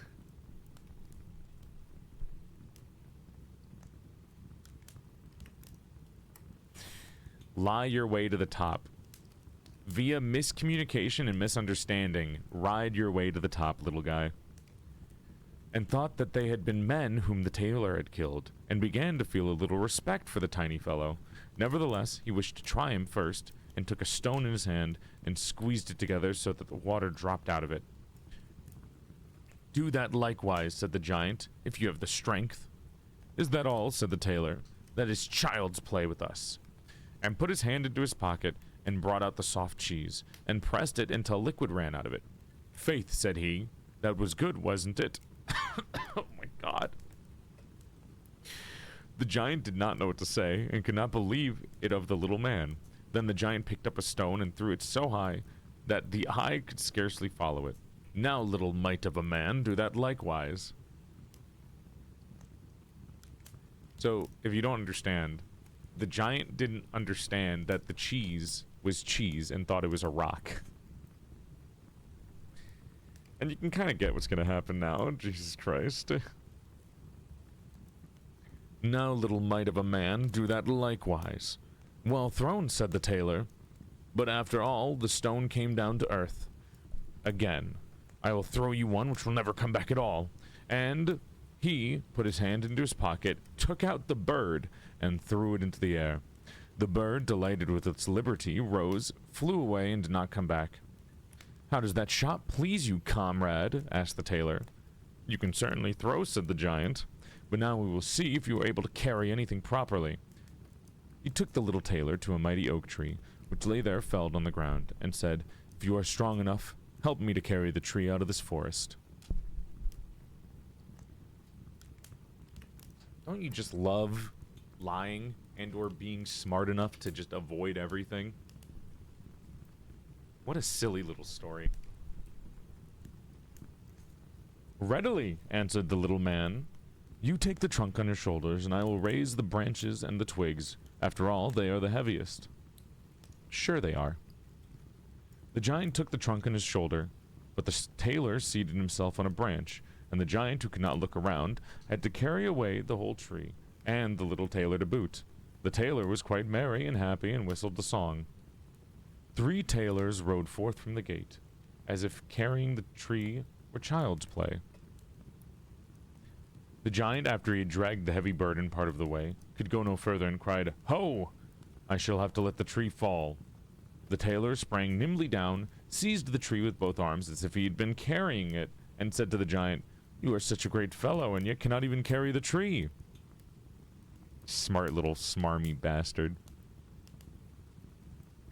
They went on together, and as they passed a cherry tree, the giant laid hold of the top of the tree where the ripest fruit were hanging, bent it down, and put it into the little tailor's hand, and bade him eat. But the little tailor was much too weak to hold the tree, and when the giant let it go, sprang back again, and the tailor was hurried into the air with it. When he had fallen down again without injury, the giant said, "What is this? Have you not strength enough to hold the weak twig?" "There is no lack of strength," answered the tailor. "Do you think there could be anything to a man who has struck down 7 at one blow? I leapt over the tree because the huntsmen are shooting down there in the thicket. Jump as I did if you can do it." The giant made the attempt, but could not get over the tree, and remained hanging in the branches, so that in this also the tailor kept the upper hand. Gaslight, gaslight, gaslight, gaslight, gaslight! The giant said, "If you are such a valiant fellow, come with me into our cavern and spend the night with us." The little tailor was willing, and followed him. When they went into the cave, other giants were sitting there by the fire, and each of them had a roasted sheep in his hand, and was eating it. The little tailor looked round and thought, "It is much more spacious in here than in my workshop." Xavier, thank you so much for the raid. Hope you had a good stream, and welcome on in, raiders. We're reading Grimm fairy tales. Right now we're on the Valiant Little Tailor. Sometimes it's a little silly. Sometimes it's really stupid, like Snow White. "It's much more spacious in here than in my workshop." The giant showed him a bed, and said he was to lie down in it and sleep. The bed, however, was too big for the little tailor. He did not lie down into it, but crept into a corner. When it was midnight, the giant thought that the little tailor was lying in a sound sleep. He got up, took a great iron bar, and cut through the bed with one blow, and he had thought that he had given the runt his finishing stroke. I don't like that sentence. I don't like given the runt his finishing stroke. I don't like that. With the earliest dawn, the giants went into the forest and had quite forgotten the little tailor. When all at once he walked up to them quite merrily and boldly, the giants were terrified. They were afraid that he would strike them all dead and ran away in a great hurry. The little tailor went onwards, always following his own pointed nose. After he had walked for a long time, he came to the courtyard of a royal palace, and as he felt weary, he laid down on the grass and fell asleep. While he lay there, the people came and inspected him on all sides, and read on his girdle 7 at one stroke. "Ah," said they, "why is the great warrior here in the midst of peace? He must be a mighty lord." They went and announced him to the king, and gave it as their opinion that if war should break out, this would be a weighty and useful man, who ought on no account should be allowed to depart. The counsel pleased the king, and he sent one of his couriers to the little tailor to offer him military service when he awoke. The ambassador remained standing by the sleeper, waiting until he stretched his limbs and opened his eyes, and then conveyed to him the proposal. "For this very reason I have come here," the tailor replied. "I am ready to enter the king's service." He is therefore honorably received, and a special dwelling was assigned to him. The soldiers, however, were set against the little tailor, and wished him 1,000 miles away. "What is to be the end of this?" they said amongst themselves. "If we quarrel with him, and he strikes about him, 7 of us will fall at every blow. Not one of us can stand against him." They came therefore to a decision, went to the king, and begged for their dismissal. "We are not prepared," said they, "to stay with a man who kills 7 at one stroke." The king was sorry that for the sake of one he should lose all his faithful servants. Wished that he had never set eyes on the tailor, and willingly get rid of him again. But he did not venture to give him his dismissal, for they dreaded that he should strike him and all his people dead, and place himself on the royal throne. He thought about it for a long time, and at last found good counsel. He sent to the little tailor, and had him informed that as he was such a great warrior, the king had one request to make of him. In the forest of his country lived 2 giants who caused great mischief, and they're robbing, murdering, ravaging, and burning, and no one could approach them without putting himself in danger of death. If the tailor conquered and killed those 2 giants, he would give him his only daughter to wed, and half of his kingdom as a dowry. Likewise, 100 horsemen should go with him and assist him. "That would indeed be a fine thing for a man like me," thought the little tailor. "One is not offered a beautiful princess and half a kingdom every day of one's life." "Oh, yes," he replied. "I will soon subdue the giants." Damn. "And do not require the help of 100 horsemen to do it. He who can hit 7 with one blow has no need to be afraid of 2. The little tailor went forth, and 100 horsemen followed him. When he came to the outskirts of a forest, he said to his followers, "Just stay waiting here. I alone will soon finish off the giants." Then he bounded into the forest and looked about right and left, and after a while he perceived both giants. They lay sleeping under a tree, and snored so that the branches waved up and down. The little tailor, not idle, gathered 2 pockets full of stones, and with these climbed the tree.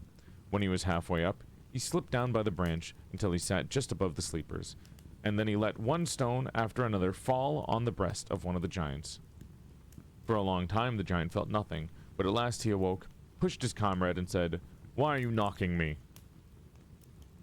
"You must be dreaming," said the other. "I am not knocking you." They laid themselves down to sleep again, and the tailor threw a stone down on the second.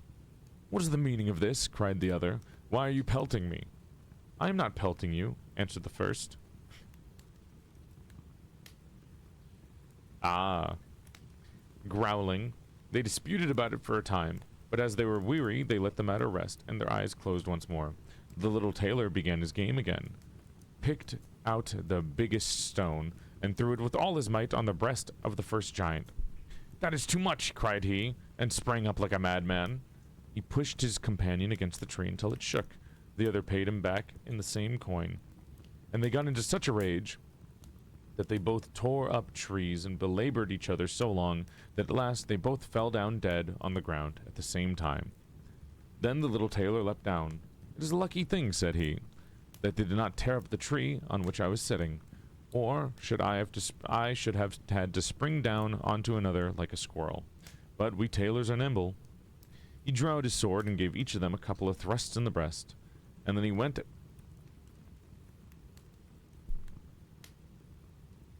Wait a minute.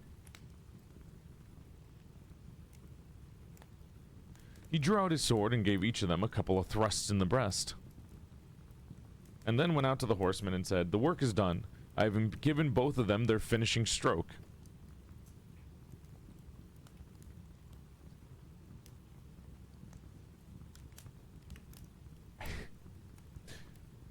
But it was hard work. They tore up trees in their sore need and defended themselves with them.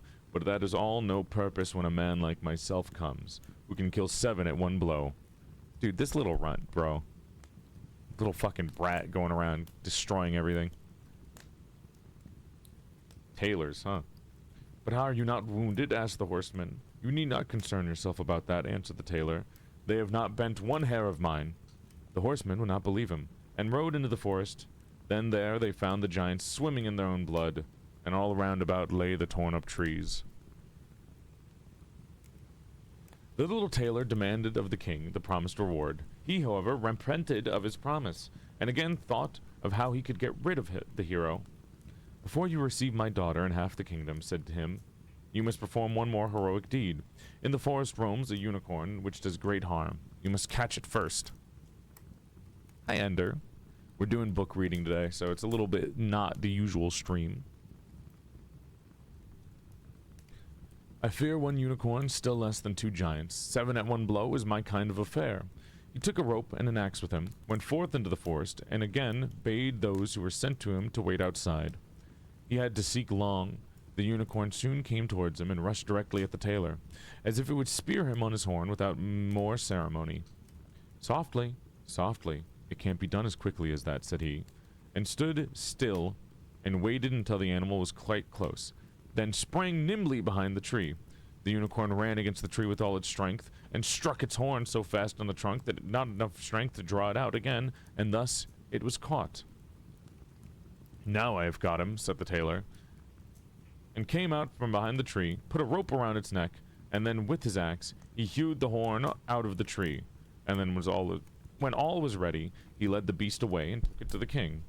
The king would still not give him the promised reward, and made a third demand. Before the wedding, the tailor was to catch him a wild boar that made great havoc in the forest, and the huntsmen should give him their help. "Willingly," said the tailor. "This is child's play." He did not take the huntsmen with him into the forest, and they were all well pleased that he did not, for the wild boar had several times received them in such a manner that they had no inclination to lie in wait for him. When the boar perceived the tailor, it ran at him with foaming mouth and whetted tusks. He was about to throw him to the ground, but the active hero sprang into the chapel, which was near, and up at the window at once, and in one bound out again. The boar ran in after him, but the tailor ran outside and shut the door behind it, and then the raging beast, which was much too heavy and awkward to leap out the window, was caught. The little tailor called the huntsmen there, and that they might see the prisoner with their own eyes. The hero went to the king, who was now, whether he liked it or not, obliged to keep his promise. And the king gave him his daughter and half of his kingdom. He had known that it was no warlike hero, but a little tailor who was standing before him. It would have made his heart even less happy than it was. The wedding was held with great magnificence and small joy, and out of the tailor a king was made. After some time the young queen heard her husband say in his dreams at night, "Boy, make me the doublet and patch the pantaloons, or else we'll wrap the yard measure over your ears." Then she discovered in what state of life the young lord had been born. The next morning complained of her wrongs to her father, and begged him to help get rid of her husband, who was nothing else but a tailor. The king comforted her and said, "Leave your bedroom door open this night, and my servants shall stand outside, and when he has fallen asleep, shall go in, bind him, and take him on board a ship, which shall carry him into the wide world." The woman was satisfied with this, but the king's armor-bearer, who had heard all, was friendly with the young lord, and informed him of the whole plot. "I'll put a screw into that business," said the little tailor. At night, he went to bed with his wife at the usual time, and when she thought that he had fallen asleep, she got up opened the door, and then laid down again. The little tailor, who was only pretending to be asleep, began to cry out in a clear voice, "Boy, make me the doublet and patch me the pantaloons, or I'll wrap the yard measure over your ears.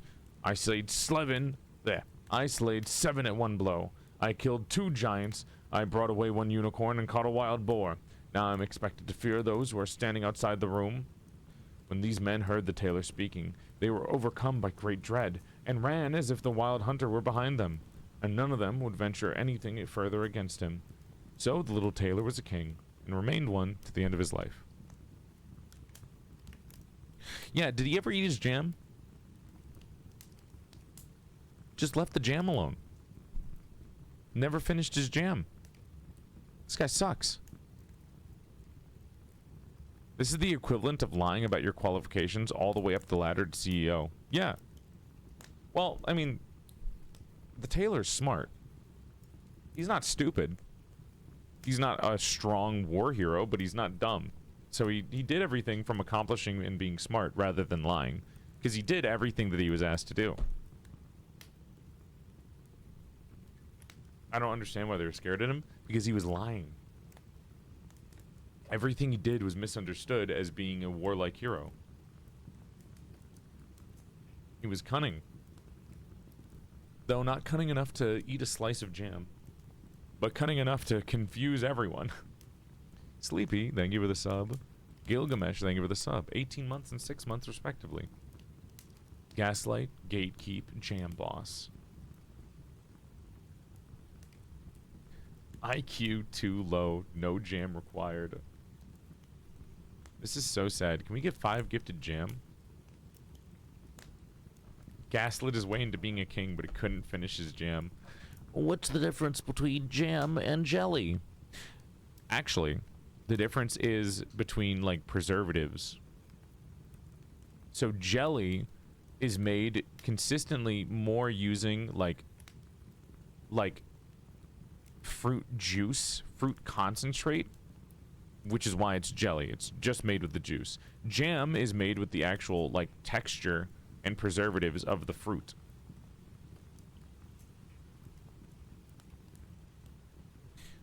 Or, I can't jelly the stick into your mouth. Or we go with the more well-known answer, which is...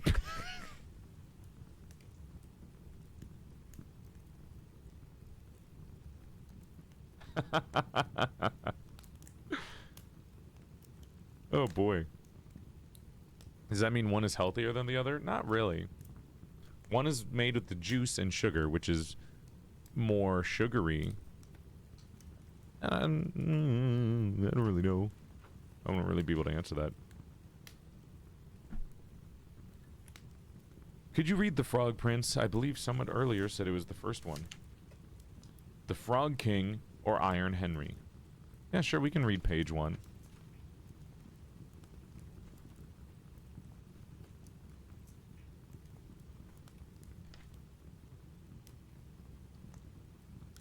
The Frog Prince.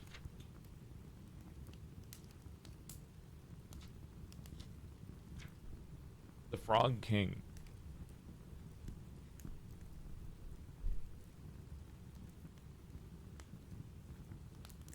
He did it. He ate the jam and then he slapped the flies. A toast and jelly does sound pretty nice right now. Toast and jam, specifically, actually. Okay. Do you guys like the filters? I kind of like the filters. I feel like the filters look great today.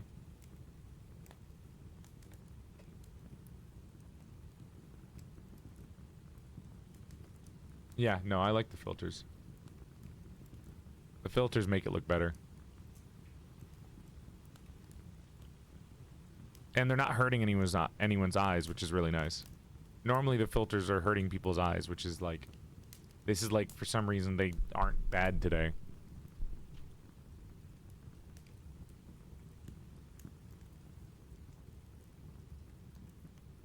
This is a great stream, by the way. Very cozy. I'm glad to hear. It's very different. It's a very different stream than the usual stream that you would get from me. So, nice that people like it. Not something that I plan to do all the fucking time. It's not really a stream that's super exciting or will, like, get followers, but it's nice to, like, just share and give to the chat whenever you guys want. As a little treat. It's a little treat. Nothing crazy good, nothing crazy popular. Just a little treat for my chatters, just a little treat for the blockheads. Not something to expect. The Frog King or Iron Harry. Yeah, it's a reward. This is like a reward or like a special little gift to the community rather than something that I would do to grow as a streamer. Like, this isn't something that somebody new would be like, oh, I really want to watch this. That's really cool. But it's like a nice little thing for the people that are already a part of the community rather than something to grow with. So that's why I normally leave it as a sub goal, because it's a good reward rather than a stream that I would do actively all the time. Which is good. It's like a good thing to have. Good thing to do. It's nice to do things like that occasionally. Gives the homies something to watch. Alright. The Frog King.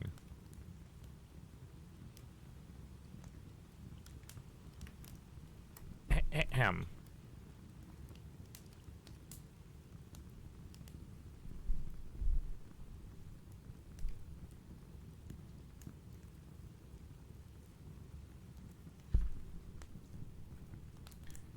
In old times, when wishing still helped one, there lived a king whose daughters were all beautiful. But the youngest was so beautiful that the sun itself, which had seen so much, was astonished whenever it shone on her face. Close by the king's castle lay a great dark forest, and under an old lime tree in the forest was a well. When the day was very warm, the king's child went out into the forest and sat down by the side of the cool fountain.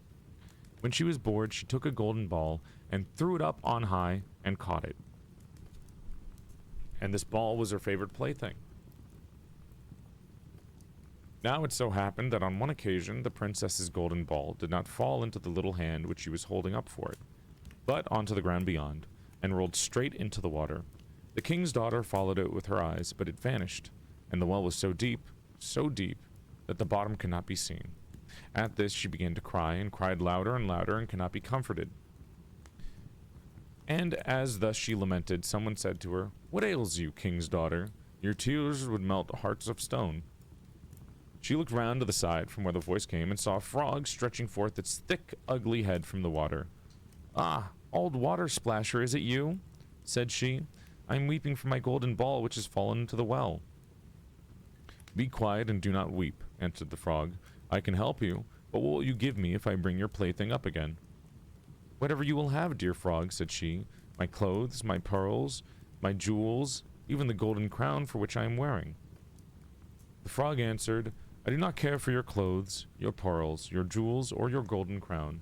But if you will love me..." Okay, a little awkward. "And let me be your companion and playmate, and sit by you at your little table, and eat off your golden plate, and drink out of your little cup, and sleep in your little bed. If you will promise me this, I will go down below, and bring you your golden ball up again."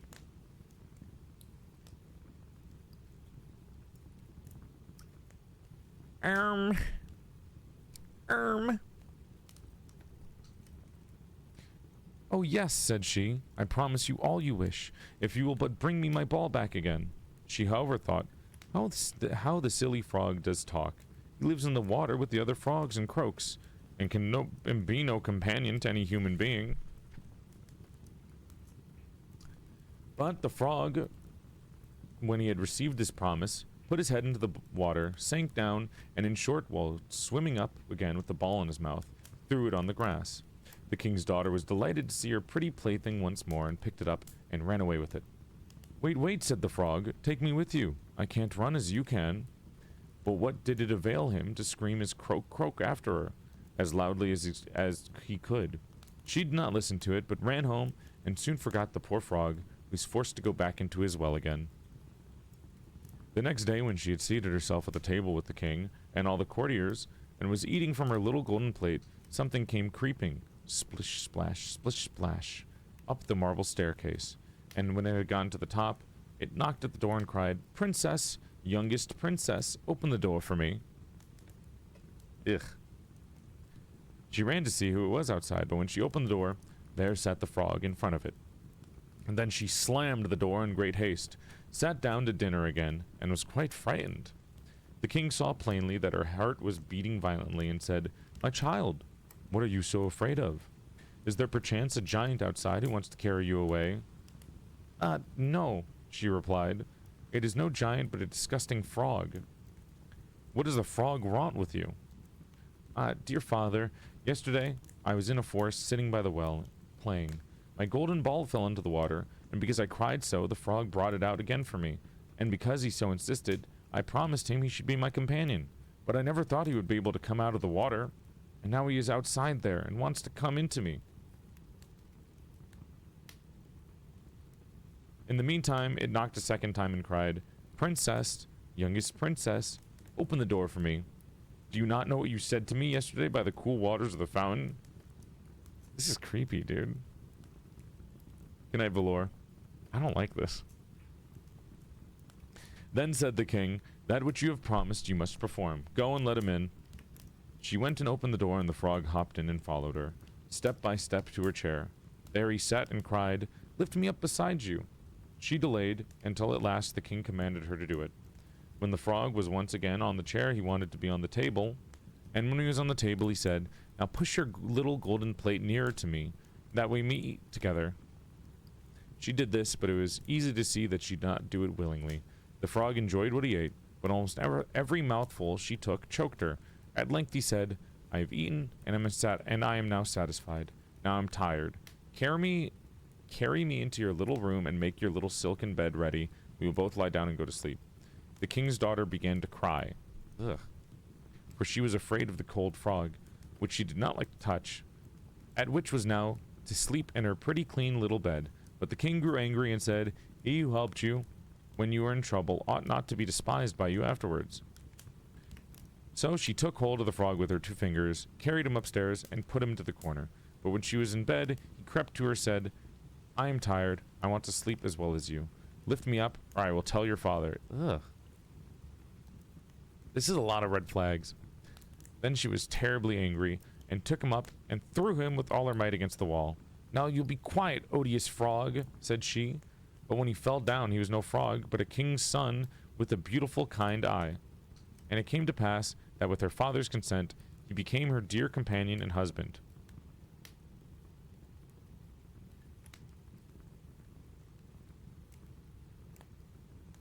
That doesn't help. It's not him being a frog that was weird. It's him being a creep that's weird. Also, there was no true love's kiss that turned him normal. It was him getting thrown into a wall for being creepy. He told her how he had been bewitched by a wicked witch, and how no one could have delivered him from the well but herself, and that tomorrow they would go together into his kingdom. Then they went to sleep, and next morning when the sun awoke, a carriage came driving up with 8 white horses, which had white ostrich feathers on their heads, and were harnessed with golden chains, and behind them stood the young king's servant, Faithful Henry. Faithful Henry had been so unhappy when his master was changed into a frog, that he had caused 3 iron bands to be laid around his heart, lest it should burst with grief and sadness. The carriage was to conduct the young king into his kingdom. Faithful Henry helped them both, and placed himself behind again, and was full of joy because of his deliverance. When they had driven a part of the way, the king's son heard a cracking behind them, as if something had broken. So he turned round and cried, "Henry, the carriage is breaking." "No, master, it is not the carriage. It is a band from my heart, which was put there in great pain when you were a frog and imprisoned in the well." Once again, while they were on the way, something cracked, and each time the king's son thought that the carriage was breaking, which were springing bands from the heart of Faithful Henry. The end. That shit sucked. That was bad. I don't like that one. Also, what was Henry's point in the story?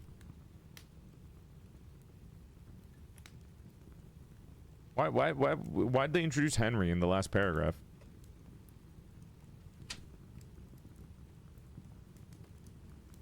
Weird little guy. His gay lover? Yeah. It was his gay lover? Great. Cliffhanger? I don't know. Tragic gay love. I'll read one more. Snow White and Rose Red. Page 524.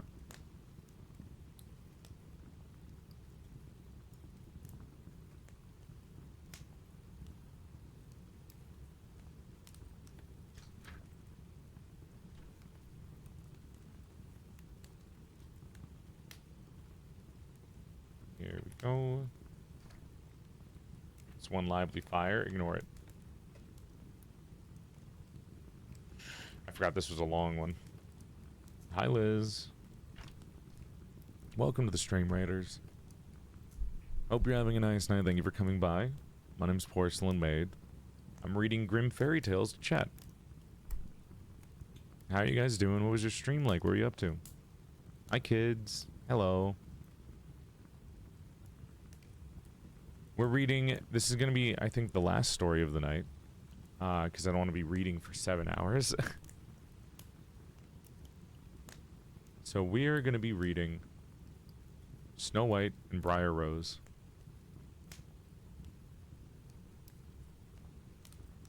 Hi, hi. How you doing, Liz? Maybe I'll read more. We'll see how I feel after this one.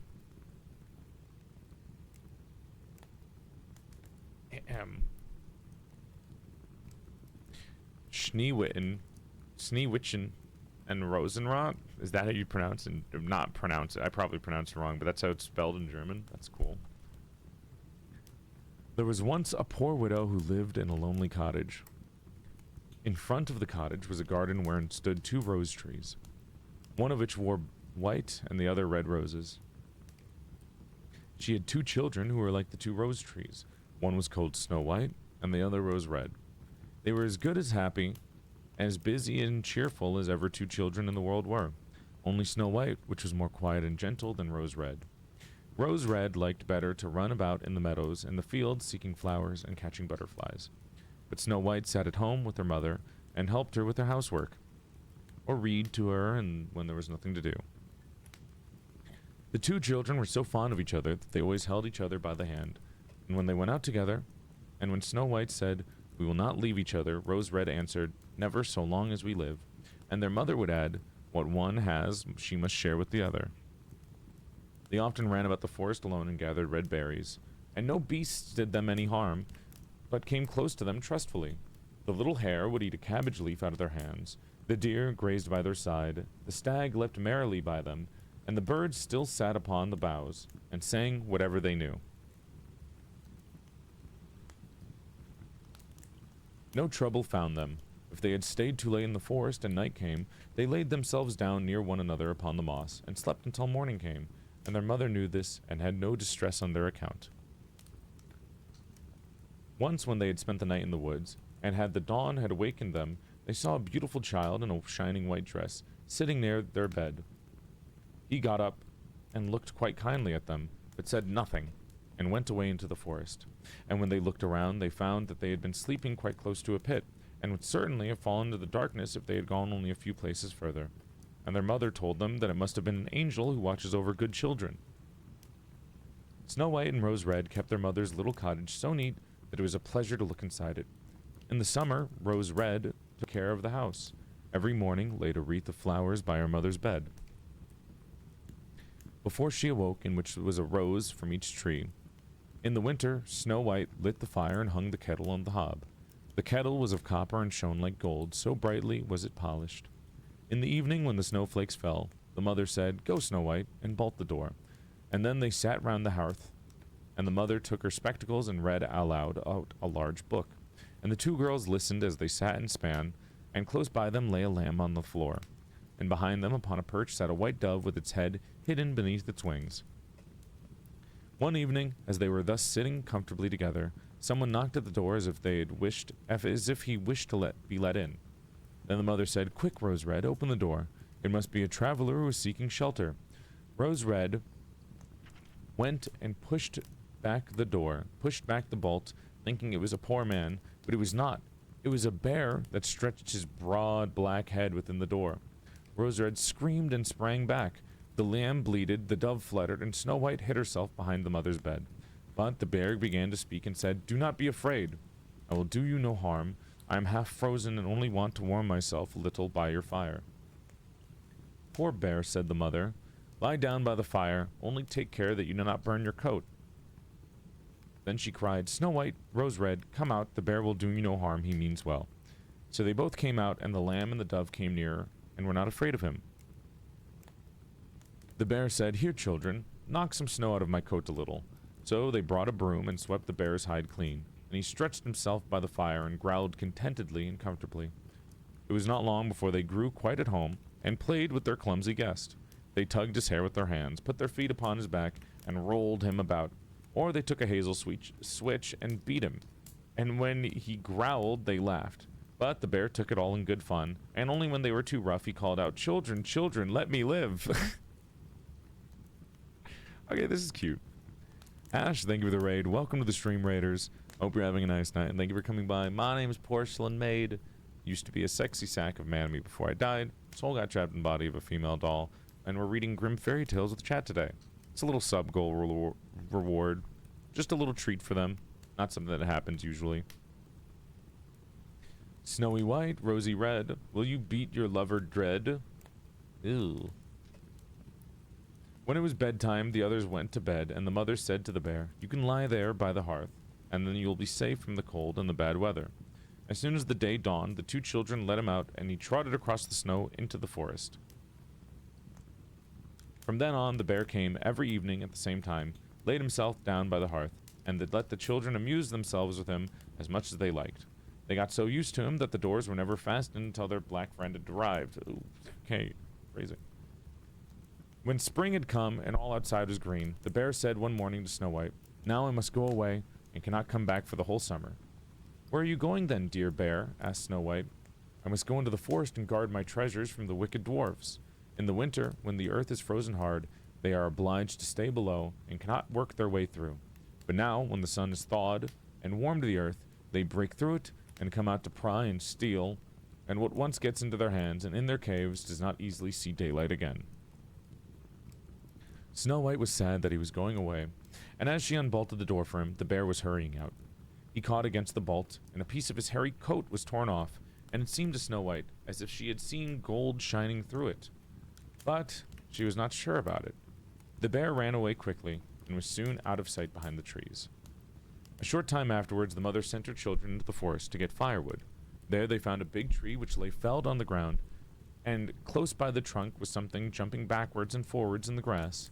They could not make out what it was, but when they came nearer, they saw a dwarf with an old withered face and a snow-white beard a yard long. The end of the beard was caught in the crevice of a tree, and the little fellow was jumping backwards and forwards like a dog tied to a rope, and he did not know what to do. He glared at the girls with his fiery red eyes and cried, "Why do you stand there? Can you not come here and help me?" "What are you doing there, little man?" asked Rose Red. "You stupid prying goose," answered the dwarf. "I was going to split the tree to get a little wood for cooking. The little bit of food that one of us wants to get burnt up directly with thick logs. We not swallow so much as you coarse, greedy folk. I had just driven the wedge safely in, and everything was going as I had wished. But the wretched wood was too smooth and suddenly sprang apart. And the tree closed so quickly that I could not pull out my beautiful white beard. So now it is trapped in, and I cannot get away from the silly, sleek, milk-faced things. Laugh! Ugh! How hateful you are." The children tried very hard, but they could not pull the beard out. It was caught too tight. "I will run and fetch somebody," said Rose Red. "You senseless goose," snarled the dwarf. "Why should you fetch somebody? You are already too many for me. Can you not think of something better?" Lax, thank you for the 10 gifted. You have a big dick, a big heart, even bigger wallet. Thank you for the generous donation. Big love. Dwarf is a boomer. It's literally a dwarf. Dwarves are literally boomer coded. It makes sense. What else would the bastard be? He ain't young spring chicken. Thank you for the subs, Lex.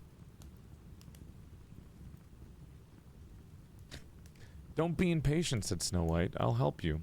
And she pulled her scissors out of her pocket and cut off the end of the beard. As soon as the dwarf felt himself free, he laid hold of a bag which lay among the roots of the trees, and which was full of gold, lifted it up, grumbling to himself, "Rude people, to cut off a piece of my fine beard. Bad luck to you." And then he swung the bag upon his back and went off without even looking once at the children. Some time after that, Snow White and Rose Red went to catch a dish of fish. As they came near the brook, they saw something like a large grasshopper jumping towards the water, as if it were going to leap in. They ran to it and found that it was a dwarf. "Where are you going?" said Rose Red. "You surely don't want to go into the water." "I'm not such a fool," cried the dwarf. "Don't you see that a cursed fish wants to pull me in?" The little man had been sitting there fishing, and unluckily the wind had twisted his beard with the fishing line. Just then a big fish bit, and the feeble creature had not strength to pull it out. The fish kept the upper hand and pulled the dwarf towards him. He held on to all the reeds and rushes, but it was a little good, because he was forced to follow the movements of the fish, and was in urgent danger of being dragged into the water. Hi, Mushroom. The girls came just in time, and they held him fast and tried to free his beard from the front line. But all in vain. Beard and line were entangled fast together. Nothing was left but to bring out the scissors and cut the beard, whereby a small part of it was lost. When the dwarf saw that, he screamed out, "Is that civil, you toadstool? To disfigure one's face? Was it not enough to clip off the end of my beard? Now you have to cut off a best part of it? I cannot let myself be seen by my people. I wish you had been made to run the soles off your shoes." Then he took out a sack of pearls which lay in the rushes, and without saying a word more, he dragged it away and disappeared behind a stone. It happened that soon afterwards the mother sent the two children to town to buy needles and thread and laces and ribbons. The road led them across a pasture, upon which a huge piece of rock lay strewn there and there. Now they noticed a large bird hovering in the air, flying slowly around them above. It sank lower and lower, and at last settled near a rock not far off. Directly afterwards they heard a loud, piteous cry. They ran up and saw with horror that an eagle had seized their old acquaintance, the dwarf, and was going to carry him off. The children, full of pity, at once took tight hold of the little man, and pulled against the eagle so long as that he let his treasures go. As soon as the dwarf had recovered from his first fright, he cried with a shrill voice, "Could you not have done it more carefully? You dragged at my brown coat so that it is all now torn and full of holes, you helpless, clumsy creatures." Then he took up a sack full of precious stones, slipped away again under the rock into his hole. The girls, who by this time were used to his thanklessness, went on their way and did their business in town. As they crossed the pasture again on their way home, they surprised the dwarf, who had emptied out his bag of precious stones in a clean spot, and had not thought that anyone would come there so late. The evening sun shone upon the brilliant stones. They glittered and sparkled with all colors, so beautifully that all the children stood still and looked at them. Why do you stand gaping there?" cried the dwarf, as his ashen gray face became copper red with rage. He was going on with his bad words when a loud growling was heard, and a black bear came trotting towards them out of the forest. The dwarf sprang up in a fright, but he could not get to his cave, for the bear was already close. Then, in the dread of his heart, he cried, "Dear Mr. Bear, spare me! I will give you all my treasures. Look, the beautiful jewels lying there. Grant me my life, and do what you want with these such slender fellows such as I."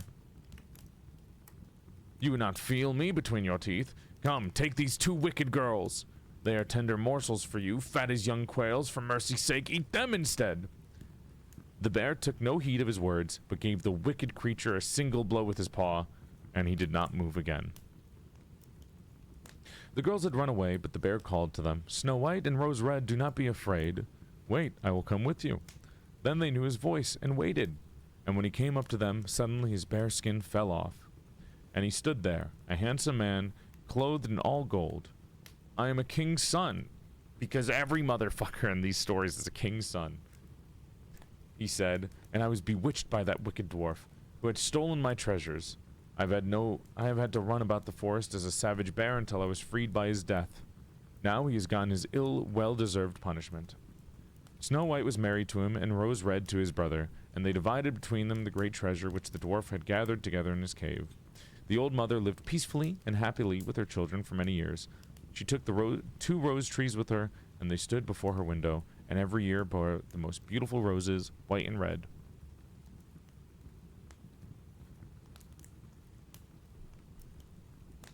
Oh. So why did the dwarf beg not to be killed by the bear if the dwarf was the one who cursed the guy to be a bear?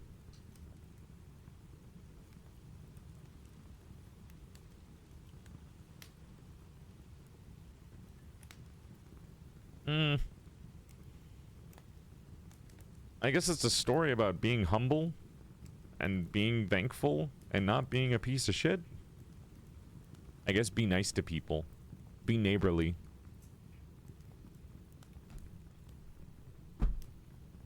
Huh. Well, that was pretty good. I think I liked the juniper tree story. As gory as it was, I kind of liked juniper tree a little bit more than some of the others. Juniper tree, good. The little elf, the elves and the shoemaker was silly. I liked that one. Yeah, I know the juniper tree. Technically it rhymes, but not in our language, not in English. You already know how I feel about the fucking Snow White. Here's the thing. I always say that I hate the Snow White story, but I think it's the most entertaining because of how stupid it is. So I always read Snow White first every time we do one of these. Good night, Robin. Elves and the Shoemaker was good too. I liked it a lot. I thought Elves and the Shoemaker was cute. Little naked men dancing around, jumping.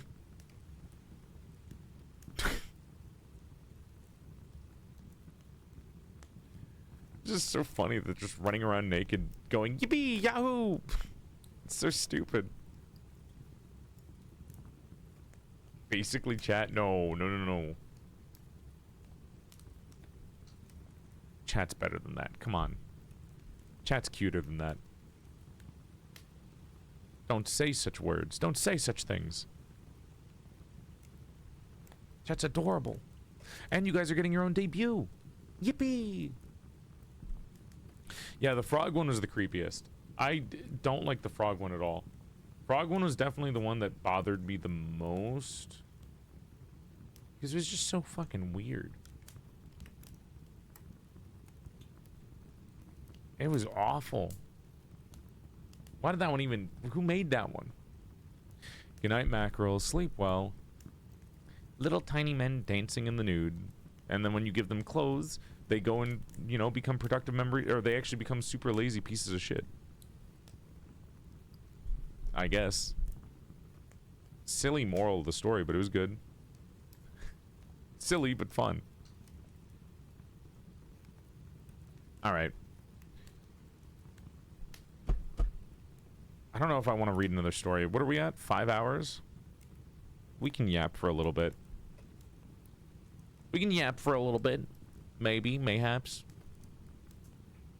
I think I do want to do other things besides Grimm Fairy Tales the next time we do one of these reading stories. I'd like to read other things at some point. I know Sherlock Holmes was mentioned, and I think it'd be fun to read through Sherlock Holmes. And we have this whole setup now for whenever I do a reading stream. Because this is cute. Just random vampire stories.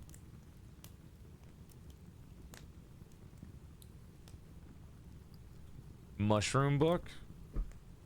This is a book for people who love mushrooms.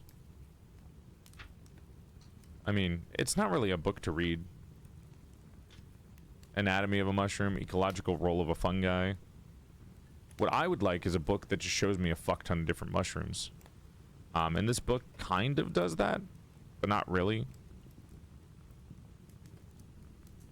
Hedgehog mushroom. Goosebumps. Well, it'd have to be public domain.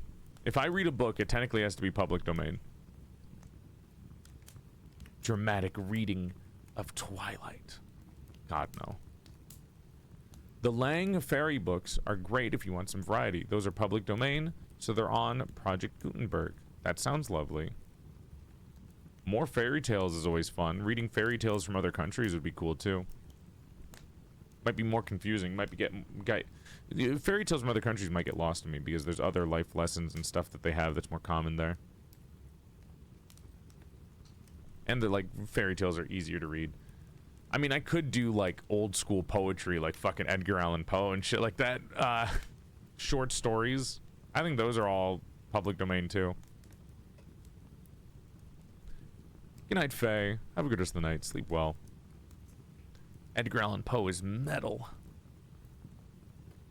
Beating Heart. I would love to read the fucking the fucking what was it? The Heart Under the Floorboards. Could be fun. Lang and Perrault or Perrault are right up there. Hi, Safi. Thank you for the raid. Welcome to the stream, Raiders. Hope you're having a nice night, and thank you for coming by. My name's PorcelainMaid. I used to be a sexy sack of man meat before I died, and my soul got trapped inside the body of a sexier female doll. In pronouns, but if you're still confused about pronouns, it's 21st century. You can think of me as a bisexual wet dream. Follow for a bigger dick size.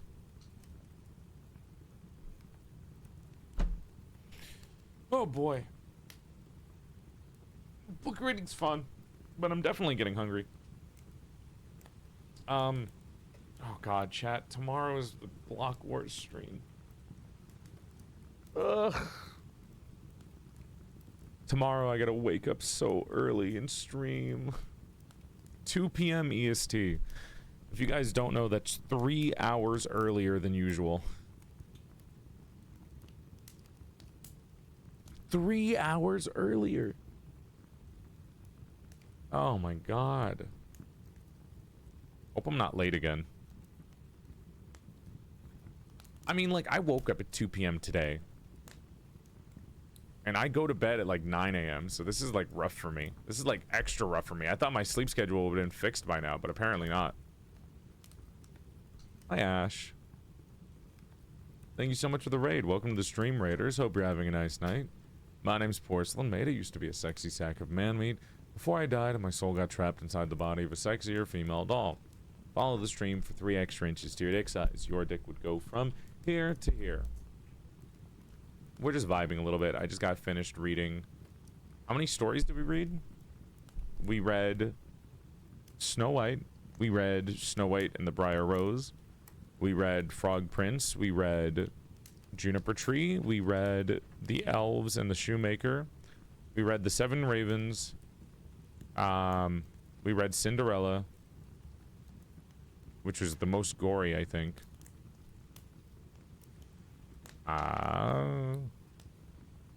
We read a couple. We read Red Riding Hood. We read Red Riding Hood. The Brave Little Tailor, yeah. Juniper Tree seemed more gory. I don't know. The idea of someone cutting their heel was more gory to me than beheading. I don't know why. The Juniper Tree didn't seem that gory. It was just kind of like... It's fucked up, but also kind of silly. The guy ate his kid? Okay, well... The women got their eyes pecked out. So, you know... One of them is... One story is just British horror story with black pudding. The other one was... Birds, the movie. The horror movie. I don't want to hear it. I'm beheaded biased. So true. I dream. But yeah, I think this is pretty good today. Hope you guys had a good time. I think this was nice. I think this was a good time. Yeah, the kid who was beheaded got better, guys. They had a good ending. It was like one of the only stories that had a good ending. And didn't end up with a fucked up romance story. I think that's probably peak, if you ask me. Were you the kid in the story? Yeah. I got 8. Beheaded in 8, and then I got better. Did you die? Unfortunately, yes. But I lived.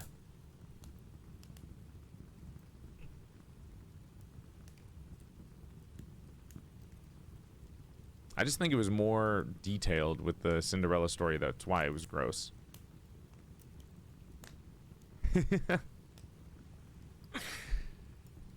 PorcelainMaid gone too soon. Ugh. All right. I kind of have to use a little doll's room too. I think. What am I gonna do for dinner? Oh god, I have to cook random bullshit again. I may have gotten bad meal prep this week because I forgot to set up my meal prep for the week. So this week is all like way too many calories in the meal prep because I didn't choose what food I wanted for the week. I know. Well, it happens every 4 months because I always forget to check the website to choose what meals I want.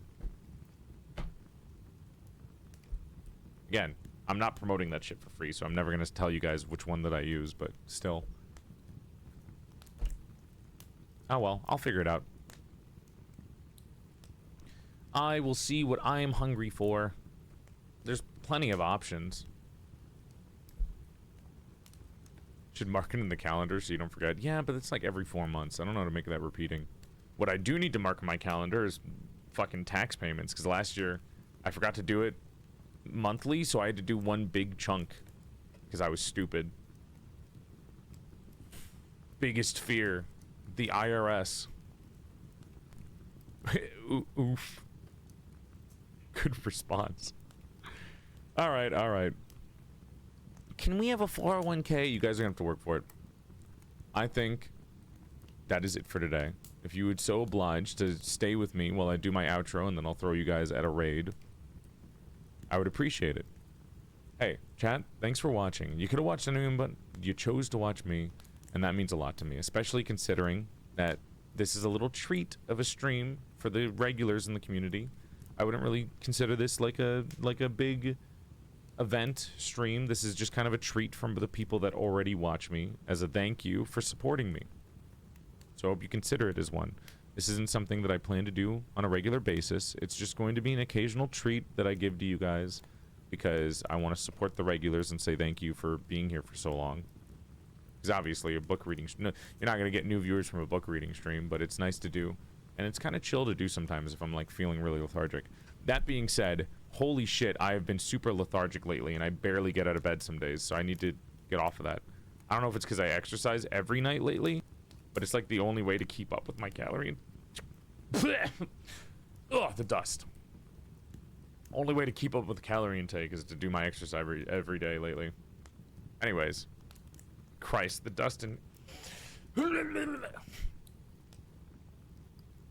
Like I was saying, Christ, thank you guys for watching. Thank you so much for being here, and I hope you enjoyed your little treat. If you guys want to see me anywhere else, I stream 4 days a week, Monday, Wednesday, Friday, and Saturday at 5 p.m. Eastern Standard Time. Keep in mind, though, tomorrow is a weird day. Tomorrow, we're streaming 3 hours earlier. So, EU people, that's your time to shine. Everyone else, I'm so sorry. It's going to be a little bit awkward.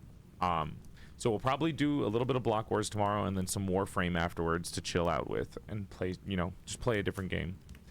I know, 3 hours early. A lot of you guys are going to miss it. I already expect, like, to be down by, like, 100 viewers or something when we start tomorrow. Starting early is actually, like, really bad. Because most of my viewers, you guys come in late.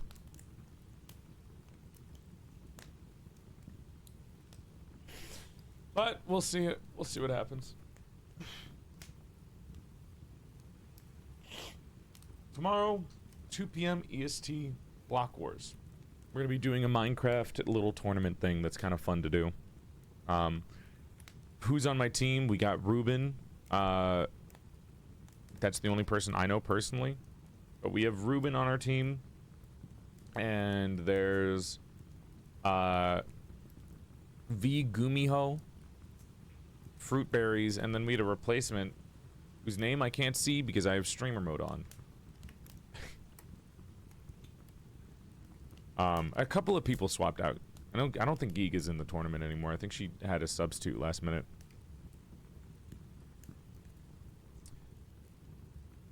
But yeah, that's tomorrow. I'll see you guys super early. And God, wish me luck on waking up early. Jesus Christ.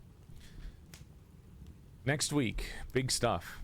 Next week's is when the exciting stuff happens. Monday is either going to be Monday's either Halo 2 with Michi, or it'll be Cryptmaster, or honestly, I really want to do a full body stream. I want to do a full body React stream, so Monday might also be one of those three. It's either going to be Halo 2 with Michi, full body React, or Cryptmaster. One of those three is going to be Monday. I really want to do full body React. I don't know why. I really like doing full body streams, and it's like nice to get my movement going, because I don't want to like sit down anymore. Like I want to do some like movement. So probably gonna do a full body stream soon. I would do full body streams all the time if I could. And then next week, Wednesday, big thing. You guys are debuting. You guys are gonna be debuting your chat debut on Wednesday. You're gonna become a streamer. You're getting a 2D model, a 3D model, a plushie, a lore video, and a mini game. You're gonna become famous little guys. Yippee! You guys are getting your own lore video. You guys are getting your own everything. You're getting a debut. Yee! It's gonna be really cute. It's gonna be really fucking cute, and I'm really excited for it. It's gonna be so cute, yeah. Because you guys are so cute. That's happening next Wednesday. Next week, Friday, I haven't chosen what I'm gonna do yet. And then next week, Saturday is D&D. Pokemon D&D. Alright? You little babies. Look at you. And that's about it for today. If you want to see me else, obviously TikTok, Twitter, Blue Sky. 3 YouTube channels, PorcelainMaid, PorcelainMaid VODs, PorcelainMaid Clips. Discord is 18 plus only. If you join, we have movie nights, anime nights, game nights, art competitions. We have Daily Doll, which is a subscriber-only perk where I do daily streams in the Discord sometimes. And we have the Doll SMP modded Minecraft server. You can go to my merch store to buy my merch, PorcelainMaid.store. Plushie, body pillow, ass mouse pad, titty mouse pad, stickers, posters, charms, acrylic standee, and more, blah, blah, blah, at PorcelainMaid.store. You can also buy stuff from the merch store, but just so you guys know, both of these stores are always there, so you don't need to rush to get anything, so don't feel like you need to rush to get anything. Instead, if you would like, you can save your money, because the porcelain plushie is going to be debuting on the debut date, but it's only going to be here for 4 months, so I'd rather you guys save your money for that so you can afford that, rather than buy anything else, because everything else is going to be here forever. Alright? Just keep that in mind. Just want everyone to be able to get it without feeling sad, because I know it's limited time and I can't really do anything to change that. Alright.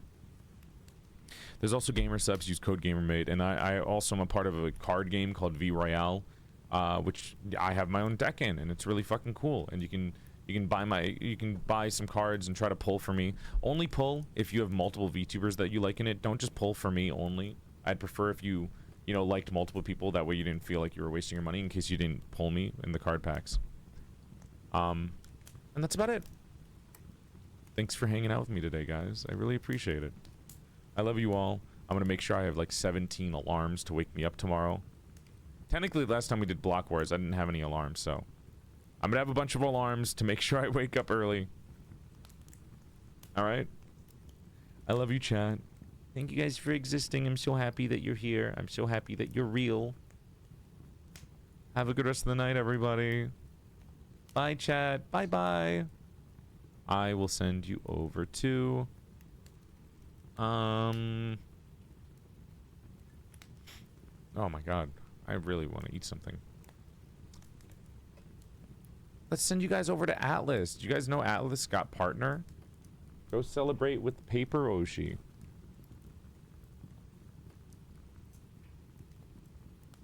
Oh, wait. Whoops. They have an underscore.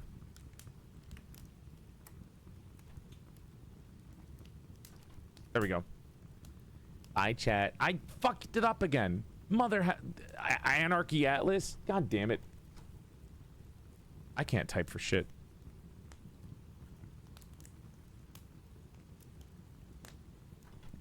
Jesus Christ. There we go.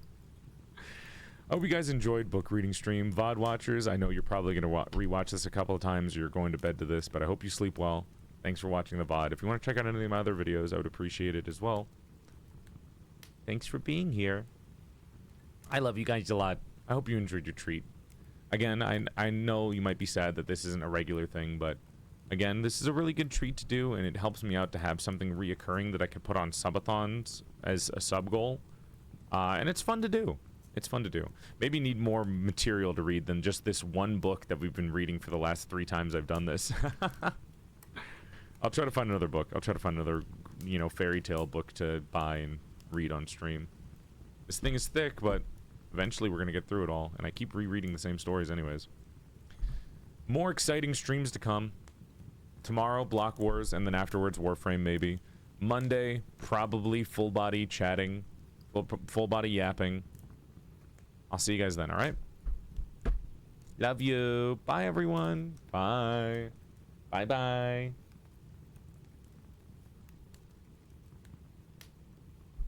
Well, fuck, I'm late. Yeah, you are. Yeah, you are. I know, 5 hours is so short. Normally I do 7, or like 8.